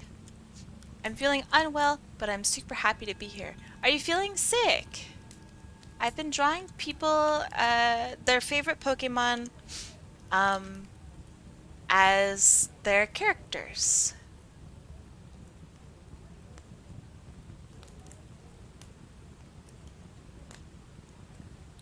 It's been very fun so far.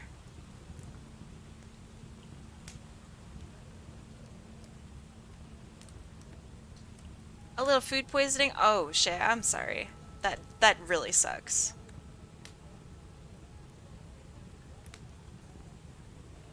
Okay, this is the pose I'm thinking. It needs a lot of work, but that's okay.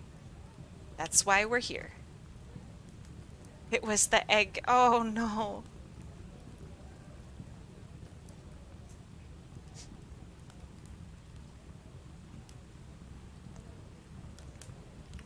Get well soon. Yeah, get well soon.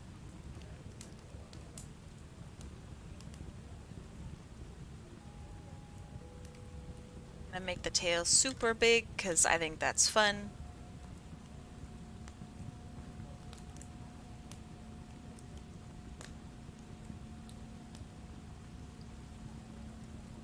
Yeah, that's okay.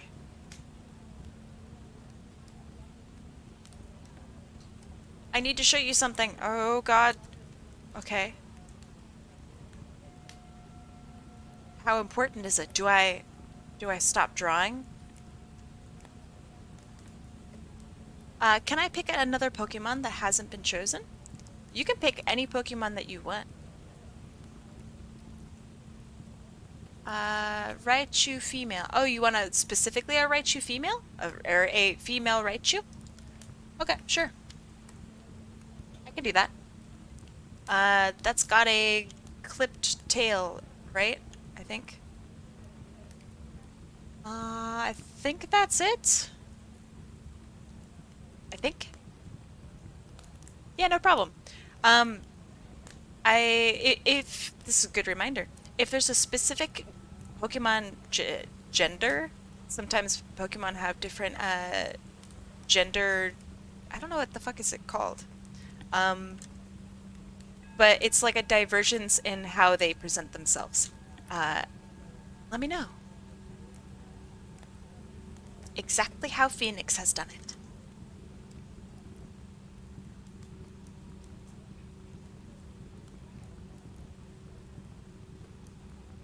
Yes, sexual dimorphism. Thank you. Probably I shouldn't have shouted that, but yes, that.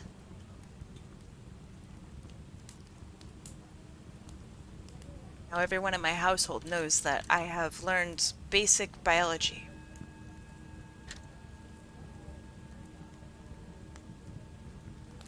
I'm sure they're very proud of me. Okay, this foot is not attached appropriately. Maybe something down here would be better. Hello, hope you're doing well. I'm doing okay. I'm recovering from yesterday. I was pretty sick yesterday. You can probably still hear it in my voice. People have told me that they can hear it. But other than that, I'm doing all right. Thank you for asking. How are you, Fimblewims?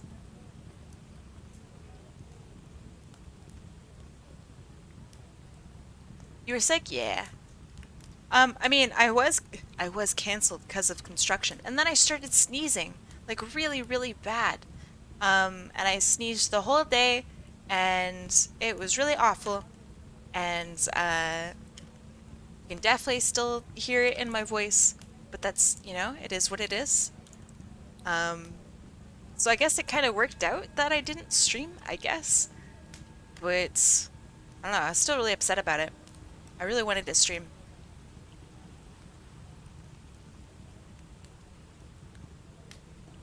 Okay, so we got a Raichu with a hoodie.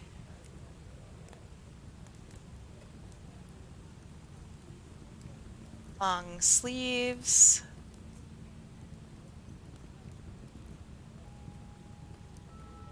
But yeah, Kim, I hope you feel better. Being sick with food poisoning, I think that's probably one of the worst sicknesses that you could possibly get. So they had chopped down some trees, and as well, and I'm thinking that maybe the trees like made my allergies really bad. I'm not really sure. That's my theory. That's my running theory.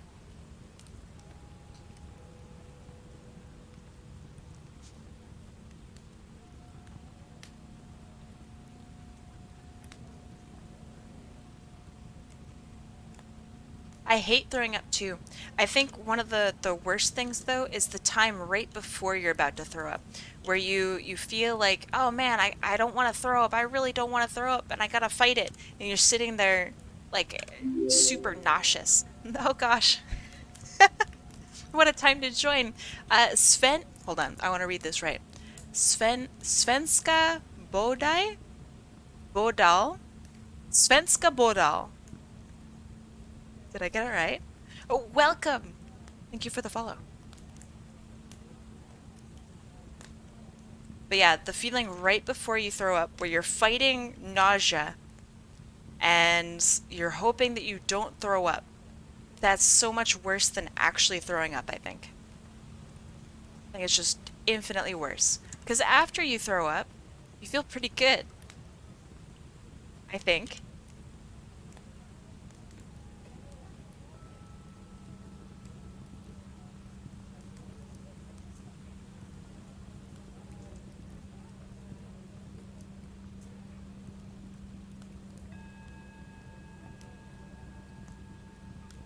I think that's good, that's good. Close enough. Alright, I'll take it. I'll take it. Thank you. Okay. And this tail's gotta come from the butt area. Feel good after throwing up? You'd say it depends? Really? So do people normally not feel good after they're done throwing up? I feel amazing after I've thrown up. Like, oh my god, thank goodness it's over.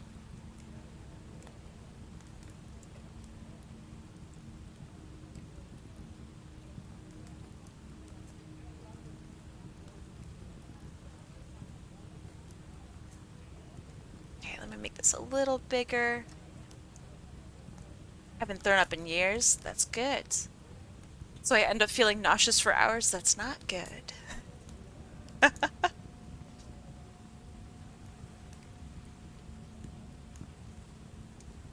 That sucks.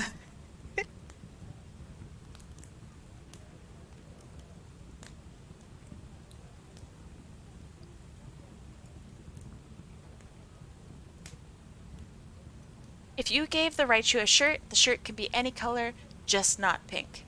Just not pink. Okay. I will keep that in mind. Not a fan of pink, eh? That's fair. I only somewhat recently realized that pink is like a super sick color to me. I thought I hated pink for so long, and then I started using pink for like projects and stuff, and it was like really nice. So now I like pink. I'm on Team Pink. Zinky, hello. Hello, Zinky. How are you? That's a fun name.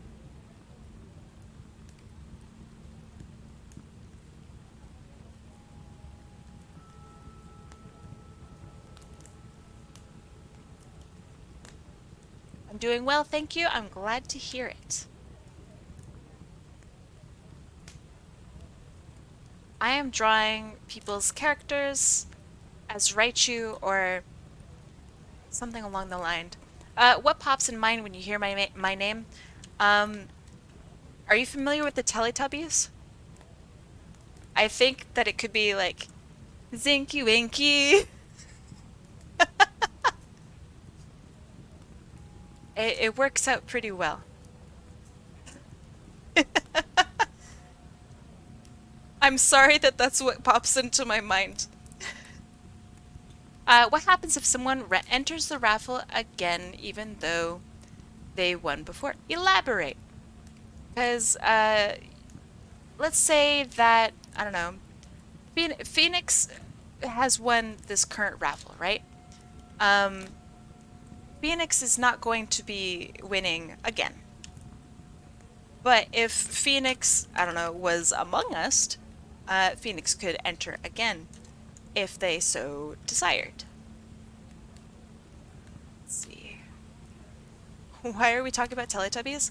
Um, because Zinky has joined the chat, and they wanted to know what I thought of their name and what perhaps came to mind upon reading their name. For me, I immediately thought the Teletubbies, because I am a cultured individual.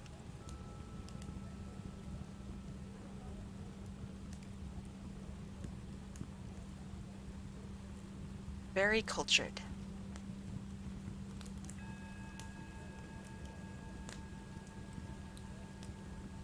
What pops in Kai's mind when they hear my name? Not much, because the problem is I know you. I know you now. So, like, I automatically just think of you. Uh, like, particularly, I think of your character Nathan when I see your name. When I first saw your name, I thought, man, what did I think? I guess just like a fox on fire. Like an infernal fox, something hellish. Um, which I guess is kind of boring. But yeah, that's all that came to my mind.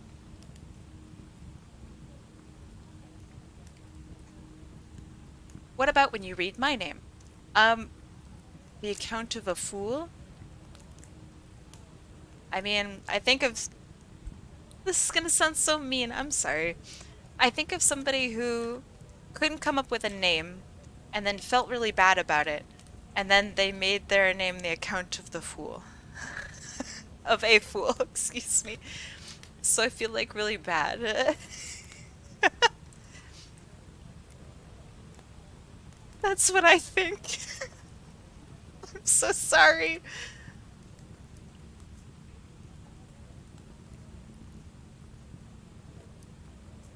Honestly, like that's a name that I probably would have come up with as well. I don't think I'm very creative with my names. And I'm really like harsh about it to myself. Like I feel kind of bad that I can't come up with a name.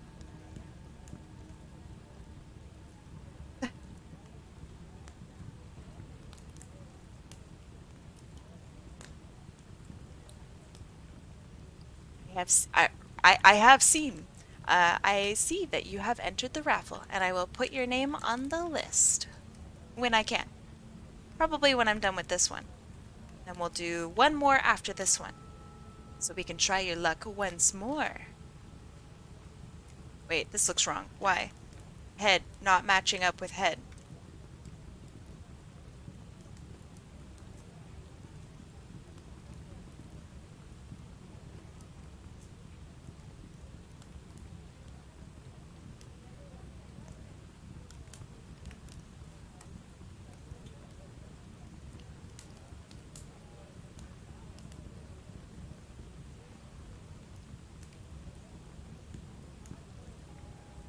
That looks a little better.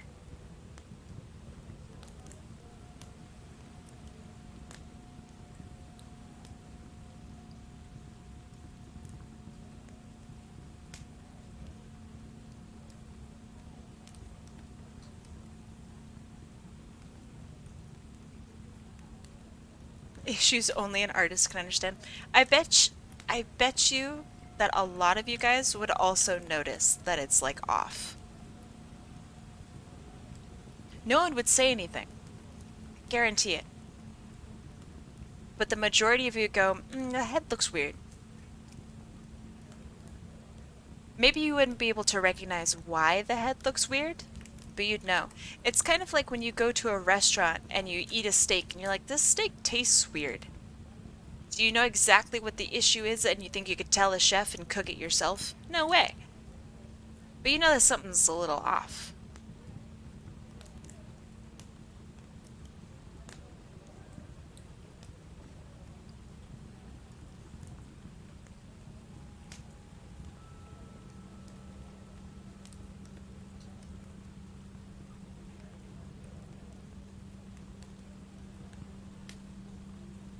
Because I learned that I called my kindergarten teacher a fool when I was 5.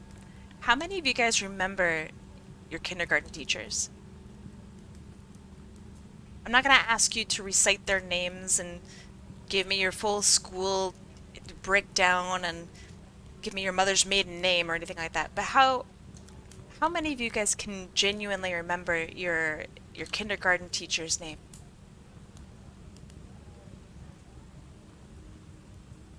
And I mean, if you want to give me your mother's maiden name, I won't say no.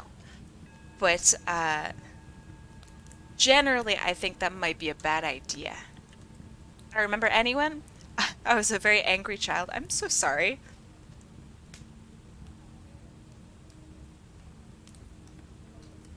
My kindergarten classroom was like those trailer classrooms. Did they also tell you that they were temporary? I remember when the trailer classrooms came in and they're like, don't worry, these will be out within the year. And I'm like, oh, thank God. They're temporary. They still have them.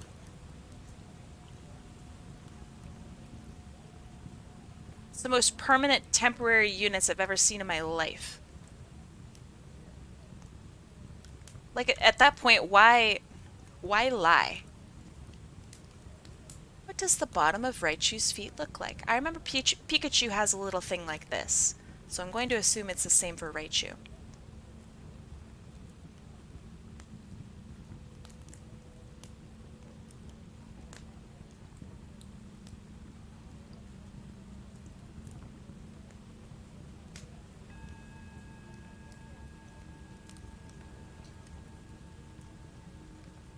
I can remember their name even though it was 20 plus years ago. That's the same for me. I can still remember my kindergarten teacher's name. That was almost 30 almost 30 years ago. Oh gosh. I still remember my preschool teachers. Ooh, that's impressive. I remember the name of my preschool. And that, I think, is it. And I think I got bullied at preschool. Like, I've been thinking about it. I think I got bullied at preschool. It's weird. Like, what child bullies another child in preschool? Like, that's fucked up. Oh, how did that happen?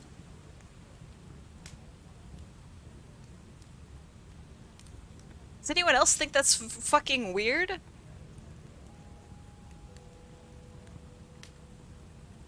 Or maybe it's like incredibly common, and I just don't know. Pikachu's feet never had a circle under it, but Raichu's did.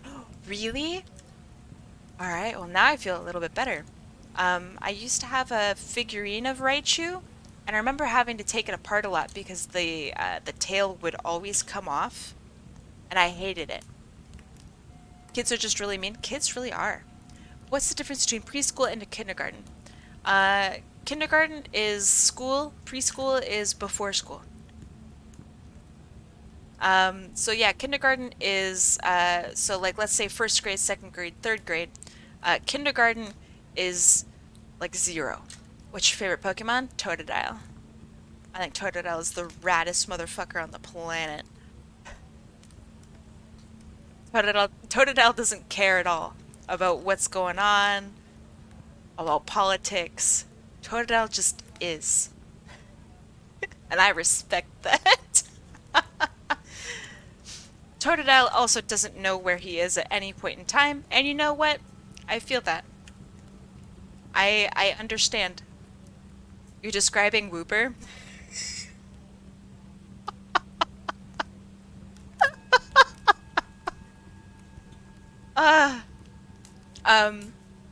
Regular totodile or shiny totodile? What the fuck does shiny totodile look like? Shiny totodile. Is it green? Is it green? Get the GIF. Send me the GIF and I'll make it a thing for when people subscribe to me. There's like a 10% chance that it'll pop up with the Whooper GIF. Huh. I had no idea that that shiny totodile was like a different color. I mean, obviously he's going to be a different color. I just figured, I don't know, it'd be like pink or something, right? Thimblewims, what do you imagine when you see my name? I think of a thimble, which I know is not what you're aiming for, but yeah, I think of a thimble. If you don't know what a thimble is, I don't know, Google, I guess? I don't know. It's a funky thing that you wear on your thumb so you don't poke the crap out of it when you're sewing. That's a thimble.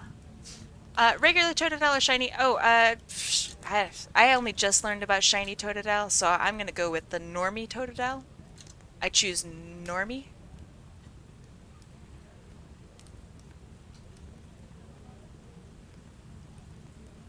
The line you made doesn't exist except only on the top of the foot.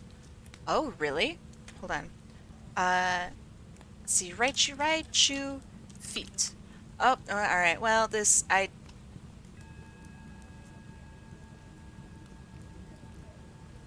hate the fucking internet. I hate the internet. Oh, I hate the internet so much. Thank you for telling me.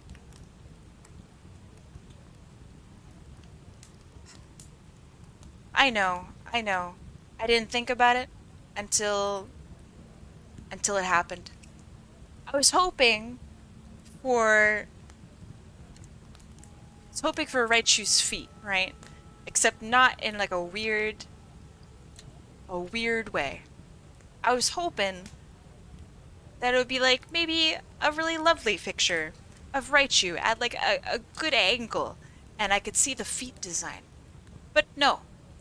No, that's not what that's not what I found.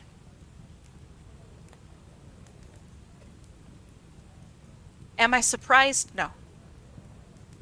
Did I deserve it? Yeah. Yep. I did.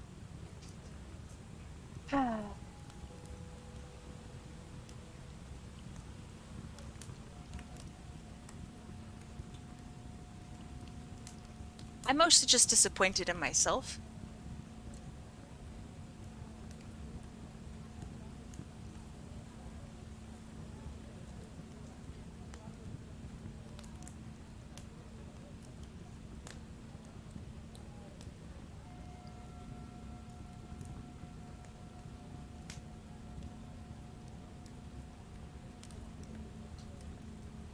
No one deserves anything but good vibes as long as they're not evil. Ooh, are y'all ready for a discussion?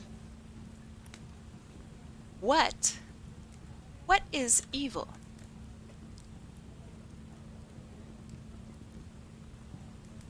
Yeah. What is evil?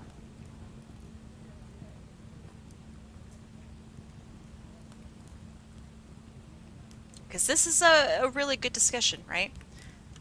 Because the world, as we all generally know it, is not in black and white. So, what makes someone evil? What makes someone deserving of something to happen to them? Does anyone actually deserve anything to happen to them? And if they've done something wrong, how much of that is really something that they deserved? And it's not just circumstance. Perhaps they were born that way. Perhaps they were not able to act on their own and someone coerced them into doing something wrong. Does that still mean that they deserve that punishment? You know?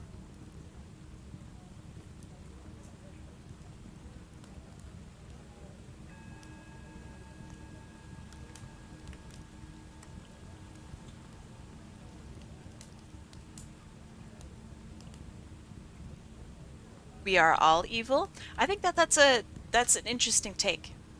So we are all evil. We're all equally deserving of something that happens to us, right? Is that what you're getting?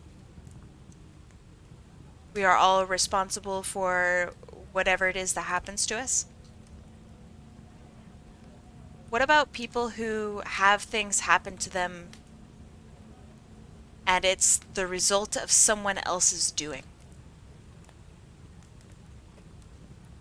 So for example, if I get into an altercation with someone, they're trying to kill me. If I get into an altercation with someone and I defend myself and they wind up getting very hurt, that my aggressor has gotten hurt. Now I just hurt another human being. Am I evil?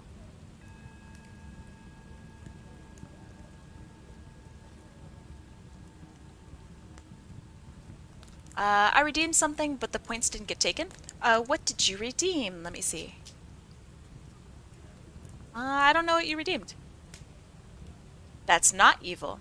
Okay. So then how far are we going to take it? How much of it is something that, like evil and not evil, right? Is it survival of the fittest? Because what if there's a way for me to have gotten away without hurting that person, and I just wasn't aware of it? Am I still good?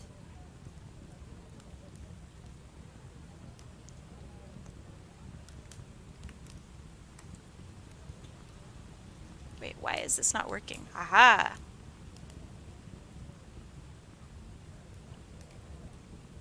You think that I think it's your intent and motive that makes it evil or good. Okay. So, what if someone's intent is good, but they wind up hurting a lot of people? So, for example, let's say Jeff Bezos, so former CEO of Amazon, right? He just wanted to sell books. Now, what has turned into Amazon is now a company that the working conditions are so poor that people who work there have to pee in bottles. Now, one would say that somebody who has that sort of business is a bit on the evil side, wouldn't you say? That's a bit dastardly. Is Jeff Bezos still a good person, even though his workers are suffering? Because his intention was quite good. He just wanted to sell books.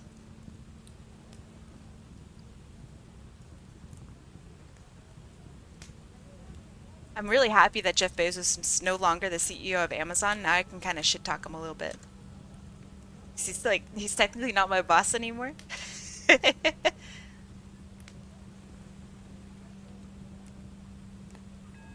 And then you can go even deeper on this discussion.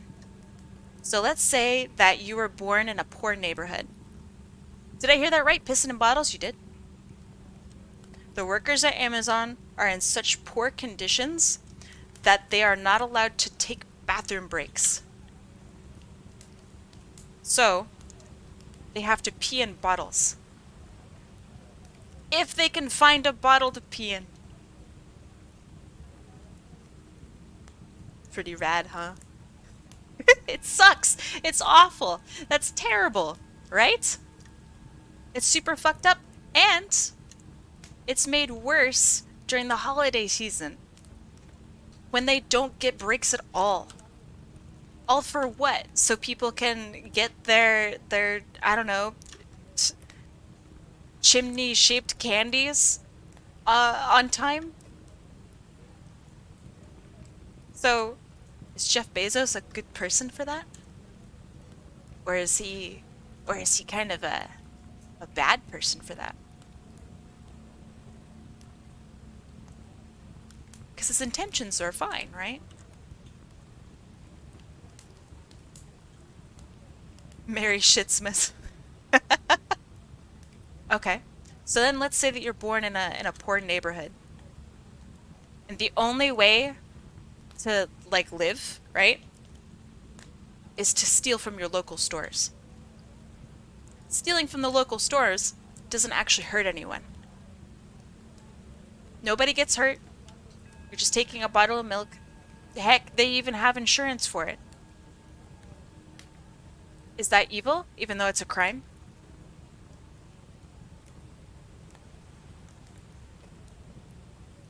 Selling books might be a neutral intention. But what if it's textbooks, right?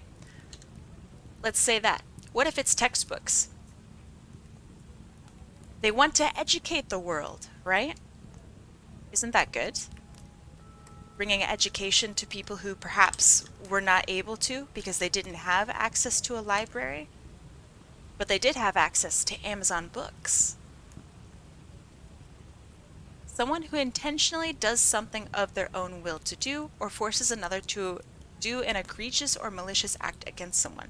Okay, so you're born in a poor neighborhood and you have to steal to survive. Are you evil? I'm gonna guess at the bottom of Raichu's feet are white.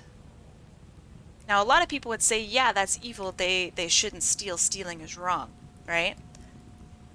But it's circumstance, right? They didn't choose to be born there. So, and they're not hurting anyone.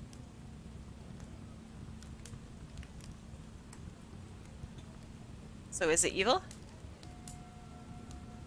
Are they selling textbooks cheaper than school? Let's say, yeah, sure. I mean, what if people don't have access to a school, but they do have access to Amazon? That's a good intention, right? Or heck, what if your good intention is to, you want to give your best friend some peanut brittle, but you accidentally kill them because you didn't know that they had a peanut allergy and you didn't tell them. That's still a crime, right? Is that evil?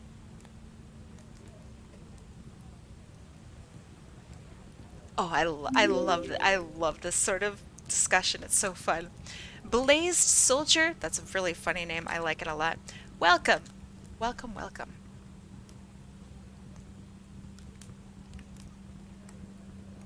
You have to consider malicious or egregious. Murdering someone in cold blood is egregious and malicious. But what if it was in self-defense?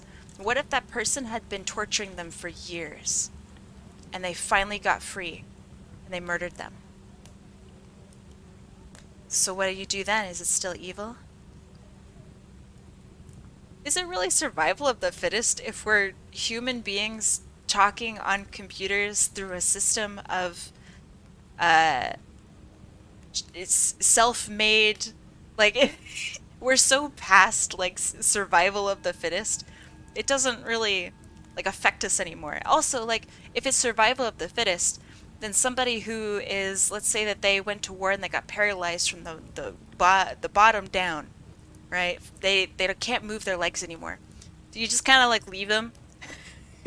Like, sorry, Jeffrey, you shouldn't have got shot in the war. Survival of the fittest, baby. That kind of sucks, like, right? That's kind of shitty.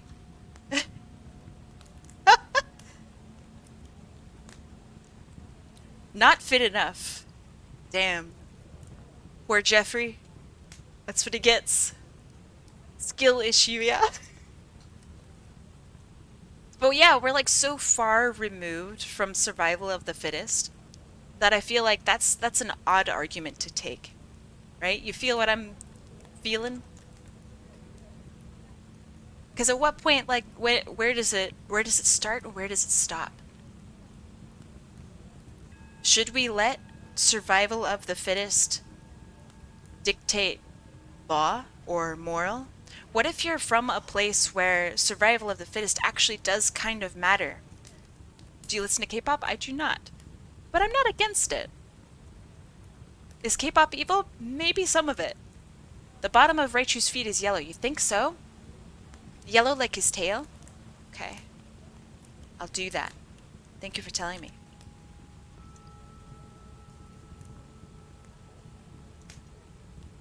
Thank you, thank you. You see, I was so shocked with what I saw in the Google results. You sent a pic of their feet? Oh shit. Hold on. I totally didn't see it. Uh feet. Wait, I was right, I think. Yeah. It's like tan. I guess it's tan. Alright, close up of right shoe feet. Try not to get too excited. Okay? Just hold back. Keep it in. I know the excitement is building, just don't. It's just rat feet, okay? It's an electric rat. Okay. Alright. Feet done. Wait, feet not done. Maybe yellow like that? Looks right, I think. Alright. Black and tan. Feet pog! Oh shit. Feet pog. Thank you. The Jinxer. I feel weird saying your name. The Jinxer. Thank you so much for the 5 months. Man, it's almost half a year. That's a long time. Thank you, thank you. Oh god, I see a Fur Affinity link. Hold on. Is that cool? Is that a cool link? I'm sorry to interrupt my thanking of the Jinxer. Okay, alright. Okay, I see. But yeah, thank you. Thank you for the 5 months. That's a long ass time. I'll give you the shtick. Welcome back to the Eternal Bakery Sub Club Bread Hub, home of the pies, the cakes, and the hot takes. Thank you to Jinxer. Thank you, thank you. It's safe. Why, you know how we were talking about right shoe feet. I got a little worried. Got a little concerned. Alright? Timing. It's a little scary. Using media as an example, Inigo Montoya's revenge would be malicious but not egregious. Okay. Would you say that... thank you, thank you. Would you say that everyone would agree that what he did was not egregious? Because I betcha that not everyone agrees. I kind of feel like performing any sort of revenge is a bit egregious. That takes a lot of planning. It takes a lot of willpower to know where you know your enemy or target is, even if it might be for a good reason or a reason that you think is good. Isn't it a bit horrifying to other people, right? Would that not be egregious? To seek out, stalk someone else for revenge?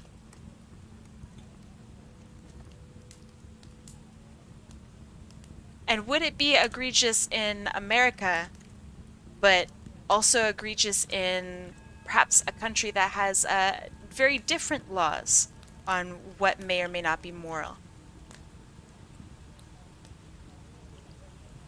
So perhaps would India agree? They have very different laws there.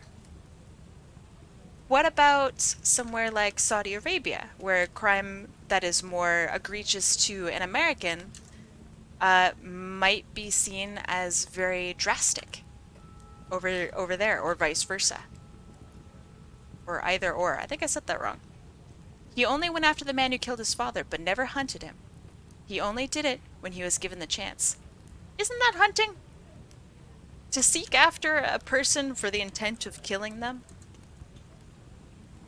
Is that not hunting with intent to kill?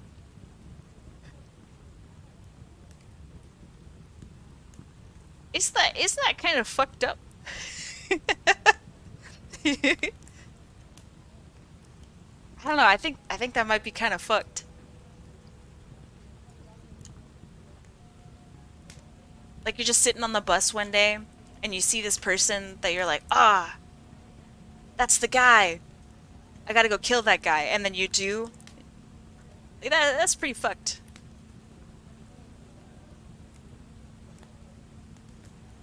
That's definitely murder. And it's definitely not applicable to every situation, right? So right now I'm taking a class on criminology. So of course I think I'm like real hot stuff when it comes to discussions of crime. Because as a Crim 100 student, um, clearly I'm now an expert. But it is interesting. So what we've discussed so far here is that crime itself is really dependent on the situation, right? So why, if it's dependent on a situation, why do we have laws? Are you going to be a detective? Nah. That would be cool though, huh? Detective Kai. That'd be sick. Um, so then why, if every crime is, episodic, right? Um, why do we have like sentencing dependent on other crimes? So when you look over at, I don't know, let's say a murder spree, they take that into account when they do your sentencing. So why reference other stuff if it's episodic and it's totally dependent on what happened with the crime in general? Where the victim was and why the victim was victimized and why this happened and all that stuff. It's totally dependent on that one scenario. Kind of wild.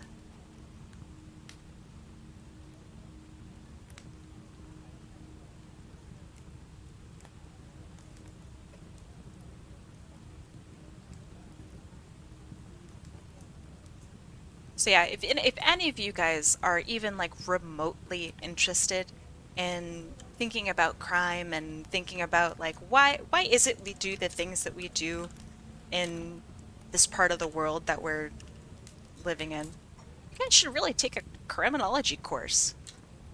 It's like actually really interesting, and I have learned that um crime's pretty fucked.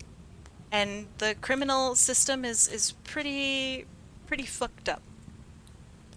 Um and I now am pretty I don't have animosity toward like public journalism or anything like that. I think that that's the wrong term. But I really don't like it because how many of you guys in chat have been told like stranger danger, right? Watch out for this because this can happen at any point in time. It can happen anywhere at any time. How many of you guys have been told that? Because it's not true. Statistically speaking, and that's really what we should be considering, most kidnappings and whatnot happen from your family, from people that you know, not from random strangers. Speaking for the West, of course. I can only speak for the West. I haven't, listened to much from other countries. That's kind of like why are we told then to watch out for strangers? I feel like internet safety has gone out the window. Oh yeah, I absolutely agree. I think it's really difficult for especially younger people who just don't know how like the world works quite yet to navigate online spaces because they don't know how weird people act yet. And that's kind of terrifying. Like us being the older fucks of the world, we can probably spot when someone's trying to get free pictures or nudes from us, right? But they might prey on a child a little bit differently. We might see the warning signs, but someone with zero experience about how these people are and how these people might present themselves, they have no idea, and they might fall victim. The internet's fucked. The internet was a mistake. It's a great mistake, because I get to rant about crime in front of 40 people. But it's also like really terrifying. It's hurt so many people and caused so much problem. So much problem. It's super scary too.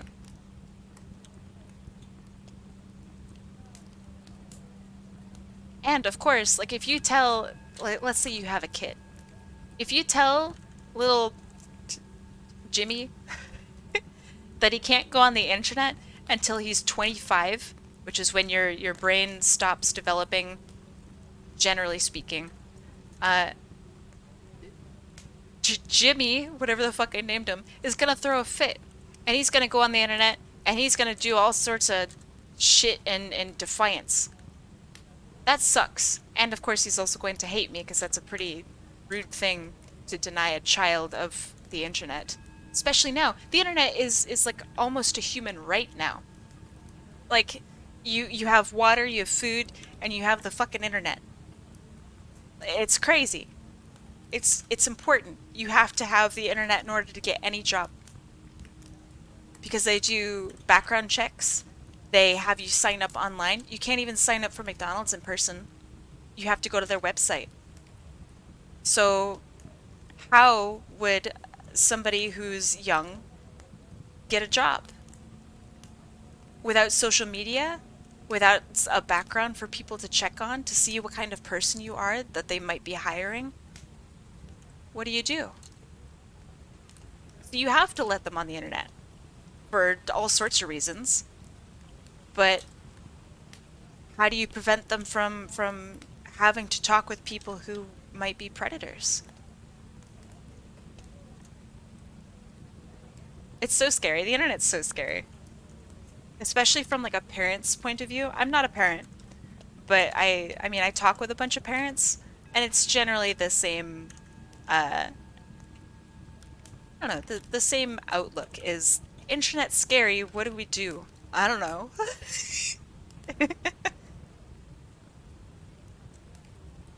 Just kind of hope that Jimmy doesn't get into trouble, I guess.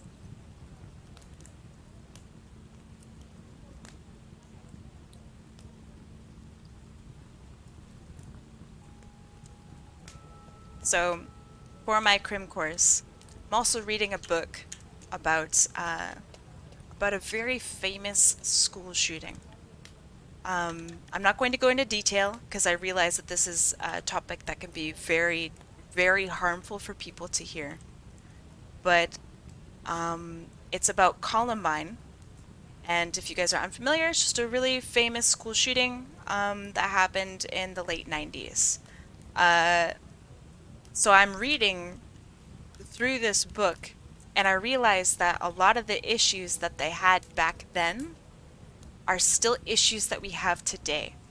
Like, do we protect our teachers? Do we protect... Wait, hold on. What's it called? Which one? The school shooting or the book? Well, they're both called Columbine, so I guess... I guess there you go. The book is by Dave... Hold on, let me remember. Dave Cullen, I believe. And the school shooting is also called Columbine. Horribly tragic. Maybe I'll have talk about it on some different stream where I can actually, you know, like, make sure that nobody gets any sort of, like, this is a very triggering thing. It can trigger PTSD in people, so I'm not going to go into detail. But it was just really interesting to see. By the way, it's a great book. It has made me sob uncontrollably on the bus. It is very well written, and it's disgusting. It's great. But yeah, so a lot of the discussion about the school shooting and what happened, this is written way before any of the more recent stuff, you know, happened. They didn't have a solution for it either. They didn't know what the heck to do. And that was back then. We still don't know. And they even had the same discussions, like, do we arm our teachers? You know what I mean? And I'm sure that some of you who might be living in areas where school shootings have happened, is they're probably talking about arming the teachers. That was what they were discussing back then too. That was almost 30 years ago. It's insane. So, what do we do? Well, I think it comes from the old amendments where people have the rights to own guns. Well, there's also the argument against that, that says, well, if you look at school shooters, and if you look at statistics, it's people who had illegal access to guns. So, if you get rid of the rights of non-gun owners to own guns, just for the record, I am personally against owning guns. But that's my own personal, like, thing. But if there are not guns, then one, how do people stop them? And two, it's not going to stop people from illegally obtaining guns. So, for example, I live in Canada right now. So, Canada is very strict on their gun laws, very strict. And yet, even just yesterday, some people's houses got shut up. So, like, it still happens. I think the argument my personal argument is the less access that people have to guns, the less likely it will be for shootings to happen. And I think that's a pretty fair assessment. But it's not going to stop gun violence. As you can see in Canada, it doesn't stop it. It does hinder it, but it doesn't stop it. So yeah, it's just, I don't know. It's very interesting. And I think part of the problem is that people don't, so my dad, he's very pro-gun. He and I would constantly butt heads on it. But if I ever talked about moving to Canada, he would take it as like a personal offense that I didn't want to be in a place where I had the right to own a gun. And he felt like it was a very personal, like it was part of his personality kind of thing.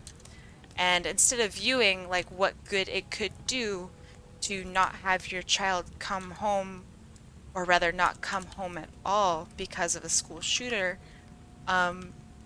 he prided himself in retaining what he felt was a right of his.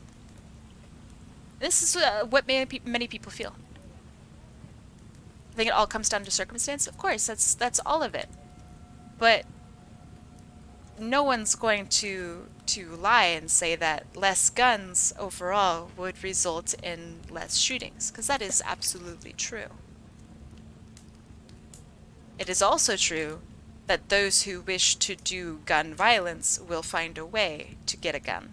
Drink water? I will. Thank you. I actually haven't had anything to drink all day today, so I will. Thank you. Cheers.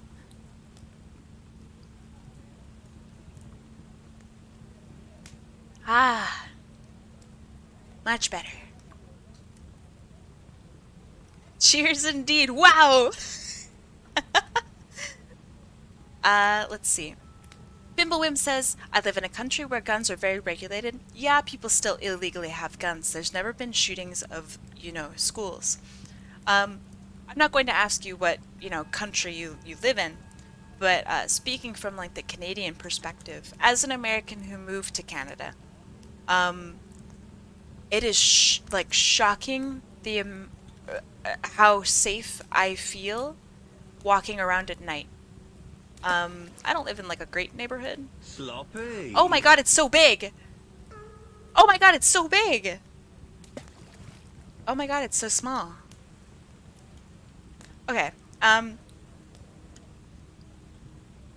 what was I talking about?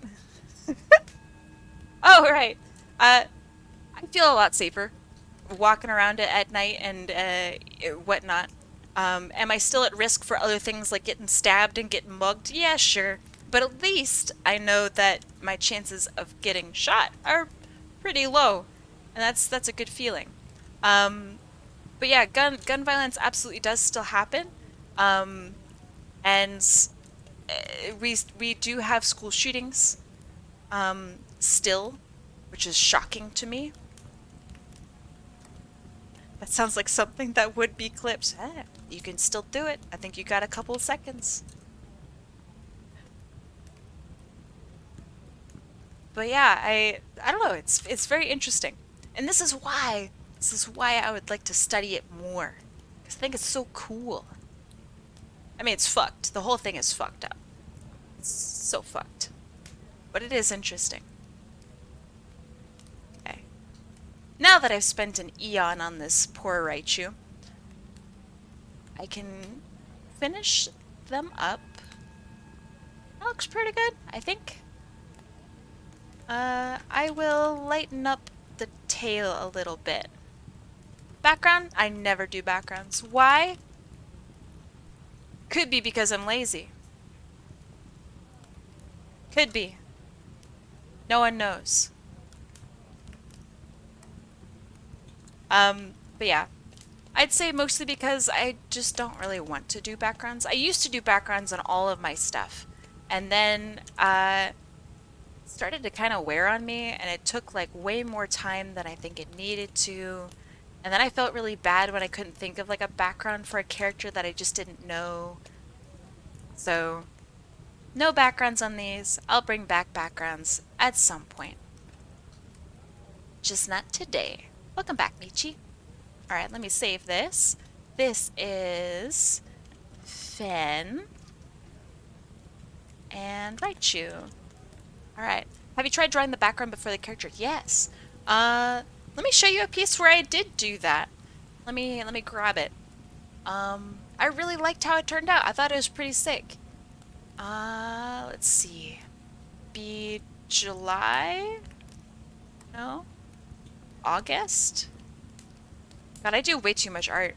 Okay. Here.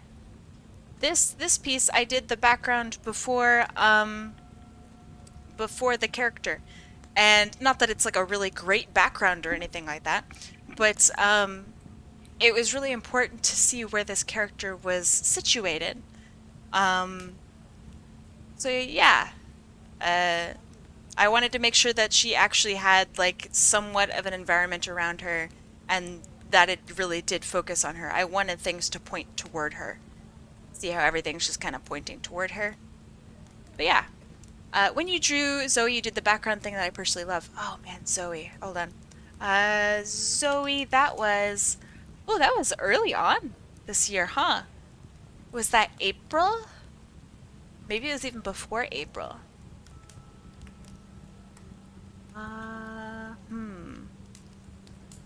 What comes before April? Have you taken art classes before? I have almost 2 art degrees.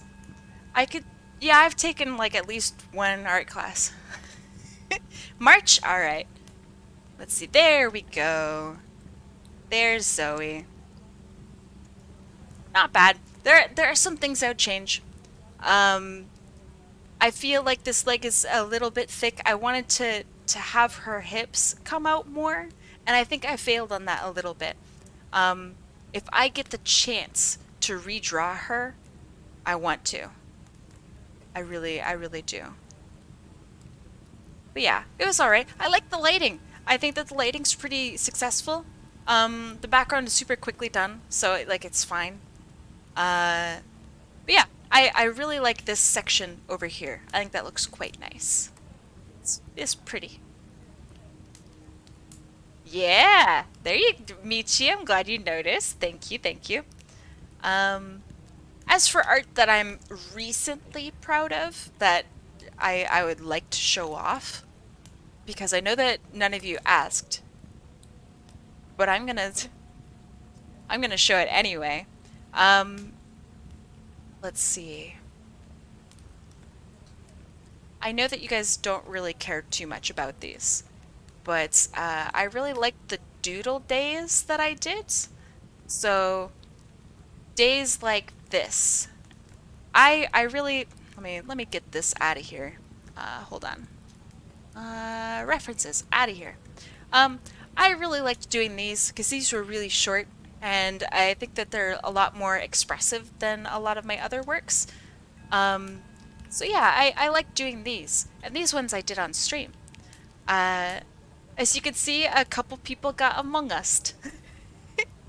But yeah, I like doing them. I'll bring them back. Maybe I'll do them next week. But yeah, I really, really enjoyed these. So this is the second day. And then the first day was... Let's see. This was the first day, I think. So I did a lot more the second day. Yeah. I did 2 more, I think. Yeah. I can't count.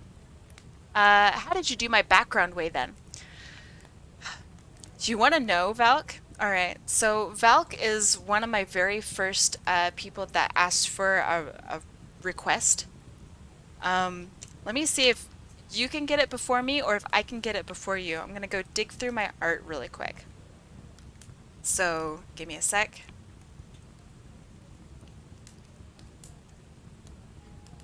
Alright, so you want to know how I did this? Oh god, it's so small. So this is the... This is the art I did back in 2009, March 1st of 2009, for Valk. Valk is a very, very old friend of mine. God, it was awful. So I drew this on paper, and then I took a picture of it because I didn't have a scanner. I also didn't know what the fuck I was doing. And then I digitally colored it in. I didn't know anything about, like how large I should make an image before I like scan it in or after I scan it in. So this whole thing is like fucking small as shit. So then the background, I wanted to have the character surfing on, it's like Sonic Riders, right? And I couldn't find what I wanted, so I played Sonic Riders, and I took out a camera and I took a picture. I took a photo of the Sonic Riders scene that I wanted, and then I brought it into Photoshop, applied the posterization filter to it, and I was like, "Yep, calling it a day." It's just a photo that I took that I applied a filter to. Oh man, it's so awful. I'm glad you like it. I really do. But it's terrible. Gosh, work smarter, not harder, I guess. But it also, like, I have to recognize that, you know, maybe it's not the best. The one of my favorite arts that I've done more recently is the one I actually I did recently. It was like a week ago or 2 weeks ago. This is for Frozen Flake. It's what inspired me to do the Pokemon days today. I really like this. I like how the Score Buddy came out.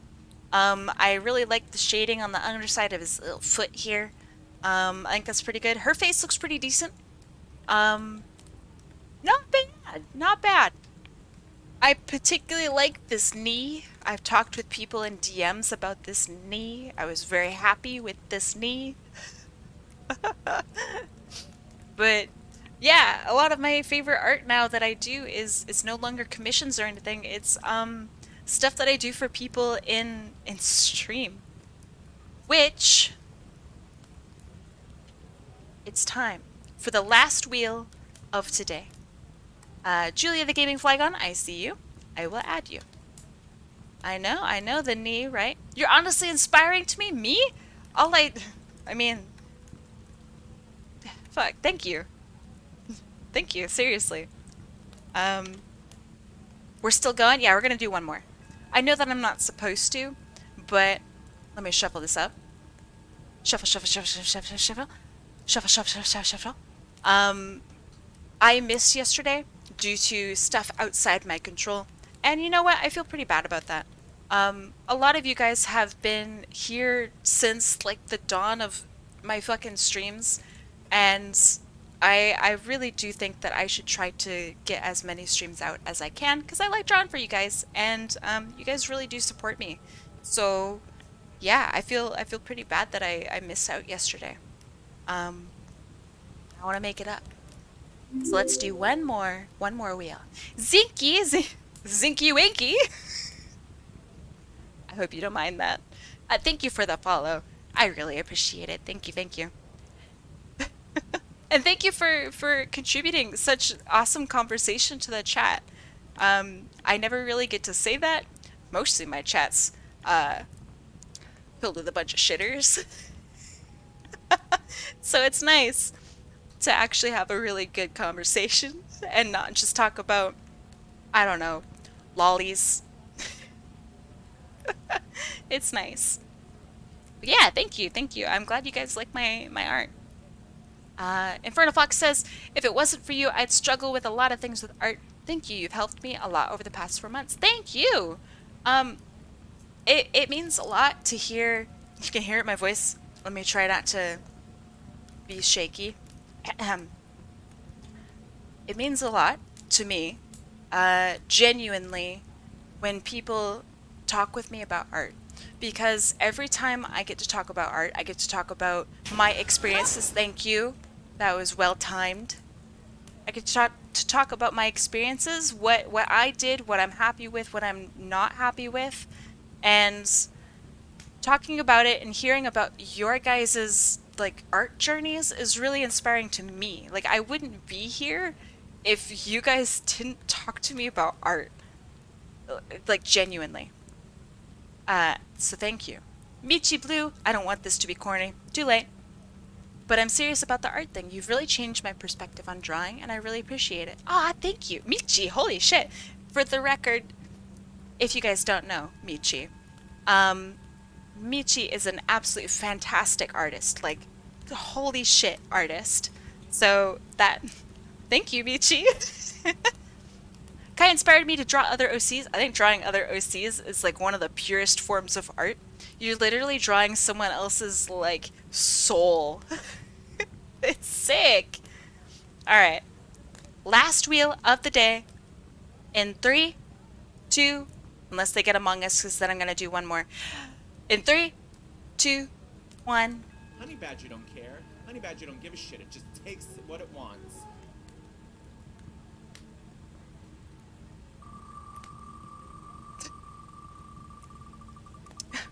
Thank you for that. That was great. Valkinstin!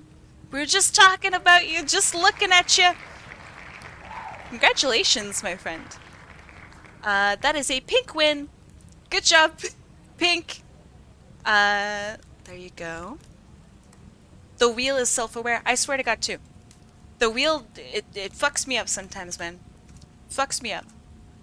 All right, let me get references back. Let me get this back. Change the name. Valkinstin, what would you like? This is the weirdest link I've ever seen. The wheel is sentient, true. Wait, Valkinstin, you only gave me one thing and it's of a rock ruff. I think that's what this thing's called, right? This is all you gave me, brother. You gotta give me something to draw.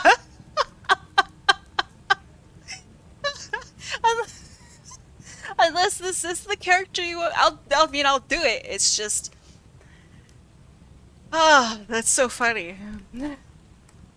I'll draw the dog. I mean, I'll do it. I just, usually people want a little more. Let me read chat. Hold on. Since I've been watching you and talking, either DM or Discord, it gives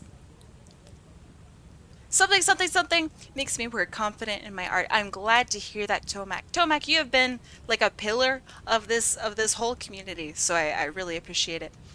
So thank you for being here. His colors are so strange. I know, I agree. You have the plushy pic of me. You can use that. Hey, Valk, can you do me a favor? Can you give me the link?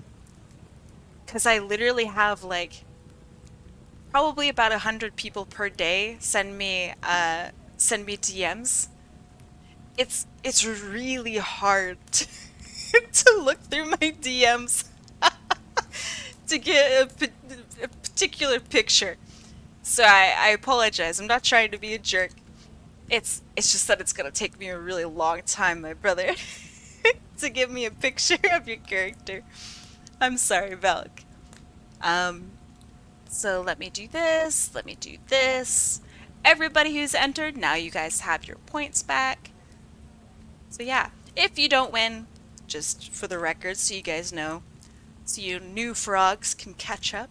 If you enter in the raffle and you don't win, you get your points back. Because I genuinely do want people to get art and to enjoy themselves in this community. Because I think that art is a really important aspect of expressing yourself. So if I can help you guys express yourself, or even explain how art works, right, while I draw your character or what have you, then I will be very happy. And it means a lot to me that I get to draw you.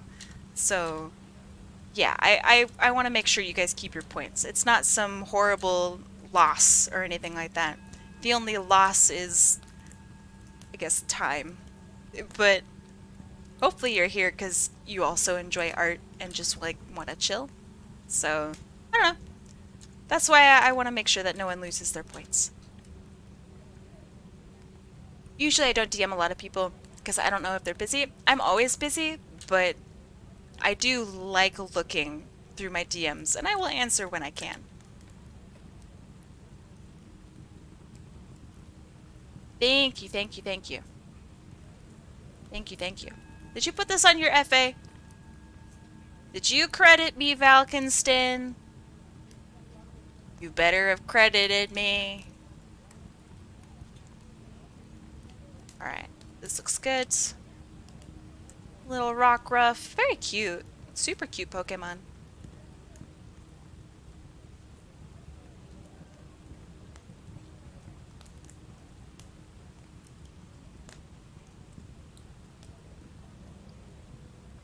Okay.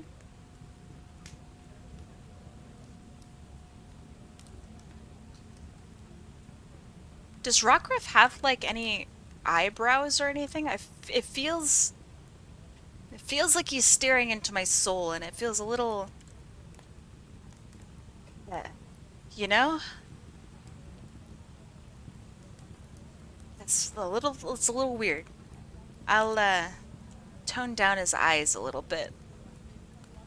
I don't know if that made it better. I think that made it worse. My boyfriend is the CEO of Rockruff. That's hilarious. Okay, wait. So I've had a couple people come into chat, and they really like Rockruff. What is it about Rockruff that makes him special? Like, he's got quite the fan base. So what is it about Rockruff? He has a rough time. You're lucky that the mods are favoring you today, Infernal Fox. He recently was in the hospital. This'll definitely cheer him up. Michi! I really hope that he's doing okay. I'm sorry to hear about that. I know it's like not my place, but can you DM me? I will draw him something special. I recently, my family, I suppose I will just say, my family recently lost somebody, and it was a really rough hospital time. And I know exactly how tough that hospitals can be. And I know you said that he was recently in the hospital. Maybe that means he's no longer in the hospital. It's really none of my business. But it's rough on you, and it's rough on the whole family. And you know what? Like, I know I don't have to, but let me draw him a little Rockruff. I'll draw him a little Among Us Rockruff, because I know that he loves it. Among Us and Rockruff. He has to. Can you do the pink-green eye color on the ruff? Yes. Yes, I can. But yeah, I was somewhat recently, it's a while ago actually, in August, I also took a bit of time in the hospital, had a great time. And that was really tough. I think the worst part about being in the hospital, so I was in the hospital because I had a really dangerously high fever. I think the worst part about being in the hospital is seeing everybody else who is there um, that wasn't me, and I wanted them to go before me. So that was really tough. Um, how do you express space in your drawings? That is something that I'm working on, and I'd be more than happy to discuss. So, over here, I'm going to do that exactly. So when it comes to breaking up Rockruff, let me do this. When it comes to breaking up this bad boy, I am thinking about Rockruff in shapes. So like his head isn't a circle, it's oh god, I'm never gonna be able to draw a perfect circle. But it is a sphere. And what helps me remind myself that it's a sphere is I will draw these guidelines. It's not a very good guideline, but it helps me keep my space even, I suppose, right? So it's not just drawing the eye in two spaces like this, right? Because that doesn't quite match up with the lines. That's not how it would look in the actual space. So this helps me remind myself. It's like drawing a grid on top of something. This helps me remind myself that this is in a three-dimensional space, or simulated, and this eye will follow along this track. So what you can do is, let's see, have an angle here. So I can draw this whole entire sphere. That's not a very good line, but I can guide and map out this whole thing. And suddenly this sphere looks very 3D, right? And I can draw the latitude lines. And honestly, what really helped me is like even drawing the ones that are going behind. So you have the ones going up top, and as you get closer to the center, they get closer and closer to the point at the top. So this is like, I don't know, this is kind of how I visualized this space, as like a 3D object. So now it's no longer just Rockruff's head, right? He is like this weird, crazy globe that I can attach things to. So I can attach the ears, and they will follow along this line up here and go over and around, right? Because if I just attach the ear, not at this point in the center, and I attach the ear like here, that looks a lot more flat, right? Than if I attached it in the middle and had it follow the curvature of this globe upward. That looks suddenly more 3D. So the same thing goes for the Rockruff's body. So it's not just like a flat thing like this. I'm trying to view it in this end over here. His little bum is going to be further away from us, so it's a little bit I don't know, it's a little bit smaller, right? So if I have two circles, right, this one is going to be a lot closer than this one. Do I really care about perspective in this instance? Fuck no, because I'm just practicing. But I know that this part of his chest that's closer to us is going to be a lot bigger than this part of his bum that's in the back. So what I try to do is I drew this little bastard as a jelly bean. So the overall shape of what I want from this guy is something that looks like this. So if you want to break it up, you have a bigger circle here and a little circle here. Maybe that helps you. I like jelly beans. Jelly beans are delicious. So now I draw this funky looking jelly bean, and I can attach his little stubby wubs to this jelly bean. And suddenly, you have something that looks pretty dang good. Weirdly good. So, when I used to do tutorials, and this is something that I am still very recently learning. If you guys were here earlier, Kimberly Cat Faye came in. She's a mod of mine and a huge inspiration to me. And she draws like food. Now, food and characters you might think are very different, but I just didn't know how to get my characters to look more 3D.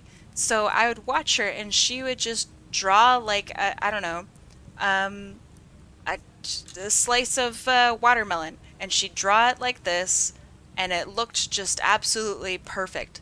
Like, this has dimension to it, right? And it would be just so stunning. And she would color it in, and this fucking watermelon would suddenly just start taking place right in front of me. And she uses minimal colors, minimal shapes. Everything is just so perfect. And I said, Kim, what the fuck? Like, how do you make this look so fucking 3D when it's just a piece of watermelon? It's just a couple lines. And I'll rate her later if she's live so you guys can see what I'm talking about.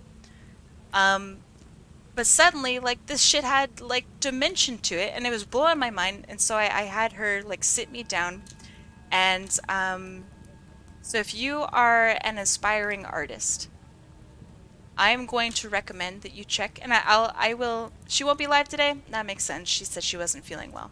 So I'm going to recommend, let me get the website for you. I think it's called Draw the Circle. Maybe it's Draw the Cube. Hold on. Shit. It's a thing! Hold on. I'll find it. Do you guys know what I'm talking about? It's like this, it's this website that I can't believe it's escaping me. It's this website that shows you how to break down. I'm glad you know the site that I'm talking about, also High Luck. What is the site called? It has you draw something every day, and it like just has you draw really basic stuff. It's driving me nuts. Draw a box, that's what it's called. Draw a box. Holy moly. Here, check this out. Hold on. Yaksha 1v1 Spirit. I can read. Not well, but I can read. Welcome, thank you for the follow. Check out Draw a Box. Don't care about the $35 a month kind of thing. Just check out the articles, check out the lessons. Because that stuff did so much more for me and for Kim than like anything else. And honestly, it just has you just drawing stuff. And that's it. That's all it has you drawing stuff. It's not even anything fancy. It just like this suddenly has some sort of shape to it, and I just used 2 colors, right? So yeah, definitely have a look at it. How I break up stuff is I just draw in 3-dimensional shapes. It helps. I'm not perfect. I'm definitely not perfect, and I think that part of what works is I accept that I'm not perfect, and that I will get it better next time. You know what I mean?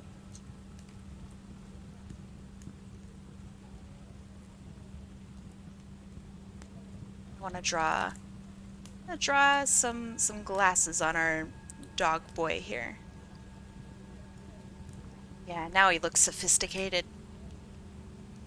All right, we got some pants on our rock ruff. How do dogs wear pants? Is it only on their bottom half? Or is it on all 4 legs? I have a question. Feel free to ask. What is your question?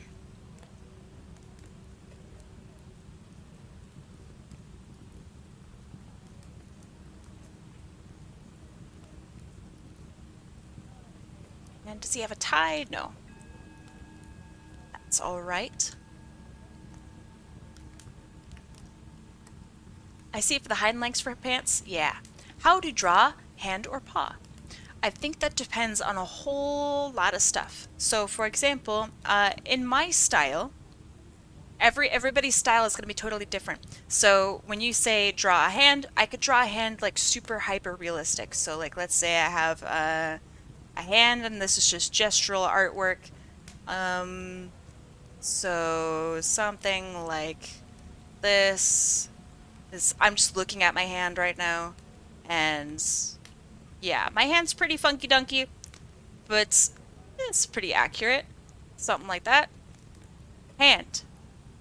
Now, what you could do is also stylize it, right? A hand could also look like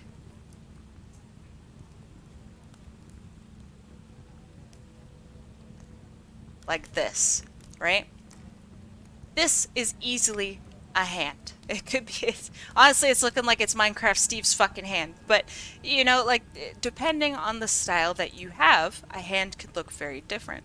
So, same with, like, I don't know, you could have Jack Skellington fucking fingers that go all the way down, and you have, like, these crazy knuckles that hold these fingers just barely together. Hands can look very different depending on what you're drawing. So, if you're looking for advice on how to draw particular hands, what I recommend is have a look at how hands are drawn by some of your favorite artists. How do they handle it? What do you like about those hands? And then draw your own hands. How would you draw your own hands? Because they're probably not going to look that great. And I'm not saying that because I don't believe in you as an artist or anything like that. But instead, it's because I've been there and my hands looked awful for a really long time and I was super frustrated. But I just kept drawing my own hands and it worked out. What drawing program do you use? Hi, Brave. Blaze Soldier, hello, hello. I personally use Krita. Krita's awesome. I use Clip Studio Paint because I come from Photoshop. And Photoshop and Clip Studio have a lot in common, except for the whole subscription service thing. So, fuck Adobe, you know what I mean? But yeah, Yaksha 1v1, I hope that helps out.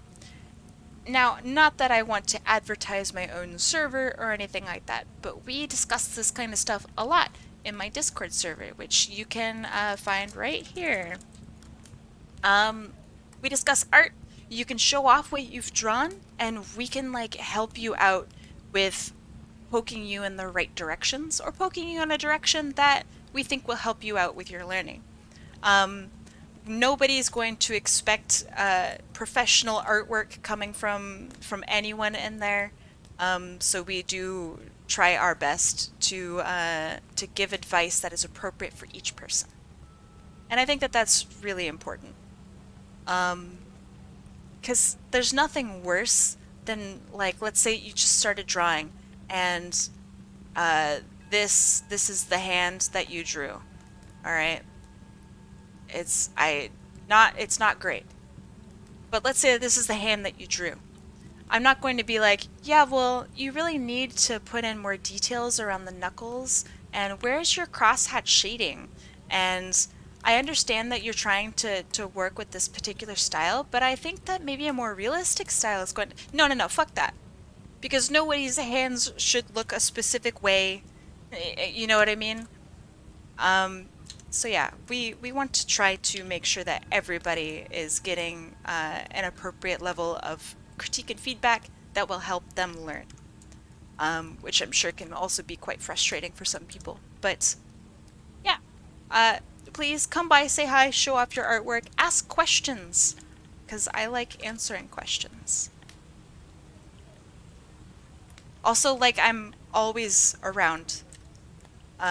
Maybe I'm not the most attentive if I'm, like, super busy, but I try. I'm still learning, but I love the app. Yeah, me too. I think Clip Studio is quite good. I'm really happy that they backed away from how they were doing. You don't have access to the server for some reason. Check out the rules. Check out the old rule skis. That should help you out. Basically, once you read the rules, it'll tell you how to get in. But yep, that is intended. It's to keep people from coming into the server, spamming, being a jerk. It also makes sure that the people have generally just kind of read the rules. You don't need to be perfect with it.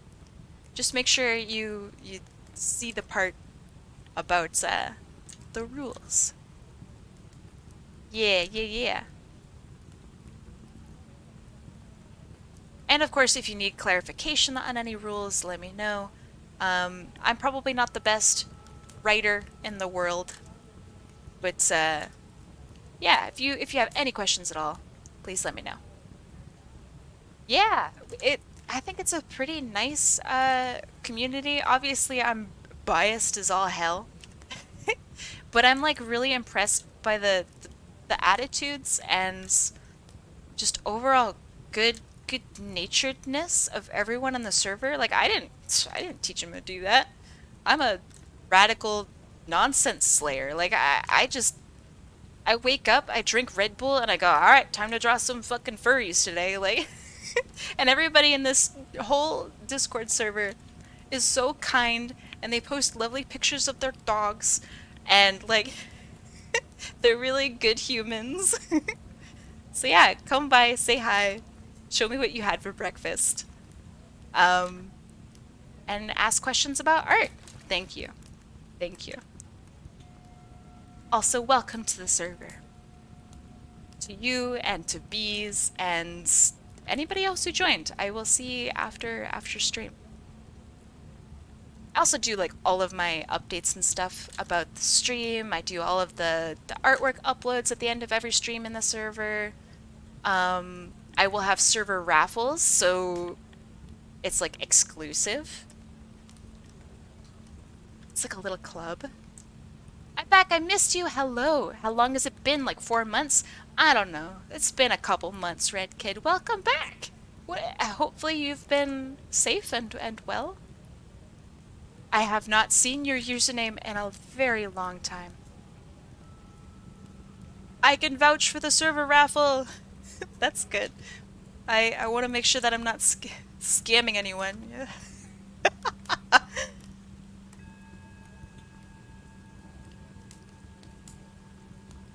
I also just like looking at people's artwork and their characters and everything. Like, it just makes me really happy to wake up and see that someone posted artwork and I get to stare at it. I made breakfast at 11 p.m. last night. That sounds good, my dude. That sounds really good. I said this already, but I heckin' love this piece. I'm glad. I'm very glad.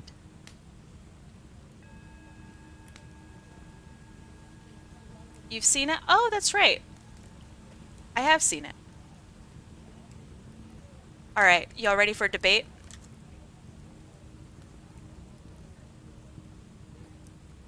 If it's at 11 p.m., is it breakfast?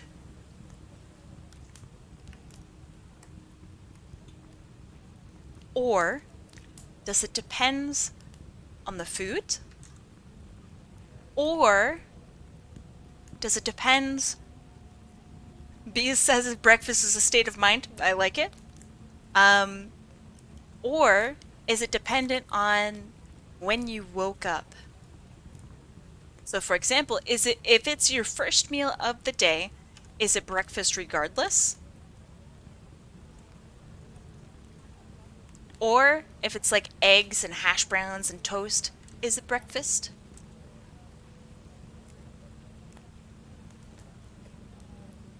Don't worry, I won't ban anybody on having the wrong answer. Not today. There's multiple things? Alright. You think that it's a more complex issue than I'm letting on. I see, I see. It's breaking your fast? Alright, get him out of here. Get him out of here. Disgusting. Ban that guy. Yeah, that's true. What if you wake up at 12 at night and eat the first thing? The first thing is brunch? For me, bold of you to assume I fast. Beautiful, beautiful. Bold of you to assume that I ever stop eating. I like that a lot. Thank you. For me, I wake up at absolutely ridiculous times. because I'm a vampire and also because I'm just kind of a shit human. I remember when I lived with my parents, I would eat at like 3 p.m. and that would be my first meal of the day. And my mom would say, "Oh, you're eating dinner early." And I'd be like, "What? Bitch, this is breakfast." Like, what do you mean early dinner? This is breakfast. And she'd get super mad at me about it. So, 3 p.m. breakfast gamer. I know. I mean, now I will have breakfast at like 6 p.m. Occasionally at like 4 a.m. You know, just whenever. But for me, it means that it's the first meal of my day. That is breakfast. Breakfast is breakfast no matter what, Blaze Soldier says. I usually only eat one meal per day. I try to eat more, and that is dinner. Ooh. Would you ever consider your dinner being also breakfast? Breakfast doesn't necessarily mean breakfast food. True. Very true. I do like the idea of having breakfast foods for dinner though. So like you have waffles and eggs and like that's great. Thought you wanted to end 40 minutes ago? Yeah, but then I thought about it and I have a weak will, so now I'm still trying. I'm imagining Thanksgiving breakfast instead of dinner. Ooh. Have you seen the video that Markiplier did where you'd rather smash or pass on Pokemon? Yes, I haven't laughed in such a long time. Wait, that's the wrong way to say that. I laughed really hard and it made me happy. Have a good rest of your stream? Alright. Feel free, Michi, to send me a DM, okay? Thank you for being here. Waffles have transcended into like chicken and waffles, which is not really a breakfast thing. What? What do you mean? How is chicken and waffles not breakfast? That is totally breakfast, right? Or am I stupid? Chicken and waffles with gravy? Oh shit, it doesn't get more breakfast than that. That's like uber breakfast. It's a savory breakfast for sure, but it's definitely breakfast, right?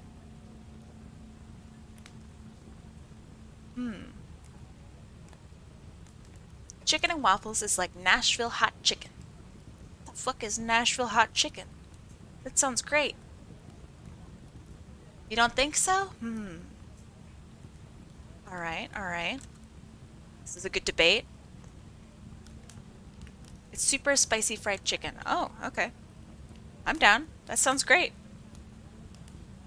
Dinner type food. I don't know. Whenever I had chicken and waffles, it was at breakfast time. So, I wonder. Alright, what do you guys think? Is chicken and waffles not a breakfast thing, or is it a breakfast thing? Because now I'm doubting myself. I mean, I'm definitely stupid. Don't get me wrong. I'm not an expert of all things. As much as I'd like to be. I've never thought of it as a breakfast thing. Interesting. I definitely always have. Waffles, yeah. Chicken and waffles, nah. Alright, what about chicken for breakfast?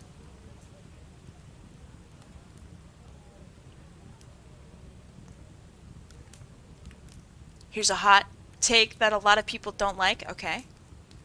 I'm ready for your hot take.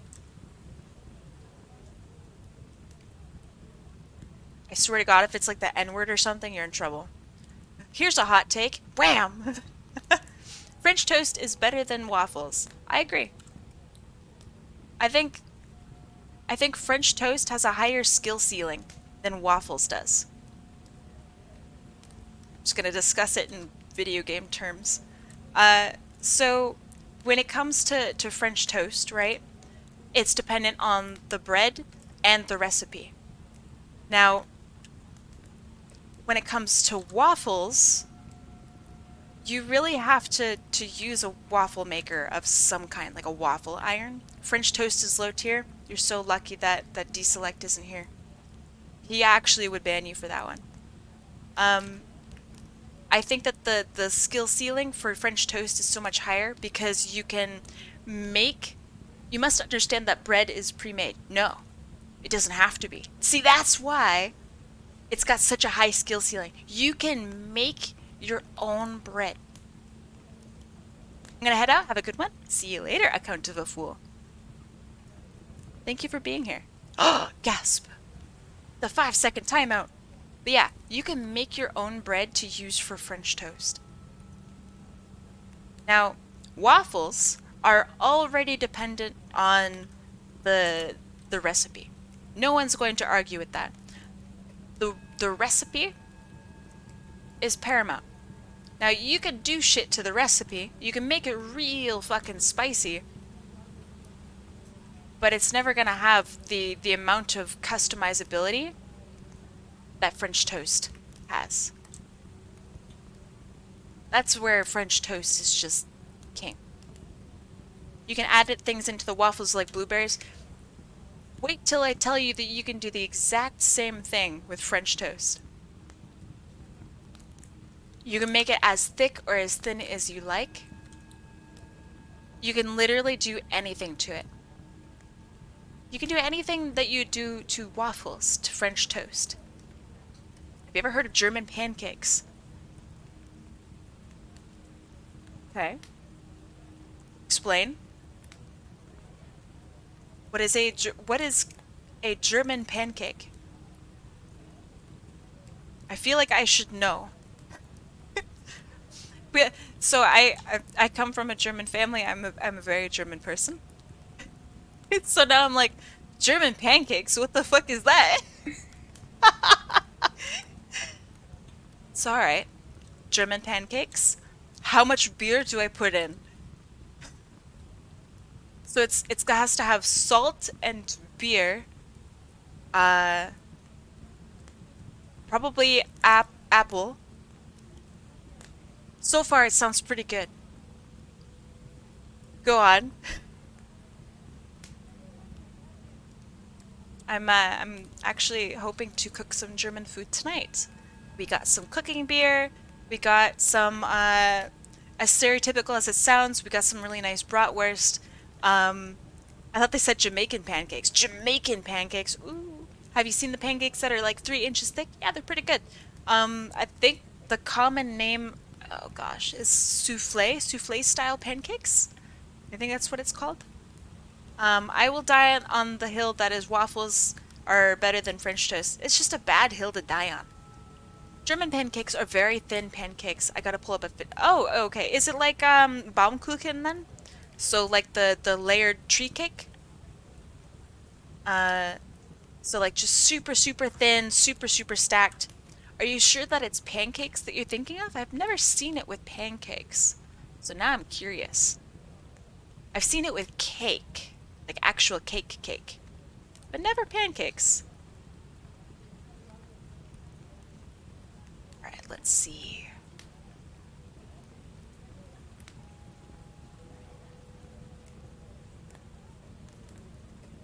I want to make sure I draw this eye perfectly for both times.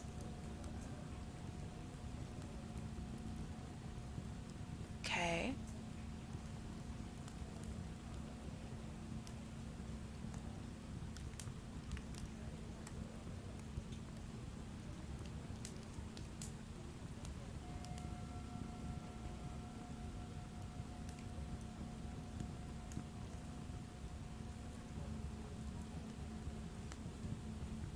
Alright, is that good? I don't like how it intersects here. I think that's not the best. What? It's alright. I will keep it.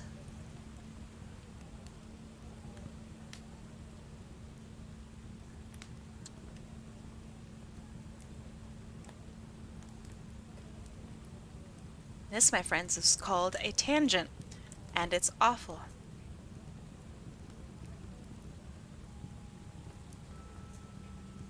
So I'm gonna try to mitigate it a little bit. And hope that it doesn't do too much. Yeah, tangent. Like a geometry term, right? If you're familiar. So, in art... Yeah. Trigonometry, geometry. One of those trees. I'm an art major. What do you want from me? Alright, so let's say you have a circle. Perfect circle every time. There you go. Tutorial right there.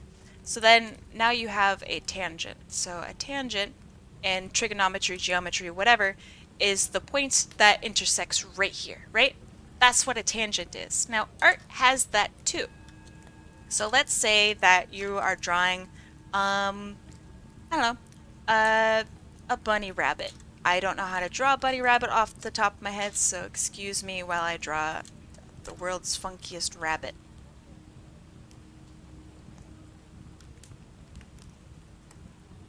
Okay. He's kind of fat. He's got some shit going on. Maybe he's a llama. I don't really know. I guess I'm just drawing a llama now, so I'm gonna embrace the llama-ism. Alright, so this bunny rabbit's now a llama. Alright, so you have your llama, and let's say that there's something in the background. Let me draw his little feetsies here real quick.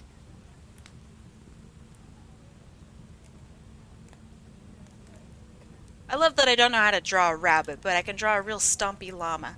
Okay, so let's say that there's a tree sitting behind him. And the tree, let's see. The tree looks like this.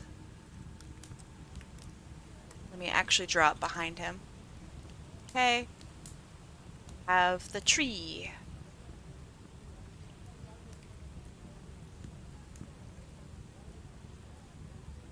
Okay.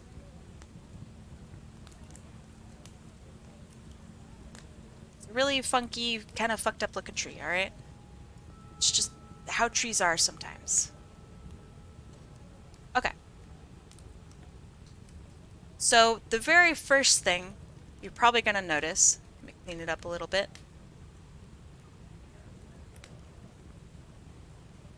Very first thing you're probably going to notice is this. So if I were to, alright, tell me where your eye goes first. I'm going to show you the image and I want you to tell me where your eye goes first. And I go, alright, go. Immediately, you might look here and then you go here. Your eye will start here and go here, or start here and go here. So the reason for that is because this is what's called a visual tangent. This is also a visual tangent. And it also is kind of weird that you have these little things here that kind of come from nowhere. You can assume that they're part of this tree, but it really doesn't look like it. That is also a visual tangent. Anything that draws your viewer's eye unintentionally or intentionally, that has awkward relationships to each other is called a visual tangent, because it has these weird connection points. There you go. There's a whole lovely, horrible list of visual tangents and like how to spot them. And sometimes I post that. I recommend you have a look at it. It's in my chat or in my Discord. And it's horrifying. You start seeing tangents everywhere. You can't unsee them. They're in your walls, probably. It's great. Fantastic tangents and how to spot them. True. Exactly how you... That's it. I should write a book and call it that.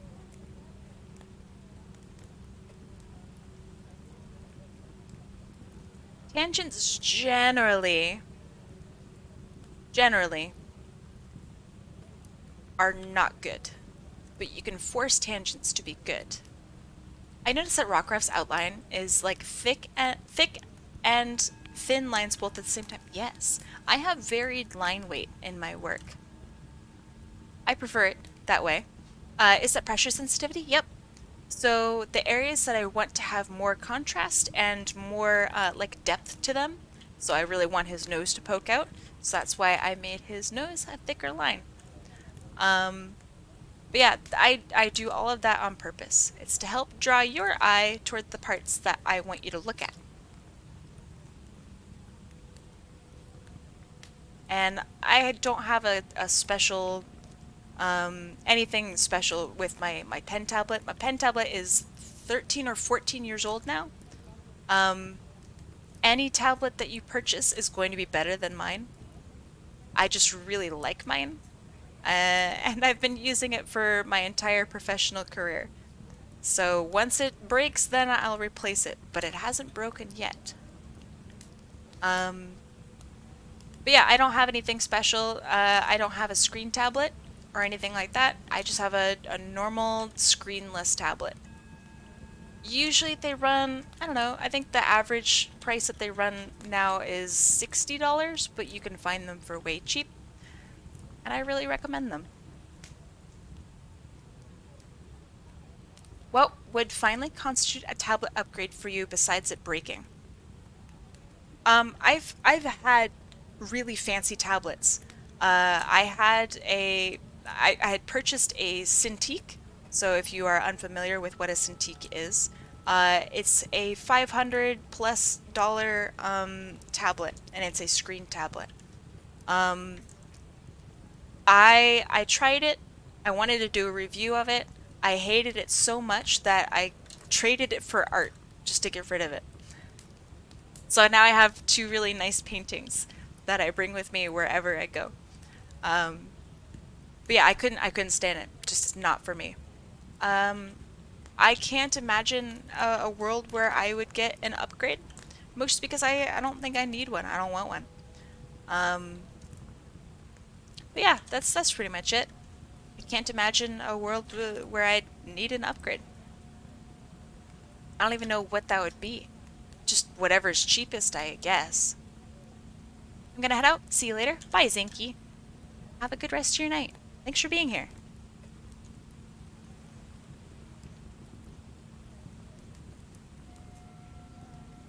Drink water. Thank you. I will frink some water.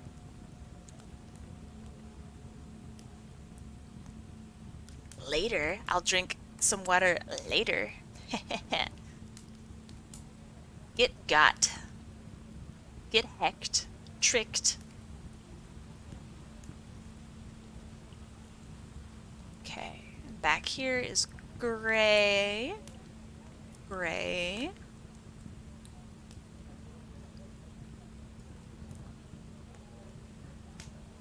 I think his toesies are that color.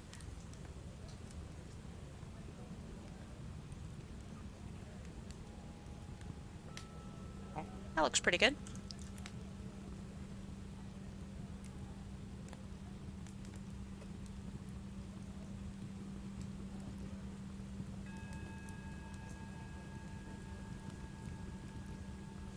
Got the pink that you wanted.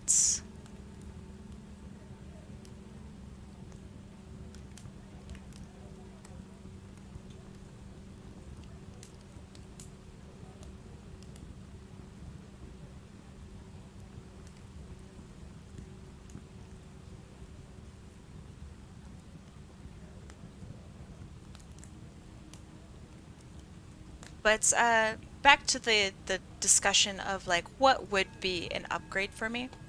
I really can't think of what would be an upgrade other than just making sure I have a tablet. Any tablet now that's on the market is just better than mine on like a purely technical level. So when mine, your current tablet plus some curry. Alright, well, yeah. Obviously. Or like my current tablet plus like a Dairy Queen Blizzard. Like that's a pretty big upgrade.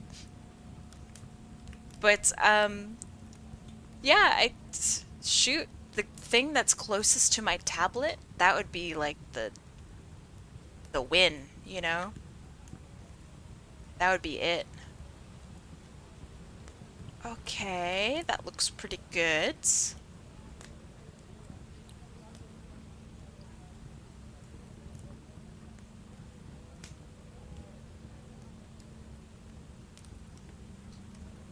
Remember, you were very particular about the shading of the eyes, so I'm going to make sure that that's part of that in there. Have it.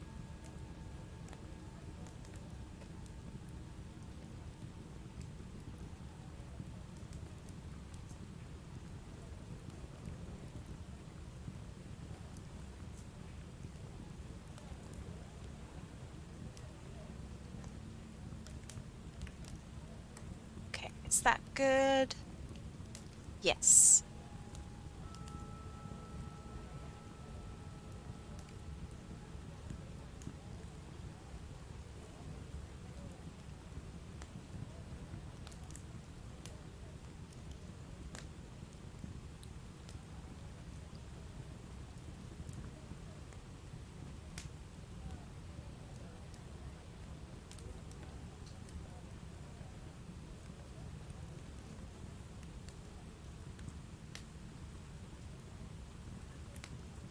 Yo, Otter, what's up?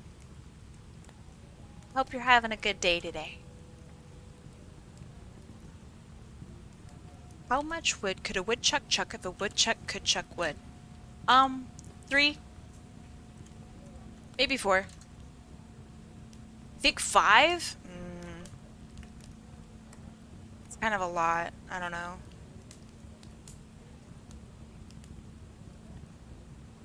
I think 3 or 4.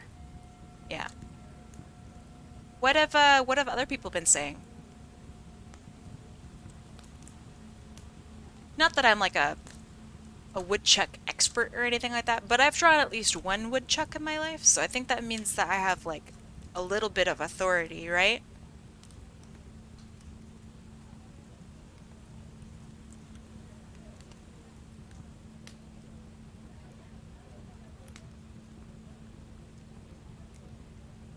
I think a woodchuck would chuck no amount of wood since a woodchuck can't chuck wood. So you've duped us. Is there going to be another stream tomorrow or next week? I need to update my thing. It will be next week. Next Friday, if everything goes to plan. But yes, next Friday. And I will keep you guys updated as to what's going on in case I can't make my stream for whatever reason. And you can read up on all of that in my Discord. I have all my schedules and stuff on there. Things are looking pretty crazy next Friday? Really? What's next Friday? Oh, I feel bad. Did I forget something? Oh. Trees? Is it another tree day next Friday? Are you kidding me? No, reread. I don't know, the trees are looking pretty crazy next Friday. Okay. Alright. I sent the picture of German pancakes into the food chat in Discord. Ooh, sounds good.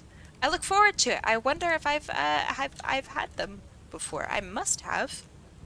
We shall see. Next Friday is the release of the new Call of Duty game. Oh, shit. Oh, shit. I love Call of Duty. I don't know, I have been wanting to play. Every once in a while, I'll like think about playing COD, and then I remember I didn't have fun playing COD last time I played. So then I don't play. But like the last COD that I played was like Modern Warfare fucking 2. So I don't know, I think I'm due for a re-up.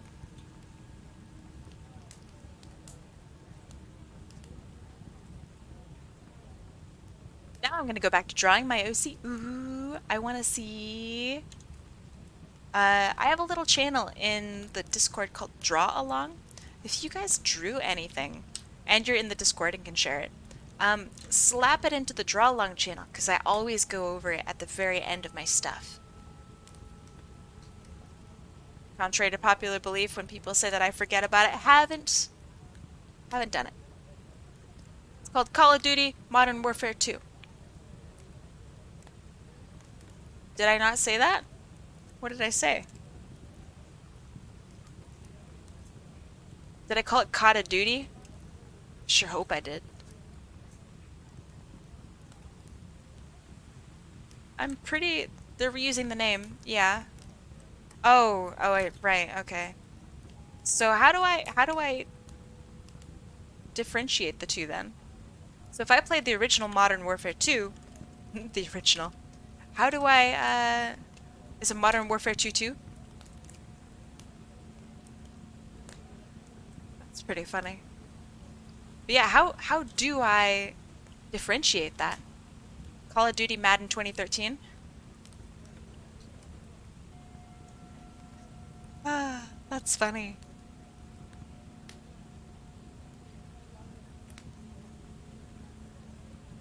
I'll share when it's finished. Might take a while. Okay. If you do want to share any progress at all on it, please do so.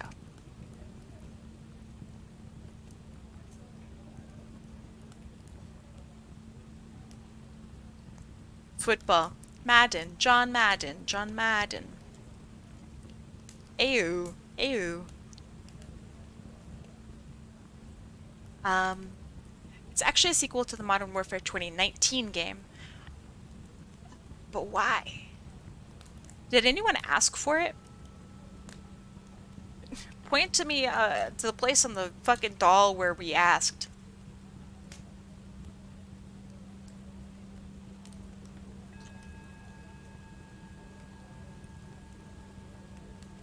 The Mountain Dew doesn't sell itself, does it? Wait, does it come with Mountain Dew? What are your top three favorite colors? 84AF94, F3C7A9, and F16EA1, I guess? I guess? Those are my favorite colors. I've added to it, but only because you said top three. So I don't know, let me show you what those are. 84AF94 is 84AF94. This is my favorite color of all time. This green right here. And then I said F16EA1. You guys might recognize this pink. I think I also gave another really light pink. I don't know. I'll do, what's your most hated color?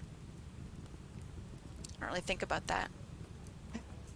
I don't really think about my most hated color. F1CC6E. It's a really nice yellow. I guess this could be my favorite colors. Which pink is Kiz pink? I don't fucking remember. I don't remember at all. But I do know that her pink is a very reddish pink. And that's why I like it. Red pink is like supreme good pink. The best pinks, red pinks. Hot pink. But not hot pink like actual hot pink. Hot pink is in like warm tone pinky goodness. That's what I mean by hot pink. Whoops.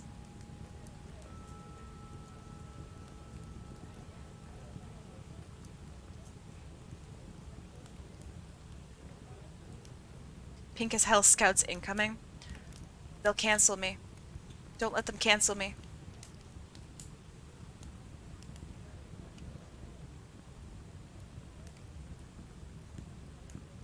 They'll cancel me because they saw me wearing green. Oh, right, hold on. If you want, you could search up the trailer on YouTube for Warzone. I don't know. I don't think I've ever played Warzone. It's never my thing. I was definitely a lime green scout at one point in my life. I'll admit it right here, right now. I was a lime green scout. And then I saw everybody else was doing lime green scouting. I didn't like that, so then I stopped. Now I'm a scout with a baker's boy. A baker's boy, God, what is it? Green confetti, baker's boy.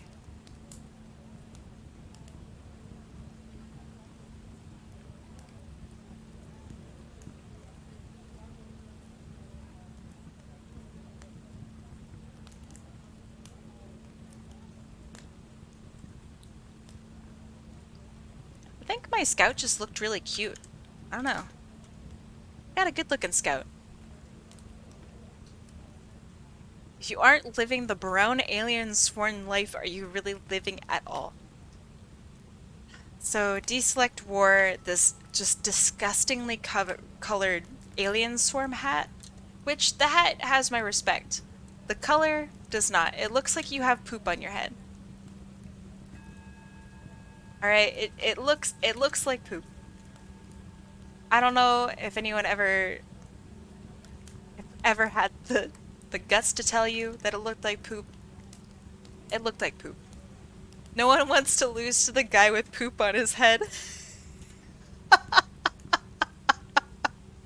So your opponents avoided you. That's funny. That's really funny.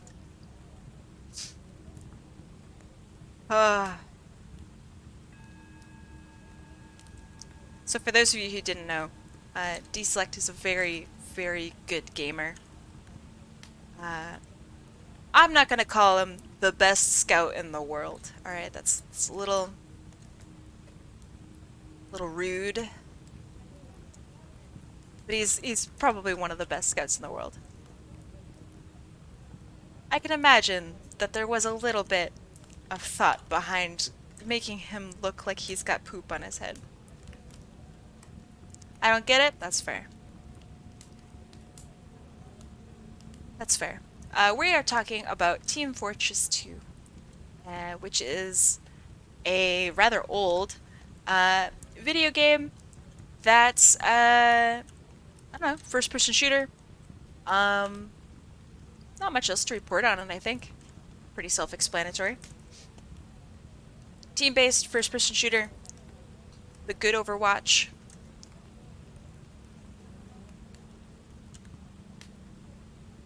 ...2000 game that needed a sequel 9 years ago. Yeah. I think it's too late for a sequel. What do you think? If they do a sequel now, they're just... I don't know. It feels disrespectful almost.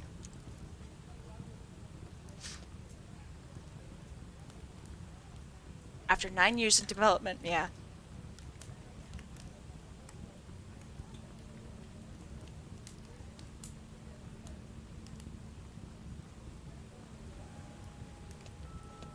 I mean, it's still a great game. Very clearly worth the wait. But yeah, I don't know. I think its ship has sailed. I think it's done. My current pyro loadout has the soot suit. That's probably it. The cotton hat and the fire breather. Is that the God, I don't know shit about cosmetics that I didn't have and are like newer now. So I have no idea if these are like newer ones or if I just don't give a shit about the pyro. Probably a little bit of both. It's the new dragon head? Alright. Then I don't know about it. Huh, neat. He had a dragon head before, although maybe it wasn't a dragon head. Never played, but Devilman and Sniper looks fun. Don't play Sniper. Don't do it. Don't subject us. with that. Demo Man's fun though, you'd have a blast. He's like the purest form of gaming. Sniper ruins the game? Well said. Amen. The Last Breath was just the skull head. Yeah, that's what I'm thinking of. I have some really old art of my pyro. Maybe it was my pyro, maybe it was a different person. Dressed up in that. Demo Man is like if Junkrat was a Mega Chad. I mean, Demo Man is just if Junkrat was good.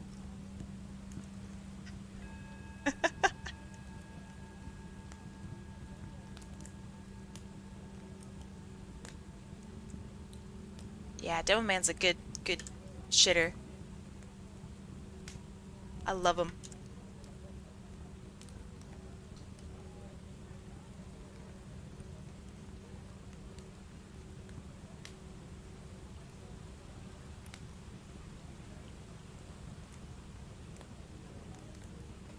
I watched an MLP version of TF2.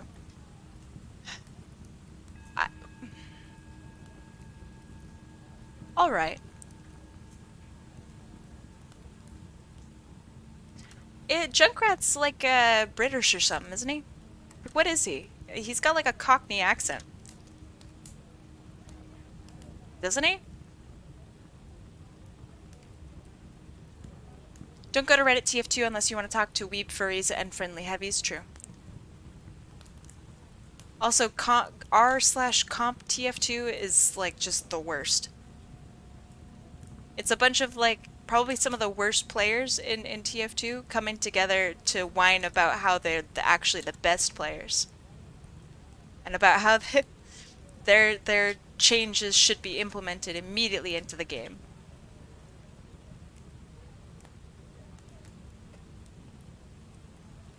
Bottom line, don't go to Reddit. Yeah, kinda, yeah. I don't know, Reddit's good for some stuff, right? You have to admit, Reddit's good for some stuff.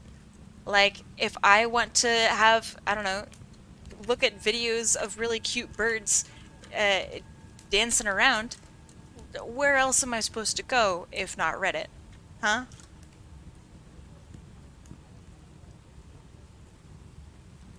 Reddit's good if you cut out 90% of the bad shit. Well, yeah, but that's like every place, right? Reddit's really good for organizational purposes. If you want to look at just one thing, and a lot of it, Reddit. Reddit's good at that. Reddit's darn good at that.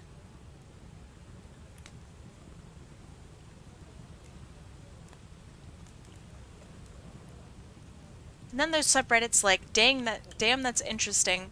Ugh, useless subreddit. And interesting as heck, which are just yeah, it's just really generic shit. Yeah. The generic stuff is just awful. But again, that's like that's everywhere, right? If you go on Instagram and only look at the most popular tags on Instagram, you're just gonna be just shit.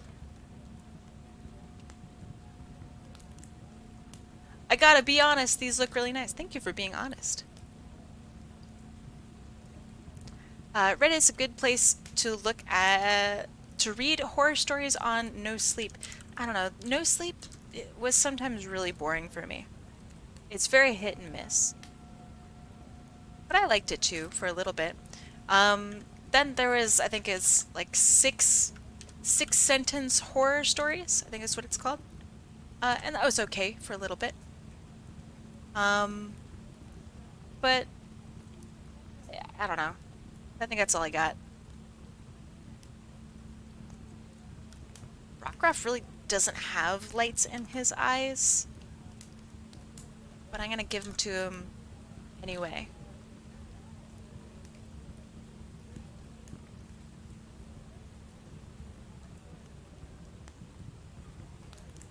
Yeah.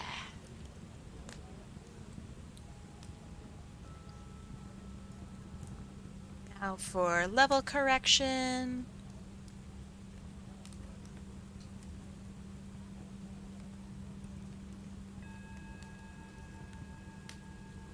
Okay. I think that's pretty good. The red is fine. I want to bump up the green a little bit.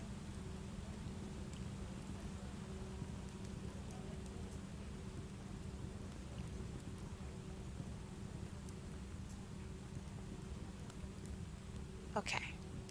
There you go. Alright, so let me make sure I save this in the right spot. And this is for Valk. Okay, so let me go over some stuff from, let me get draw along.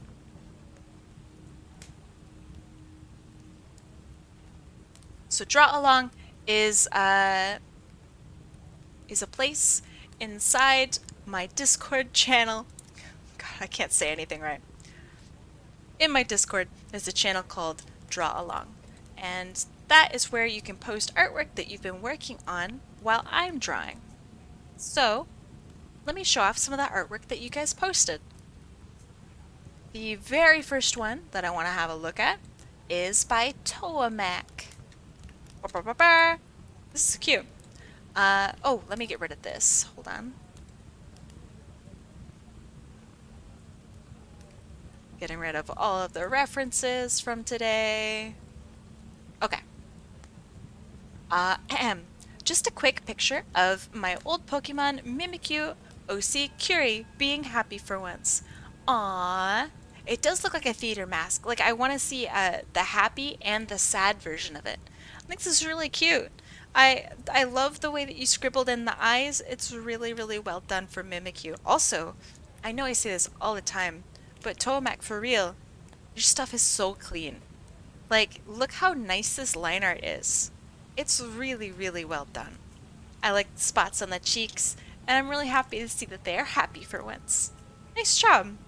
I like it.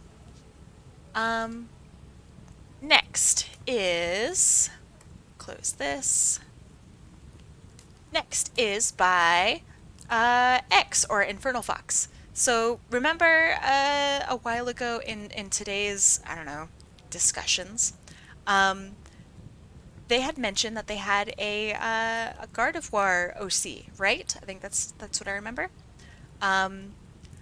It is Gardevoir and Shiny Gardevoir as Athena Asamia.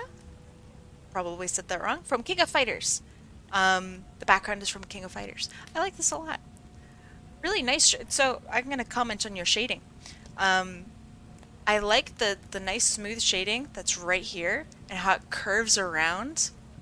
That's so nicely done. I like that this is light and that this is dark. It gives it a really nice feeling of actually being 3-dimension. It's great. Nice work. I like Gardevoir a lot. I'm glad to see that you also like her. This is so old, I want to redraw it. You should. You should. Okay. Next one is... Close this. Toamak drew this. The liner still gives it away. I'm trying to make it transparent, but anyway, here's a meme thing. Ooh, I'm curious. I'm curious about what you are making. So I'm guessing this is a work in progress, Toamak, yeah? I'm so curious about what this is. I like it. I like the knife. I like the knife a lot. No? Okay, wait. What did you mean? I did try to make it transparent, but anyway. I don't quite understand your comment on it, but I like it a lot. This needs to be in Among Us. I feel like this could be applied to anything. Like, Here, let me see if I can meme on myself really quick. Let's see. Can I meme on myself really quick, Toamak? I wish to goof. Hope it's alright. Alright, check this out.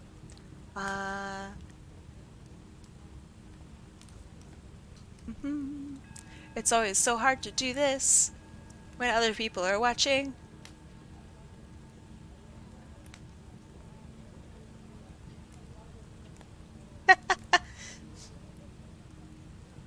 here. I want to make it the same proportion as my face.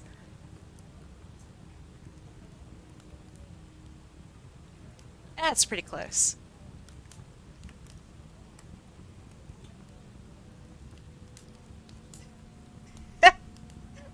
I love it. Oh, a mustache?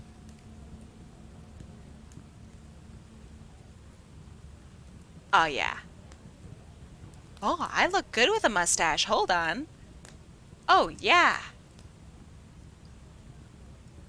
I look so refined. Very fancy. Alright, alright. Thank you, Tuki. Thank you. I'm glad that you liked it. Alright, next in line. Toback, I like that a lot. Thank you very much. Next in line is Biss. Let me close down the other one. Biss, whoa, this is crazy. This is Bly dressed as the Queen of Hearts. Okay, I like this. Queen of Hearts from anything in particular, or like Alice in Wonderland kind of Queen of Hearts? I am not familiar. Nice job on the corset. That reminds me of perhaps another corset that I really like. Mine. But yeah, I really like this. Look at the coloring. The coloring is super dynamic. Great job with getting all of the contrast in. So if I gray tone it, right? Grayscale it. I think this is really, really well done. Look at that contrast. The brights are bright, the darks are dark. This is hot. Really nicely done. Beautiful. This, your coloring is great. Nice job. Next in line is Tuki. They said, been working on these UI buttons as a side thing. Great. This looks so freaking professional. I don't even know what in the world I could possibly say about it that isn't like this needs to... Thank you. I can see this in an app being used instantly. I wonder how big of a button this would actually turn out to be, because I can see that you put in a ton of work, right? But if it's only going to be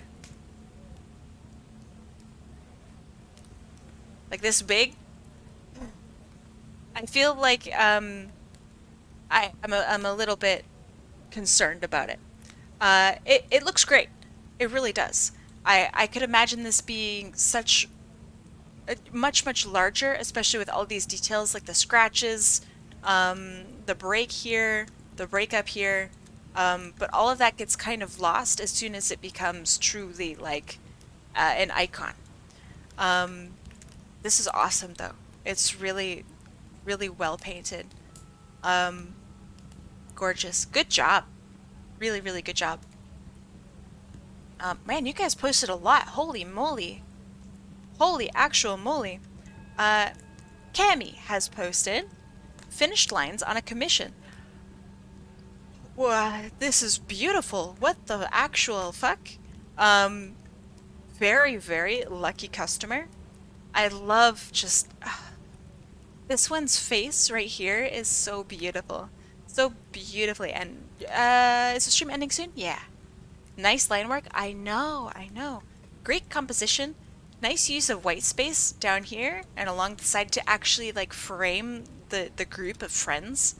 This is so beautiful. Oh, and you have nice halftoning here. Oh, I'm so excited for more progress on this. This is beautiful. Nice hoof. Very nice hoof.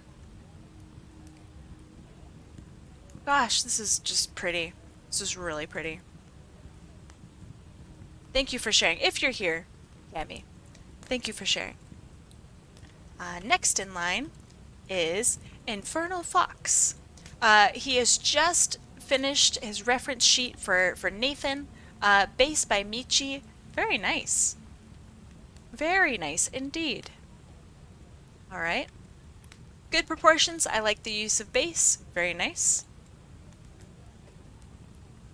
Nice patterns. I'm surprised to see that he's got fancy little feats and A nice white bum. That's really cute. Well done. Very nice. I like that the tip of the tail is black. That used to bother me a little bit because it felt like it very, very heavy. But the more I've seen him, the more I've really come to appreciate that. I think that that's pretty unique. It's very odd, and I like it. Alright, next is another one from Biss. So hot. It says Biss and Rihanna. I remember Rihanna looking a little bit different. You know, her being like a famous musician and all. But, you know, hey, I'm sure Rihanna looks a lot like this in the afterlife, you know? I like that they're both lighting each other's cigarettes. Very nice. I like it. Good composition. A bit of a tangent right here, but that's alright. Good flow of the hair. It mirrors itself very, very well. Did you know she's a billionaire? Rihanna? Guess it makes sense. She's kind of huge, so yeah. Nice work. I really like this character's eyes. It's like really pretty. Very nicely done. Next in line is by Chanel Weaver. She took all the music money and did fashion, and the fashion made billions. Yeah, Rihanna participated in some weird fast fashion that I really didn't like, and then Rihanna also uses papyrus, right, with all of her stuff. I could be wrong with that, but all right, Chanel Weaver. Wow, this has so much texture and is really, really different than a lot of your other works. I love it. The eyes really are just stark, and they actually like draw your eye around, so you go like eyes and all the way down. This is really, really cool. I'm wondering who this is. Nice job on the gold here. What the fuck? This is so nicely done. The texture on the gold like chain bit too is really cool. I want to see more like textured works from you. This is almost like done on fabric. Do you guys know what I'm talking about? Like this could be like felted or something. Like it's really, I don't know how to describe it, but yeah, it's really, really nice. Right? The rendering on the metal is beautiful. Nicely done. Rihanna is Virtua Masters OC. Aha. Okay, okay. That's good to know. I feel like you know, Rihanna looked a little bit different in my memory. All right, next and last is, let me close this down, close this down, close this down. Next and last is another one from Toamak. You are drawing Quaxley in a very fancy suit. Without the eyes, it's a little scary. It's like kind of threatening, but I really like. Nice work on the suit. I think this is really gorgeous. Out of all the Pokemon to wear like a really fancy suit, Quaxley is like, it's made for him, you know? I'm excited to see where this goes. I like it a lot. Tomac, thank you for sharing. Alright, so let me show you guys what we did today, and then we'll go raid somebody. So, we started off, and by we, I mean I drew myself as a Totodile really quickly. As you can see, the lines are all over the place. The shading is meh, but the idea is there. Totodile is my favorite little beastie, so I love him. And then we did a lowland Vulpix for Tuki. I think the shading on this is quite nice. Maybe I'd lighten up a little bit here and there, but it's not too bad. I like it. This character's already like in a lowland Vulpix, so this works out really well. Next is Mollyketty as Lucario. Honestly, the colors are actually like really fucking cool. So I like it. I like that I did the eye a little bit differently to make it look more like Mollyketty's eyes. Or rather than just the stereotypical Lucario eye. So yeah, I like how that worked. Alright, let me give this one a background. This is a Stunky for E-Beta 2. I think this one might be my favorite one. The Stunky's just so funny. It's really goofy. The Ampharos, Mega Ampharos Among Us. I hate it. I hope you like it. It's really weird. I hate it. There's some more draw along. I'll do one more draw along. All right. While we're waiting to raid.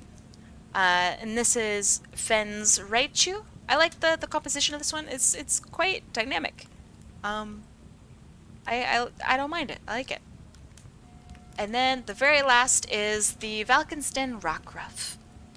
Very cute. How did I not notice the little balls were Among Us too? That's true. Deselect came up with that one. So yeah. Alright, the very last one. Let me get the raid ready. Let's see. Octaheart is not streaming. Okay, well we'll find somebody to raid. Very last draw along is by the Black Foxes. Hello, hello. This looks to be a D&D sheet or another sort of character sheet. I really like it. The composition here is really cool. I love... There's Cafe Zootober as well. I'm not going to do it.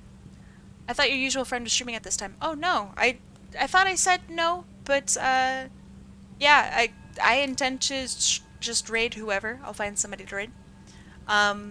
Great composition here with this part.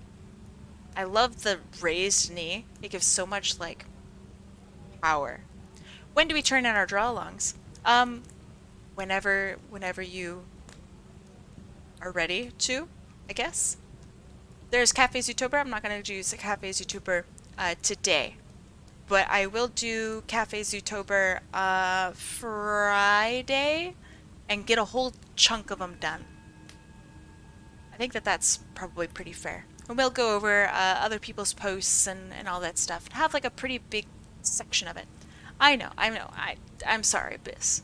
But we'll go over it on Friday. But I guess in the meantime, I'll discuss what Cafe Zootober is. Let me show you guys. Cafe Zootober. Yeah, just to finish on this part here, because I think it's kind of rude that I just kind of leave in the middle of going over someone's artwork. I really think that this is a super interesting character. I love the addition of, it looks to be, is this a horn that's literally jutting out of the front of their face? That's badass, if so. I like the torn ear. It seems like this character has gone through quite a bit. And I really like that. This is just beautiful. I like how there are 3 out of 5 funny.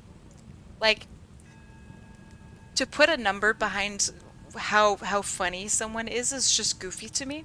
Because it's like, they're not a 4 out of 5, that's too high, but that they're 2 out of 5, like, no, they're way funnier than that. Like, it's really goofy. I really like it. Residence somewhere hidden. I feel that. They look like a hunter. This is really nicely done. I'm a 2 out of 5 funny? Yeah, I think I'm a 2 out of 5. My funniness meter is not that great. I rely a lot on other people. Alright, let's see. Instagram. I'll find my link on there. And let me show you guys what the heck Cafe Zootober is. Don't shame me for taking a day off. Get out of here. Okay, so make sure I have all my stuff in the right spot. I don't accidentally show you guys something that you don't deserve to see. So, Cafe Zootober is something that you can definitely still join in if you so desire. Cafe October is where Kimberly Cafe came up with a bunch of dessert prompts. Oh, hold on. Now you guys can see my thing. A bunch of dessert prompts, and I came up with a bunch of animal prompts. Now, what we have is for each day of the month, up until the 31st of this month, you do one of these prompts. A day off, Kai says that she takes 2 days off this week. Oh, how dare I take 2 days off. Oh, man. Don't shame me. Get out of here, Chana. I work so hard. But each one of these days, you can do one of these prompts, or you can do both. So, for example, day 1 would be carrot cake or jerboa, or carrot cake and jerboa. So a lot of people will do one or the other, depending on their level of comfortability, or like the super crazy art chads will do both. Like insane people. So that's what me and Kimberly Cafe have been doing. So please, if you're interested in just drawing even some of these prompts, so for example, the ones that I really have liked so far are, I really liked pudding. Pudding is my favorite day, I think, so far. I also really enjoyed cookies. I think cookies was really fun. Out of all of these, I personally really like all of these animals, but the raccoon is really fun. Raccoons are just awesome. And if you've never seen what an Ezo squirrel is, do yourself a favor and look them up. They are awesome. I have been told that Octaheart is now live, so we shall raid her. Octaheart, see Octaheart. Still not showing up on my ends. There we are. There they are. Alright, apparently I can't raid. Hold on. Raid Octaheart. That should work, right? Yeah. Had to do that one manually. Very cool. Alright, so I will see you guys. What the heck? It's so small? What do you mean? I like how I did the mantis shrimp. I will probably have to take a look at what everybody has done. I've been so busy that it's like been hard to catch up with all of the Cafe October prompts. But we will have a look on, thank you very much, on Friday. But yeah, thank you. Before, don't forget, what? Don't forget what? What? Ha? What? Panic. Send me a DM, Tomac. Cause we're about to leave in like 10 seconds. So I will see you guys on Friday. Make sure you take care of yourselves this week, for real. And I will see you guys next week. Have a good rest of your night. And bye-bye. Thanks for spending the day with me.